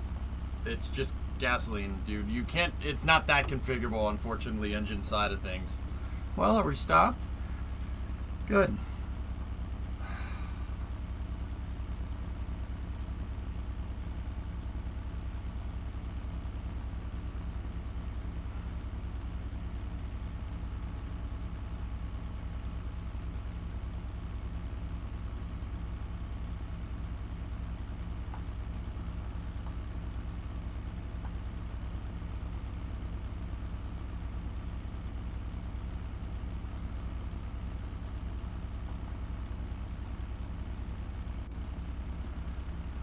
Okay. I made some final tweaks.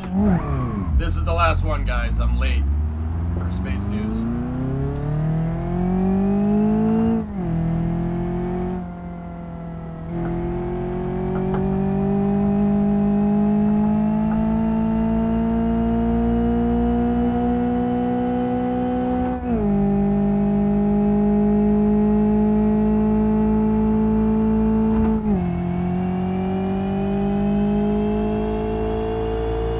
A lot of people jaywalk.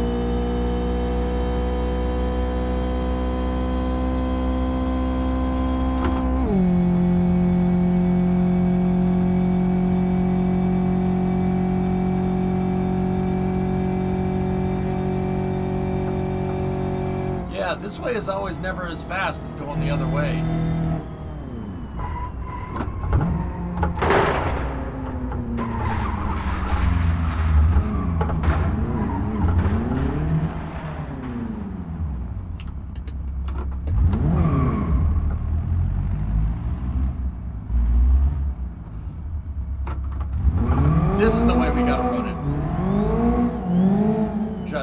speed as we can.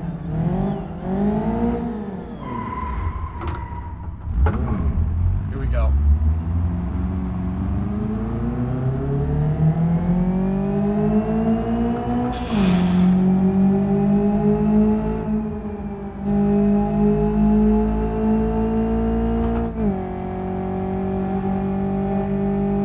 Let's go.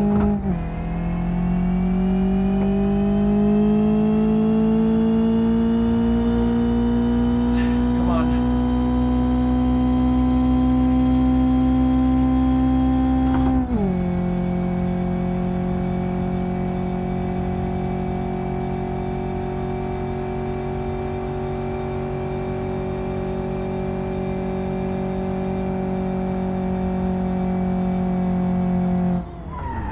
I can't get this thing to go above 187, dude.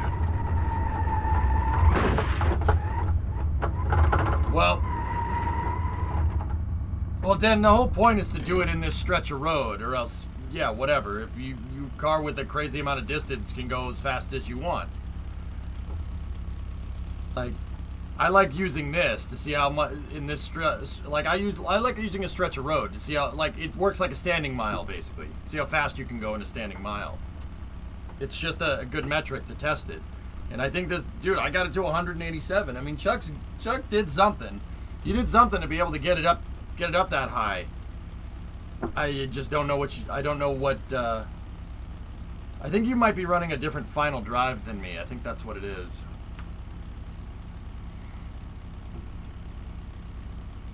What's the 0 to 60? Well, the gears are designed for top speed, so we got, the 0 to 60 is not pretty. It's not the best.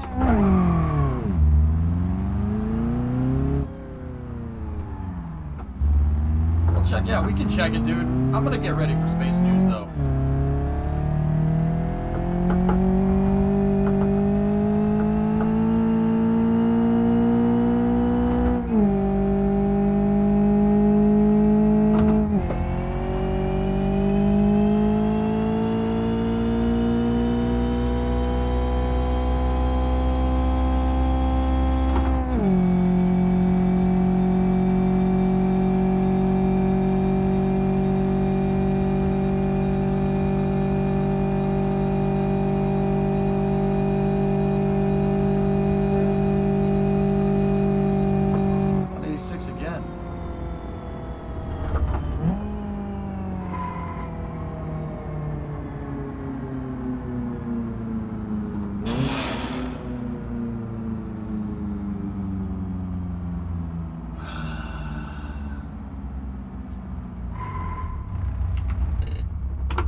Yeah, we got it to 187 before it dipped out, dude.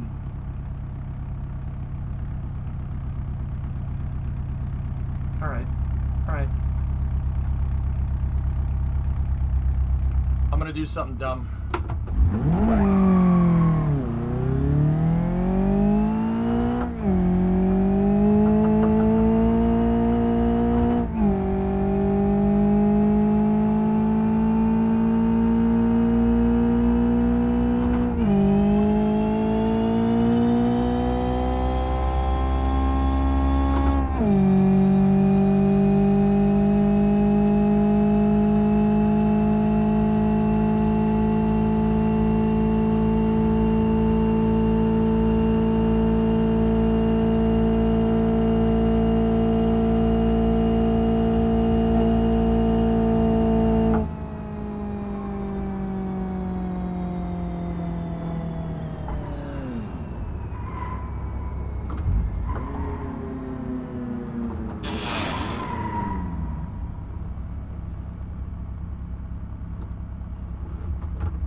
I tried running at 50 psi out front, Al, and it didn't like it.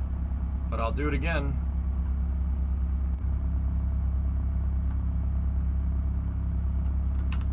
Get to a higher speed before kicking in the nitrous. That's got to be it. I'll put the nitrous in 5th gear, and then I'll make 5th gear as short as we can.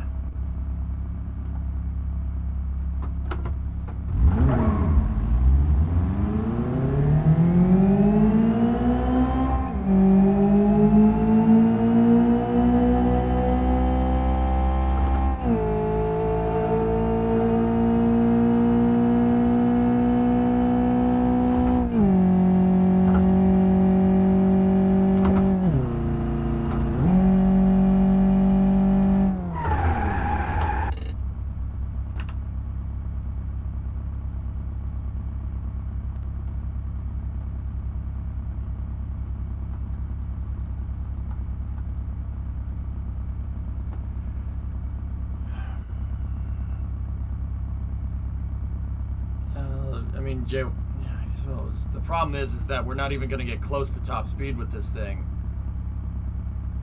Yes, Astro, it is. Mm-hmm.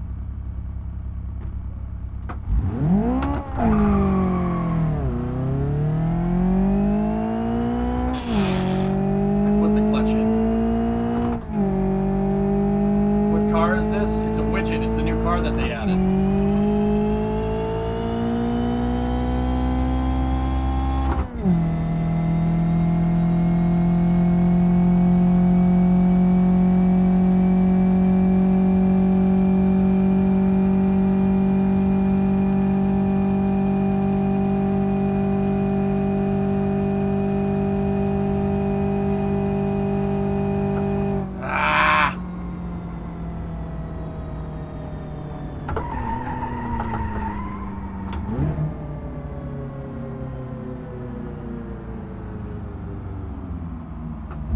Strimmer 1190. Yeah, Ghost, it's really fun, dude. You can really, if you know what you're doing, if you know enough about real cars, you can really have some fun with this thing.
Moon gravity, we're not gonna go as fast.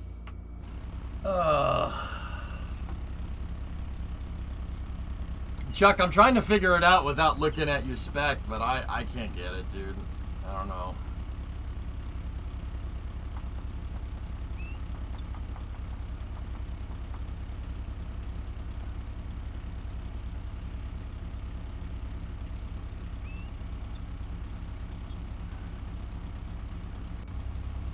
It's just...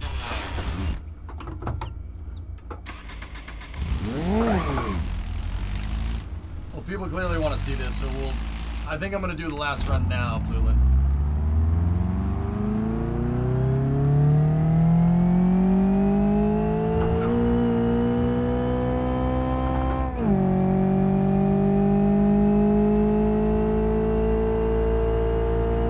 I believe you, Chuck.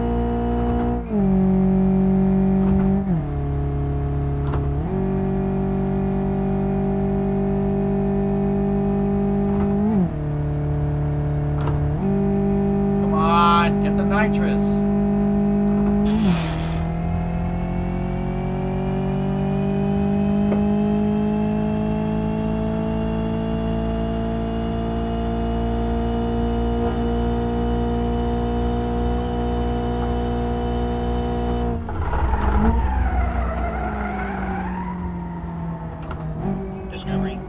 throttle. Technical, 39-month resub. What's up, dude?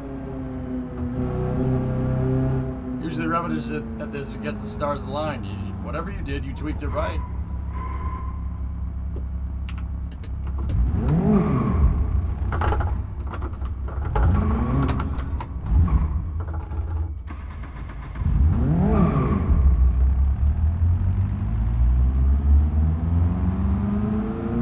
Alright, let's do the downhill run.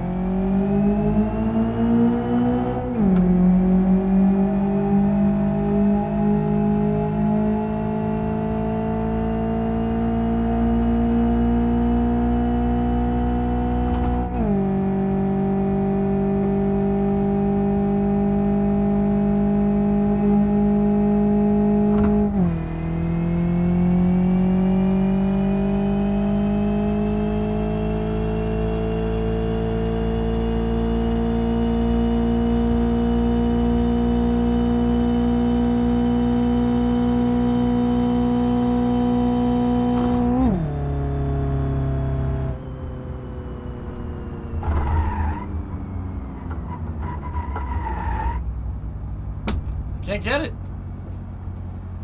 Just trying a bunch of different things.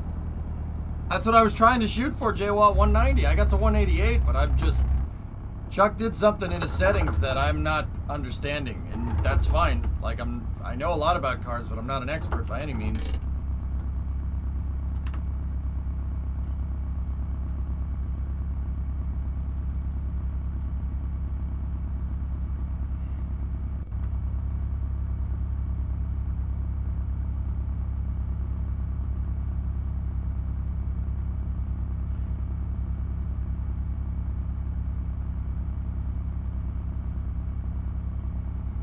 You took the glass out?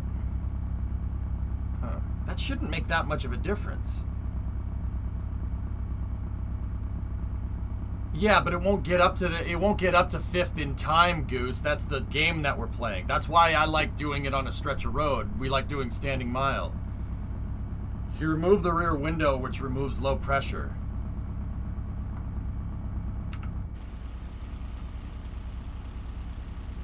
Yeah, Pray, I guess that'll work.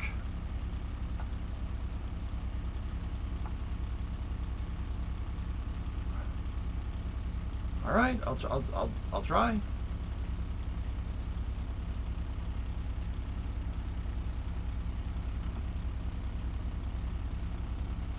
I mean, yeah, I guess that'll. I mean,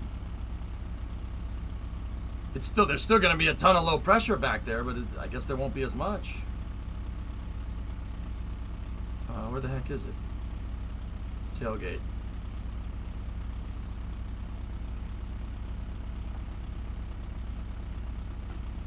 The spoiler's gonna make drag, Gorgon. We don't want that. You need a jet turbine. Alright, Pray. Pray, look at this, dude.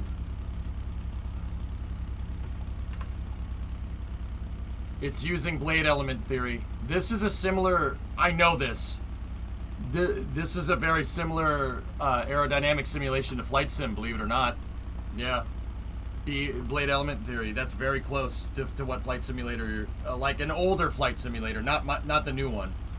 Like Flight Sim 10 uses blade element like this. It's very good, dude. The arrows, they I don't know if they just recently added this or not, but...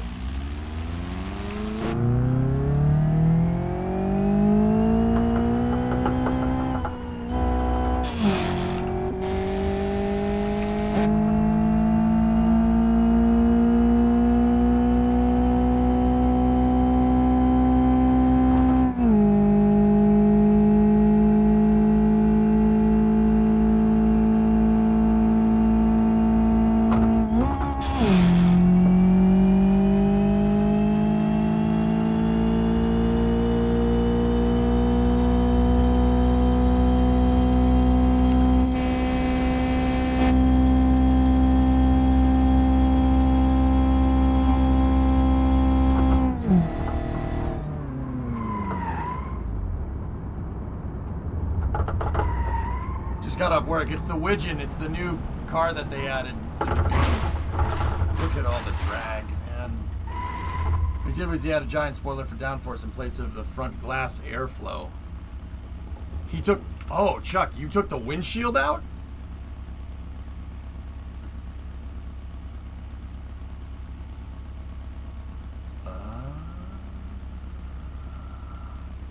Okay. That'll do it. Pray I get it. He sold the windshield.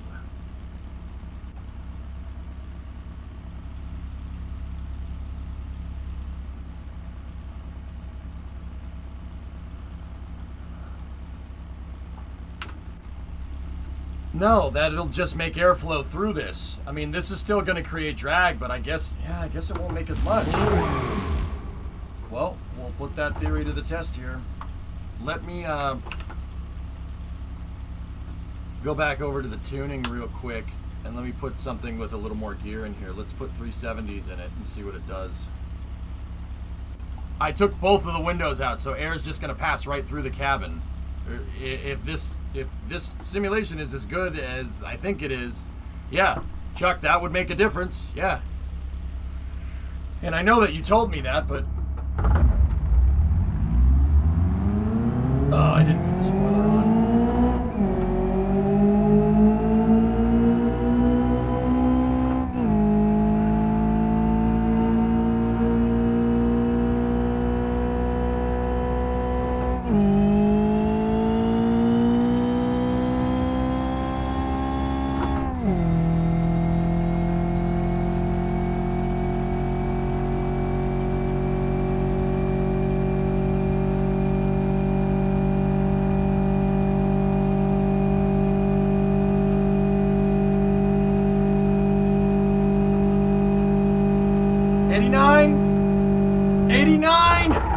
I can't believe that. I can't believe it's that Beam, dude. Beam is no joke now, man. That actually, dude, that's what it would do in real life. That's crazy. That is what that would do. It would do that. Taking the windshield out would, that's kind of nuts. Can you take the cage out? I can take the cage out and we can take the canopy off like what Chuck was doing.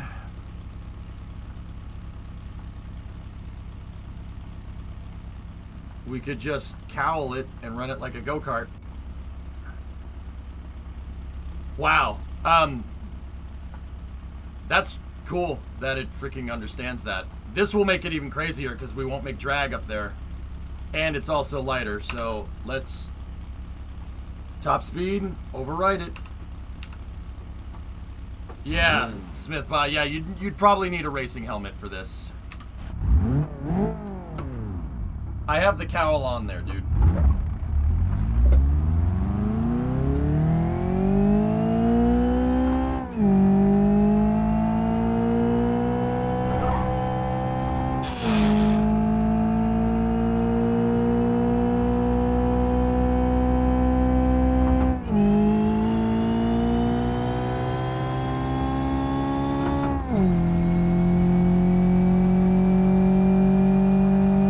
Holy crap! Holy crap! Holy crap! Ah!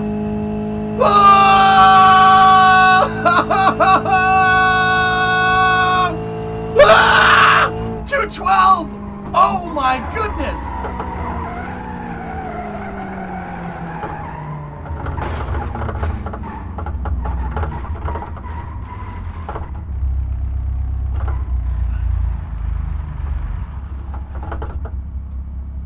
Wow. Dude, Chuck, I'll be honest with you, man. I didn't think Beam would be that good. That's right. This is what would happen in real life. We just shoot the air up and over. But we don't have a huge windscreen back here to create drag. So the air that's going to separate off the edge of this, right? It's going to create some drag right there. But it's mostly just going to shoot past the seats and out. I can't believe that that Beam actually understands that. That's really freaking cool. That's better aerodynamic simulation than Kerbal. Like, it is. It's better aerosim than Kerbal. Get it to 250.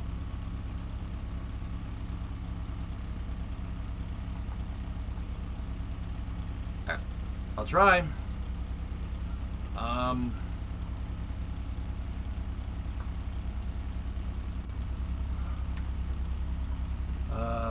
Okay, let me mess with the gears a little bit.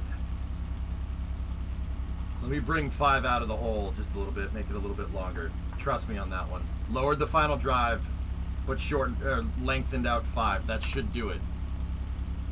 I'm amazed. Congrats to the freaking Beam developers. This is fantastic. Chuck, if you know any of those guys, please tell them. That's fantastic. From somebody that screws around with aerospace stuff all day, that's really, really impressive. Like, it's pretty crazy. Can you put a spoiler? It should I can put a spoiler out back, yeah.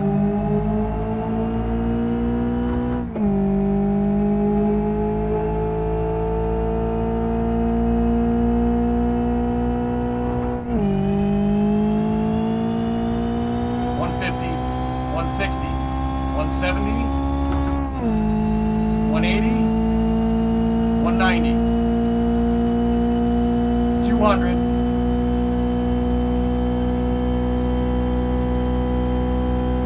$210, well, we die now.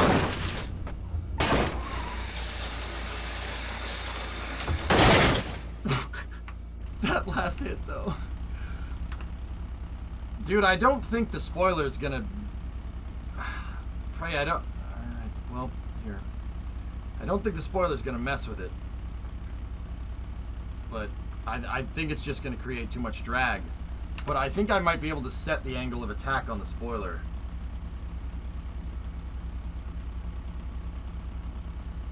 Suspension, nitrous, engine, diff. Let's go 352 on the diff. Oh, yep, rear wing angle. I saw it in there. Set it at 12 degrees. Dude, we don't want something that's too crazy. I want to set it to as low of angle of attack as possible. Set it to 8. That should do this.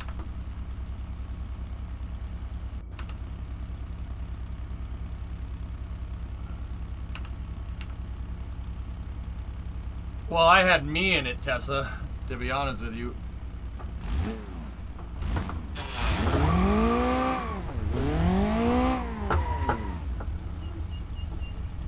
We don't want larger wheels at higher speeds, Snick, I don't think, because of rolling resistance.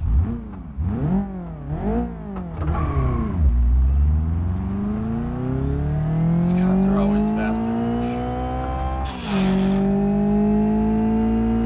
We basically made a Reliant Robin, guys.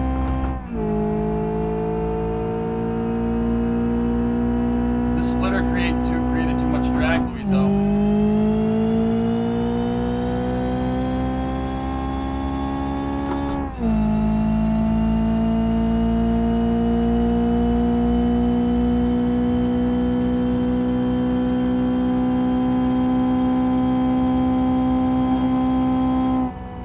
Drag.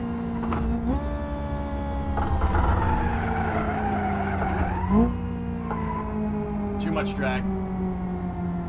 Spoiler added way too much.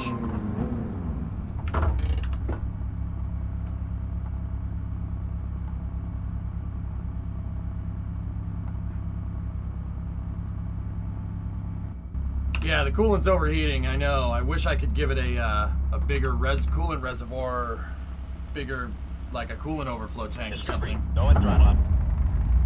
Hanks, what's up, buddy?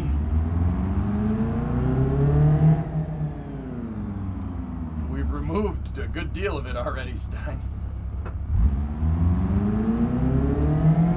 Yeah, blade element is okay, Prey. It's not the best, but it's alright.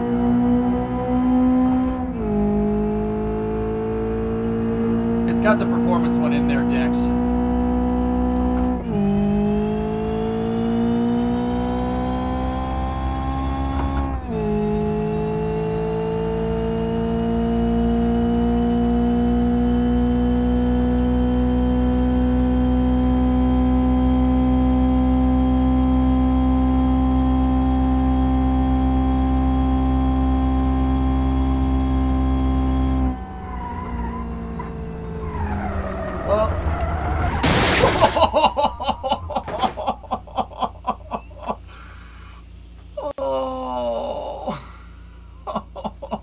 just switched it to the last second to get a shot of this thing just creaming itself.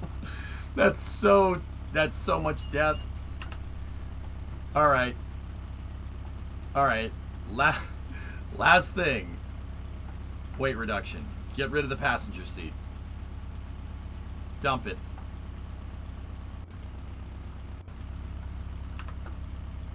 I don't think it's doing aerodynamic simulation on the interior of the car, but I'm not sure. Narrower front wheels. Tessa, we could do with the narrower wheels because it's less rolling resistance. We'll just go nuclear option on this thing again.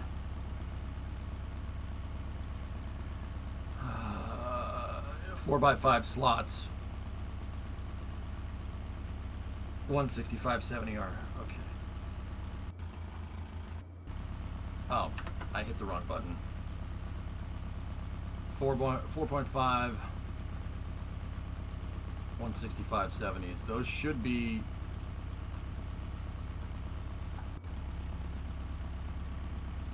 skinnier tires. Remember, you still need to turn. Yeah. We don't have as good of a tire compound.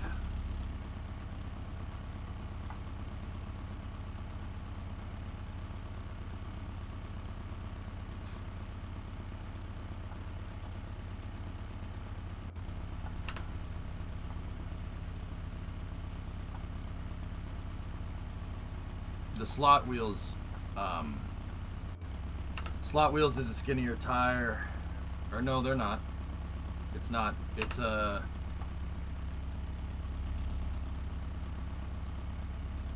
no. I'll keep the mags. There's not another good wheel configuration that has a slick. If I could get the smaller wheel with a slick, then I'd be all over this, but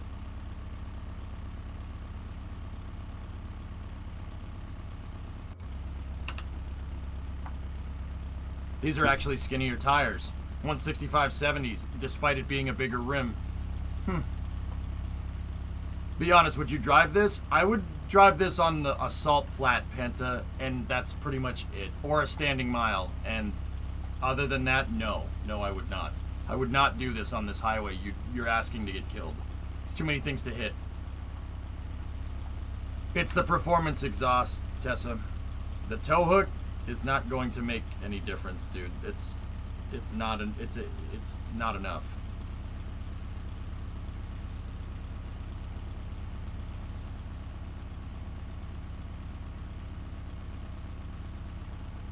It's not enough weight to make a difference to affect us. A tow hook is 50 kilograms? I don't think so, man. There's no way a tow hook weighs 120 pounds. Take the exhaust off. Engine won't perform as well. 50 grams. Oh, okay. 50 grams is inconsequential, dude. I really think. Watch. Let's see what it does. This is no passenger seat.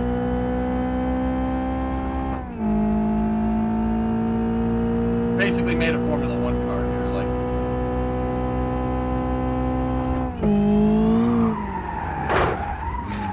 see? It's too heavy. I mean, it's too light. We're spinning the tires. It's way too light.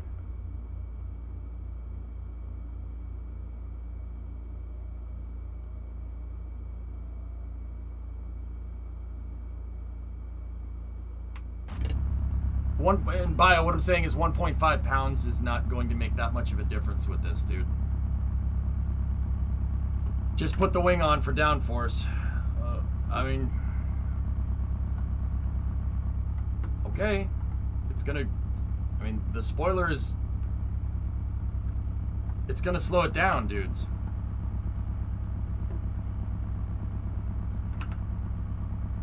Alright, one last tweak. I've been saying that for like 20 minutes. It's 5 o'clock. We gotta go.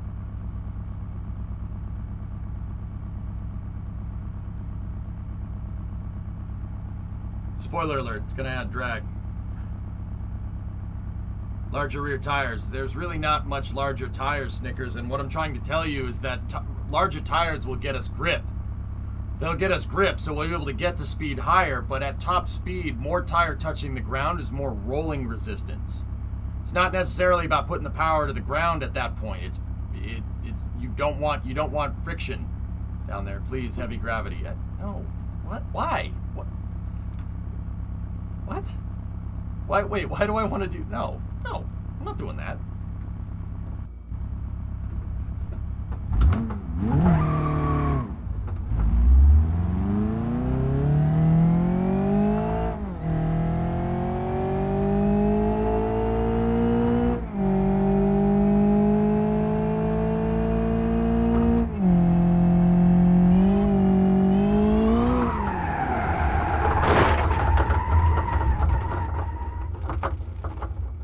Is it 5 p.m. or a.m.? It's 5 p.m.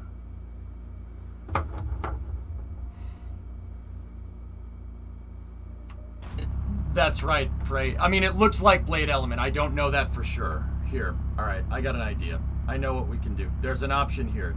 This will make everybody happy.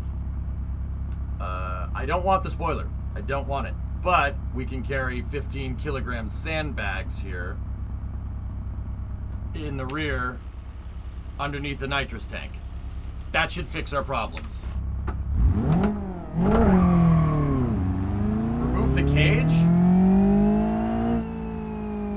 I'm not gonna remove the cage. A standing mile car like this would need a cage. So, yeah, I mean, cage might probably make us go faster because it's lighter, but.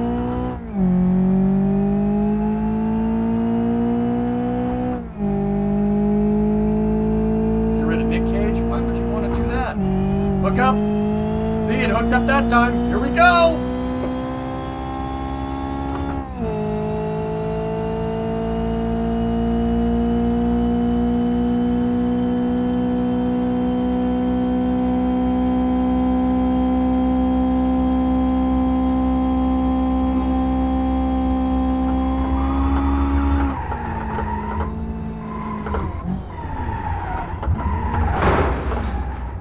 Man, that would have hurt. 213 is what we hit. Not bad.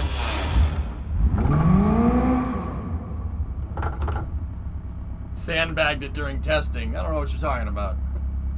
Alright. I don't think there's much more we can do with this, guys.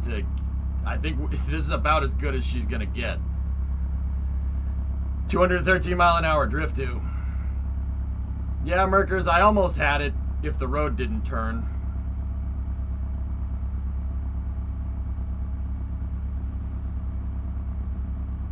Is there anything that I can do? Alright, I'll put a jockey in there, Tessa. Let's see. Put a little small boy in there.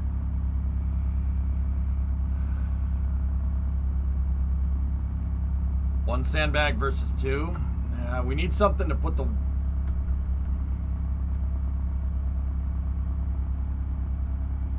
Nah, let's just go. Last run, guys. It's 5 o'clock.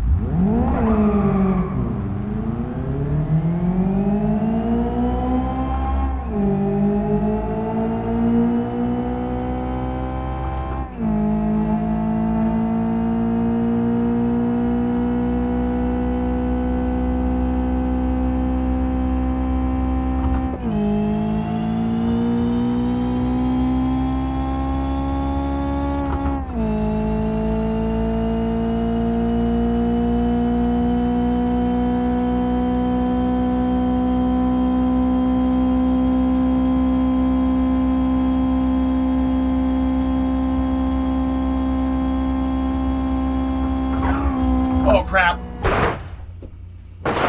Instant death. Instant death. Instant death.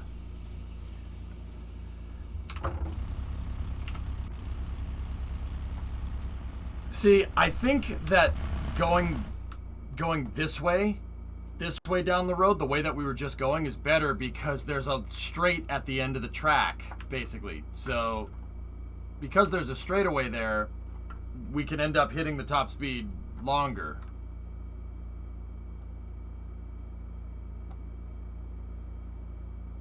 So here's what I'm gonna do.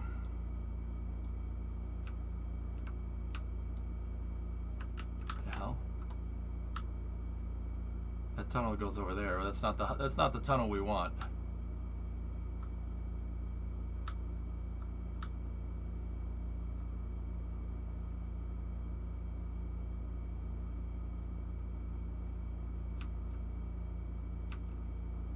This is the tunnel that we want.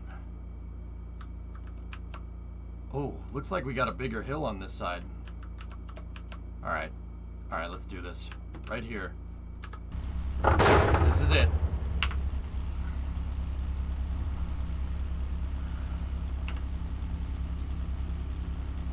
I'll lower the final drive, Tessa. We'll put it back to 328.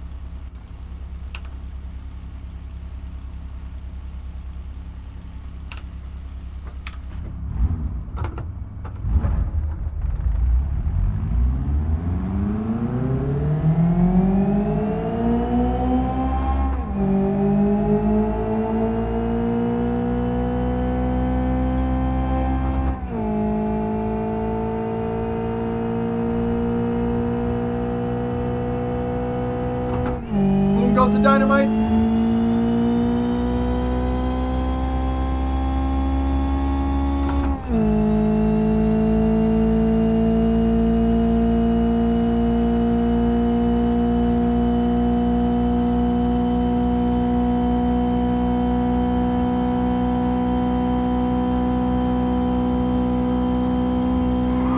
$217. Holy crap, we are dead.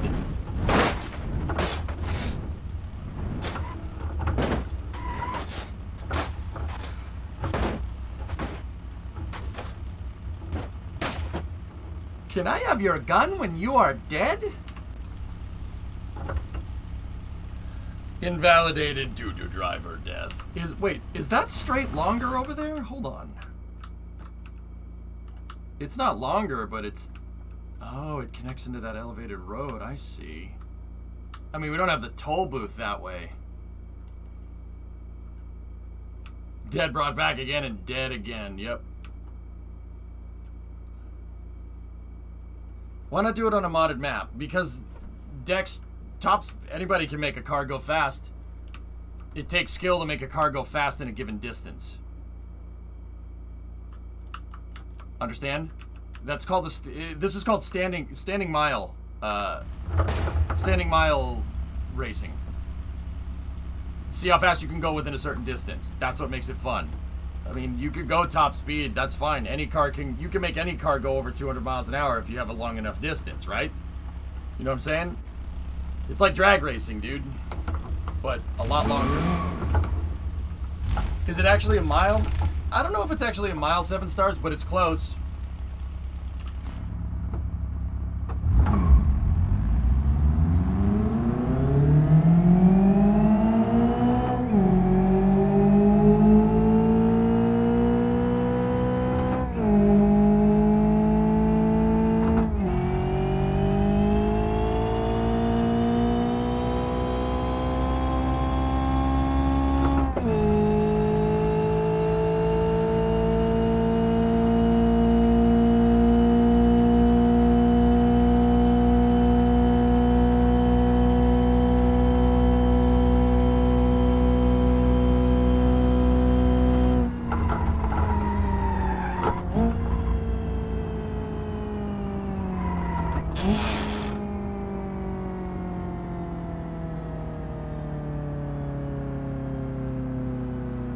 $215 and we survived. I'm calling that good. That's it. Have you tried shifting while keeping the gas pedal down to keep the RPM up? Pro skill, I don't... That's not really what you'd want to do. I don't think at least... Don't you want to take your foot off the gas, dude? I mean, if we want to... Like, I guess if we're bang shifting it, I mean...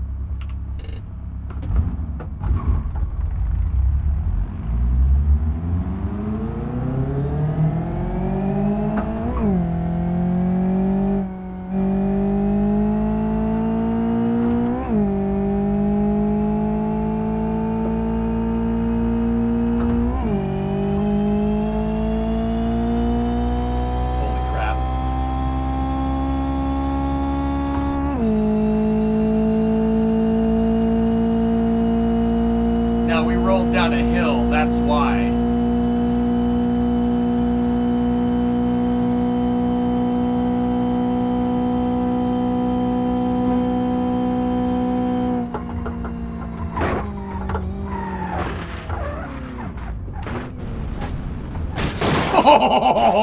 Oh, hitting the barricade would have been death.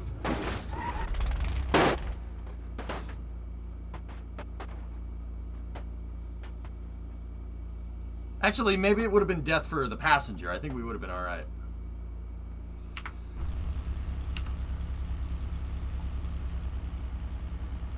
Tessa, I think I can get it. Dude, we haven't even... Oh, this is... See, this is the Salt Flats, man. Anybody ever see that episode where they go to the Salt Flats, right? Jeremy, Richard, and James with the American cars? And you're like, oh, I can go faster, I can go faster, I can go faster. That's what standing mile racing does in real life. You're just like, nope, I want to go faster. I want to go fast.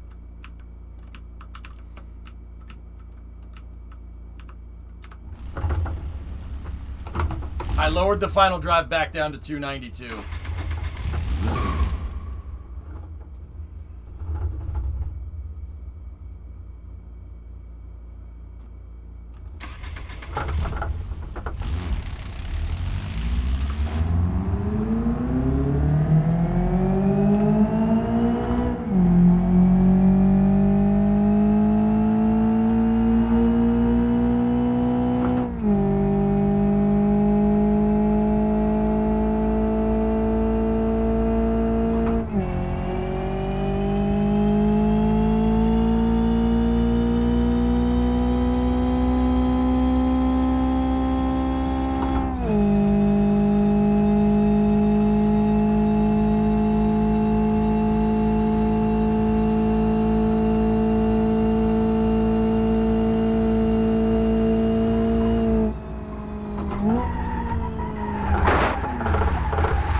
Get the right run with this thing, dude, that's it. But anyway, it's time for space news. I'm satisfied. I can get this thing to go 220, and maybe we'll do that the next time we play Beam. Yeah, no, the way I do this, guys, it's a challenge.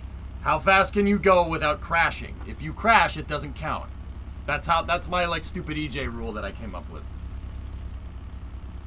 Save the config. Yes. Alright, we're good. Someone needs to make this death trap in real life. Well, Zast, it's a real car. What is it called, guys? It's called a bond bug.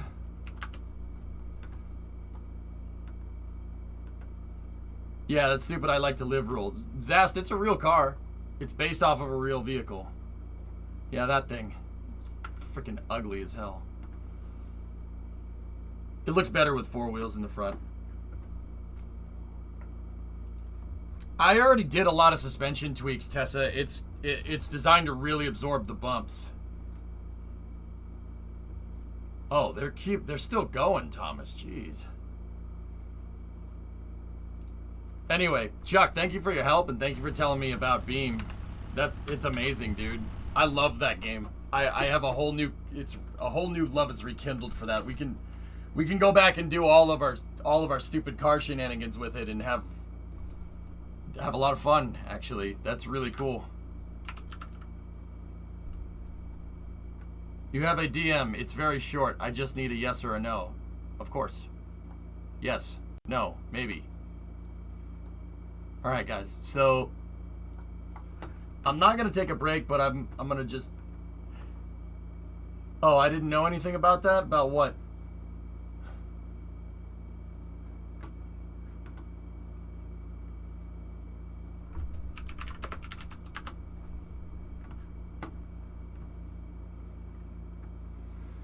Yeah, I know with automation, Dimitri, what I would like to do, and once again, I like the customization of the developer cars. I like how you can change a lot with them, right? You can't necessarily do that if you just port a car from automation. What I would really like to do is build engines in automation and then put them into like the D series or the Blue Buck or any of the other cars that are in Beam. I don't know if there's a way to do it. I mean, I'm sure there is, but how hard is that? You know what I mean? How difficult is it? Just learn to code.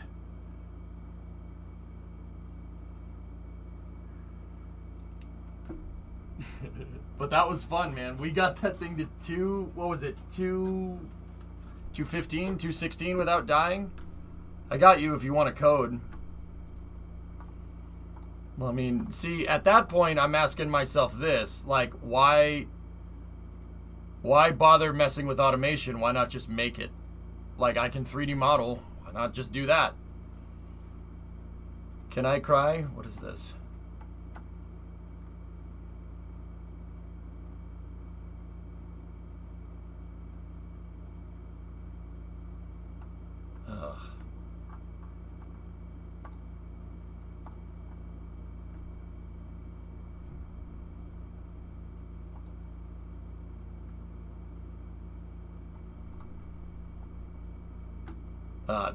No, I don't want to show that. That's depressing. Yeah, Edwards, if you damage the car, it don't count.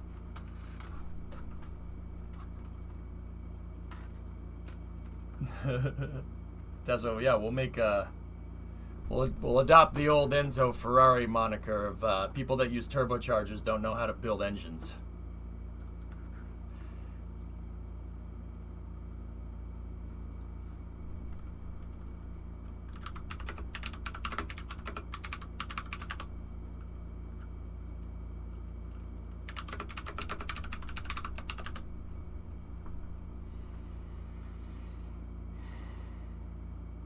Yeah, exactly, Red 8. Just like Kerbal taught me aerodynamics because I'm interested in Kerbal. No, wait, that doesn't... I guess I'm interested in aerodynamics and Kerbal helped me with... I don't know. Whatever. Modern Ferrari. Deliberately produce leaky intercoolers. Enzo would be turning in his grave, Scary, if you saw what Ferrari has become. He'd be turning in his grave, I'm telling you. The F40, right? The Ferrari F40 is a very good example of a car not needing a lot of horsepower, but still being fast as hell. You don't need 1,000 horsepower to make something go fast. You don't need that. That car is 470 horse. 470 horsepower. Not 600, not 800, not 707. 470 is all you need. And it is turboed, which is hilarious, but yeah. And it's one of the best handling cars around, ever. No computers on that thing. Yeah, I know. Tessa, right? It's true.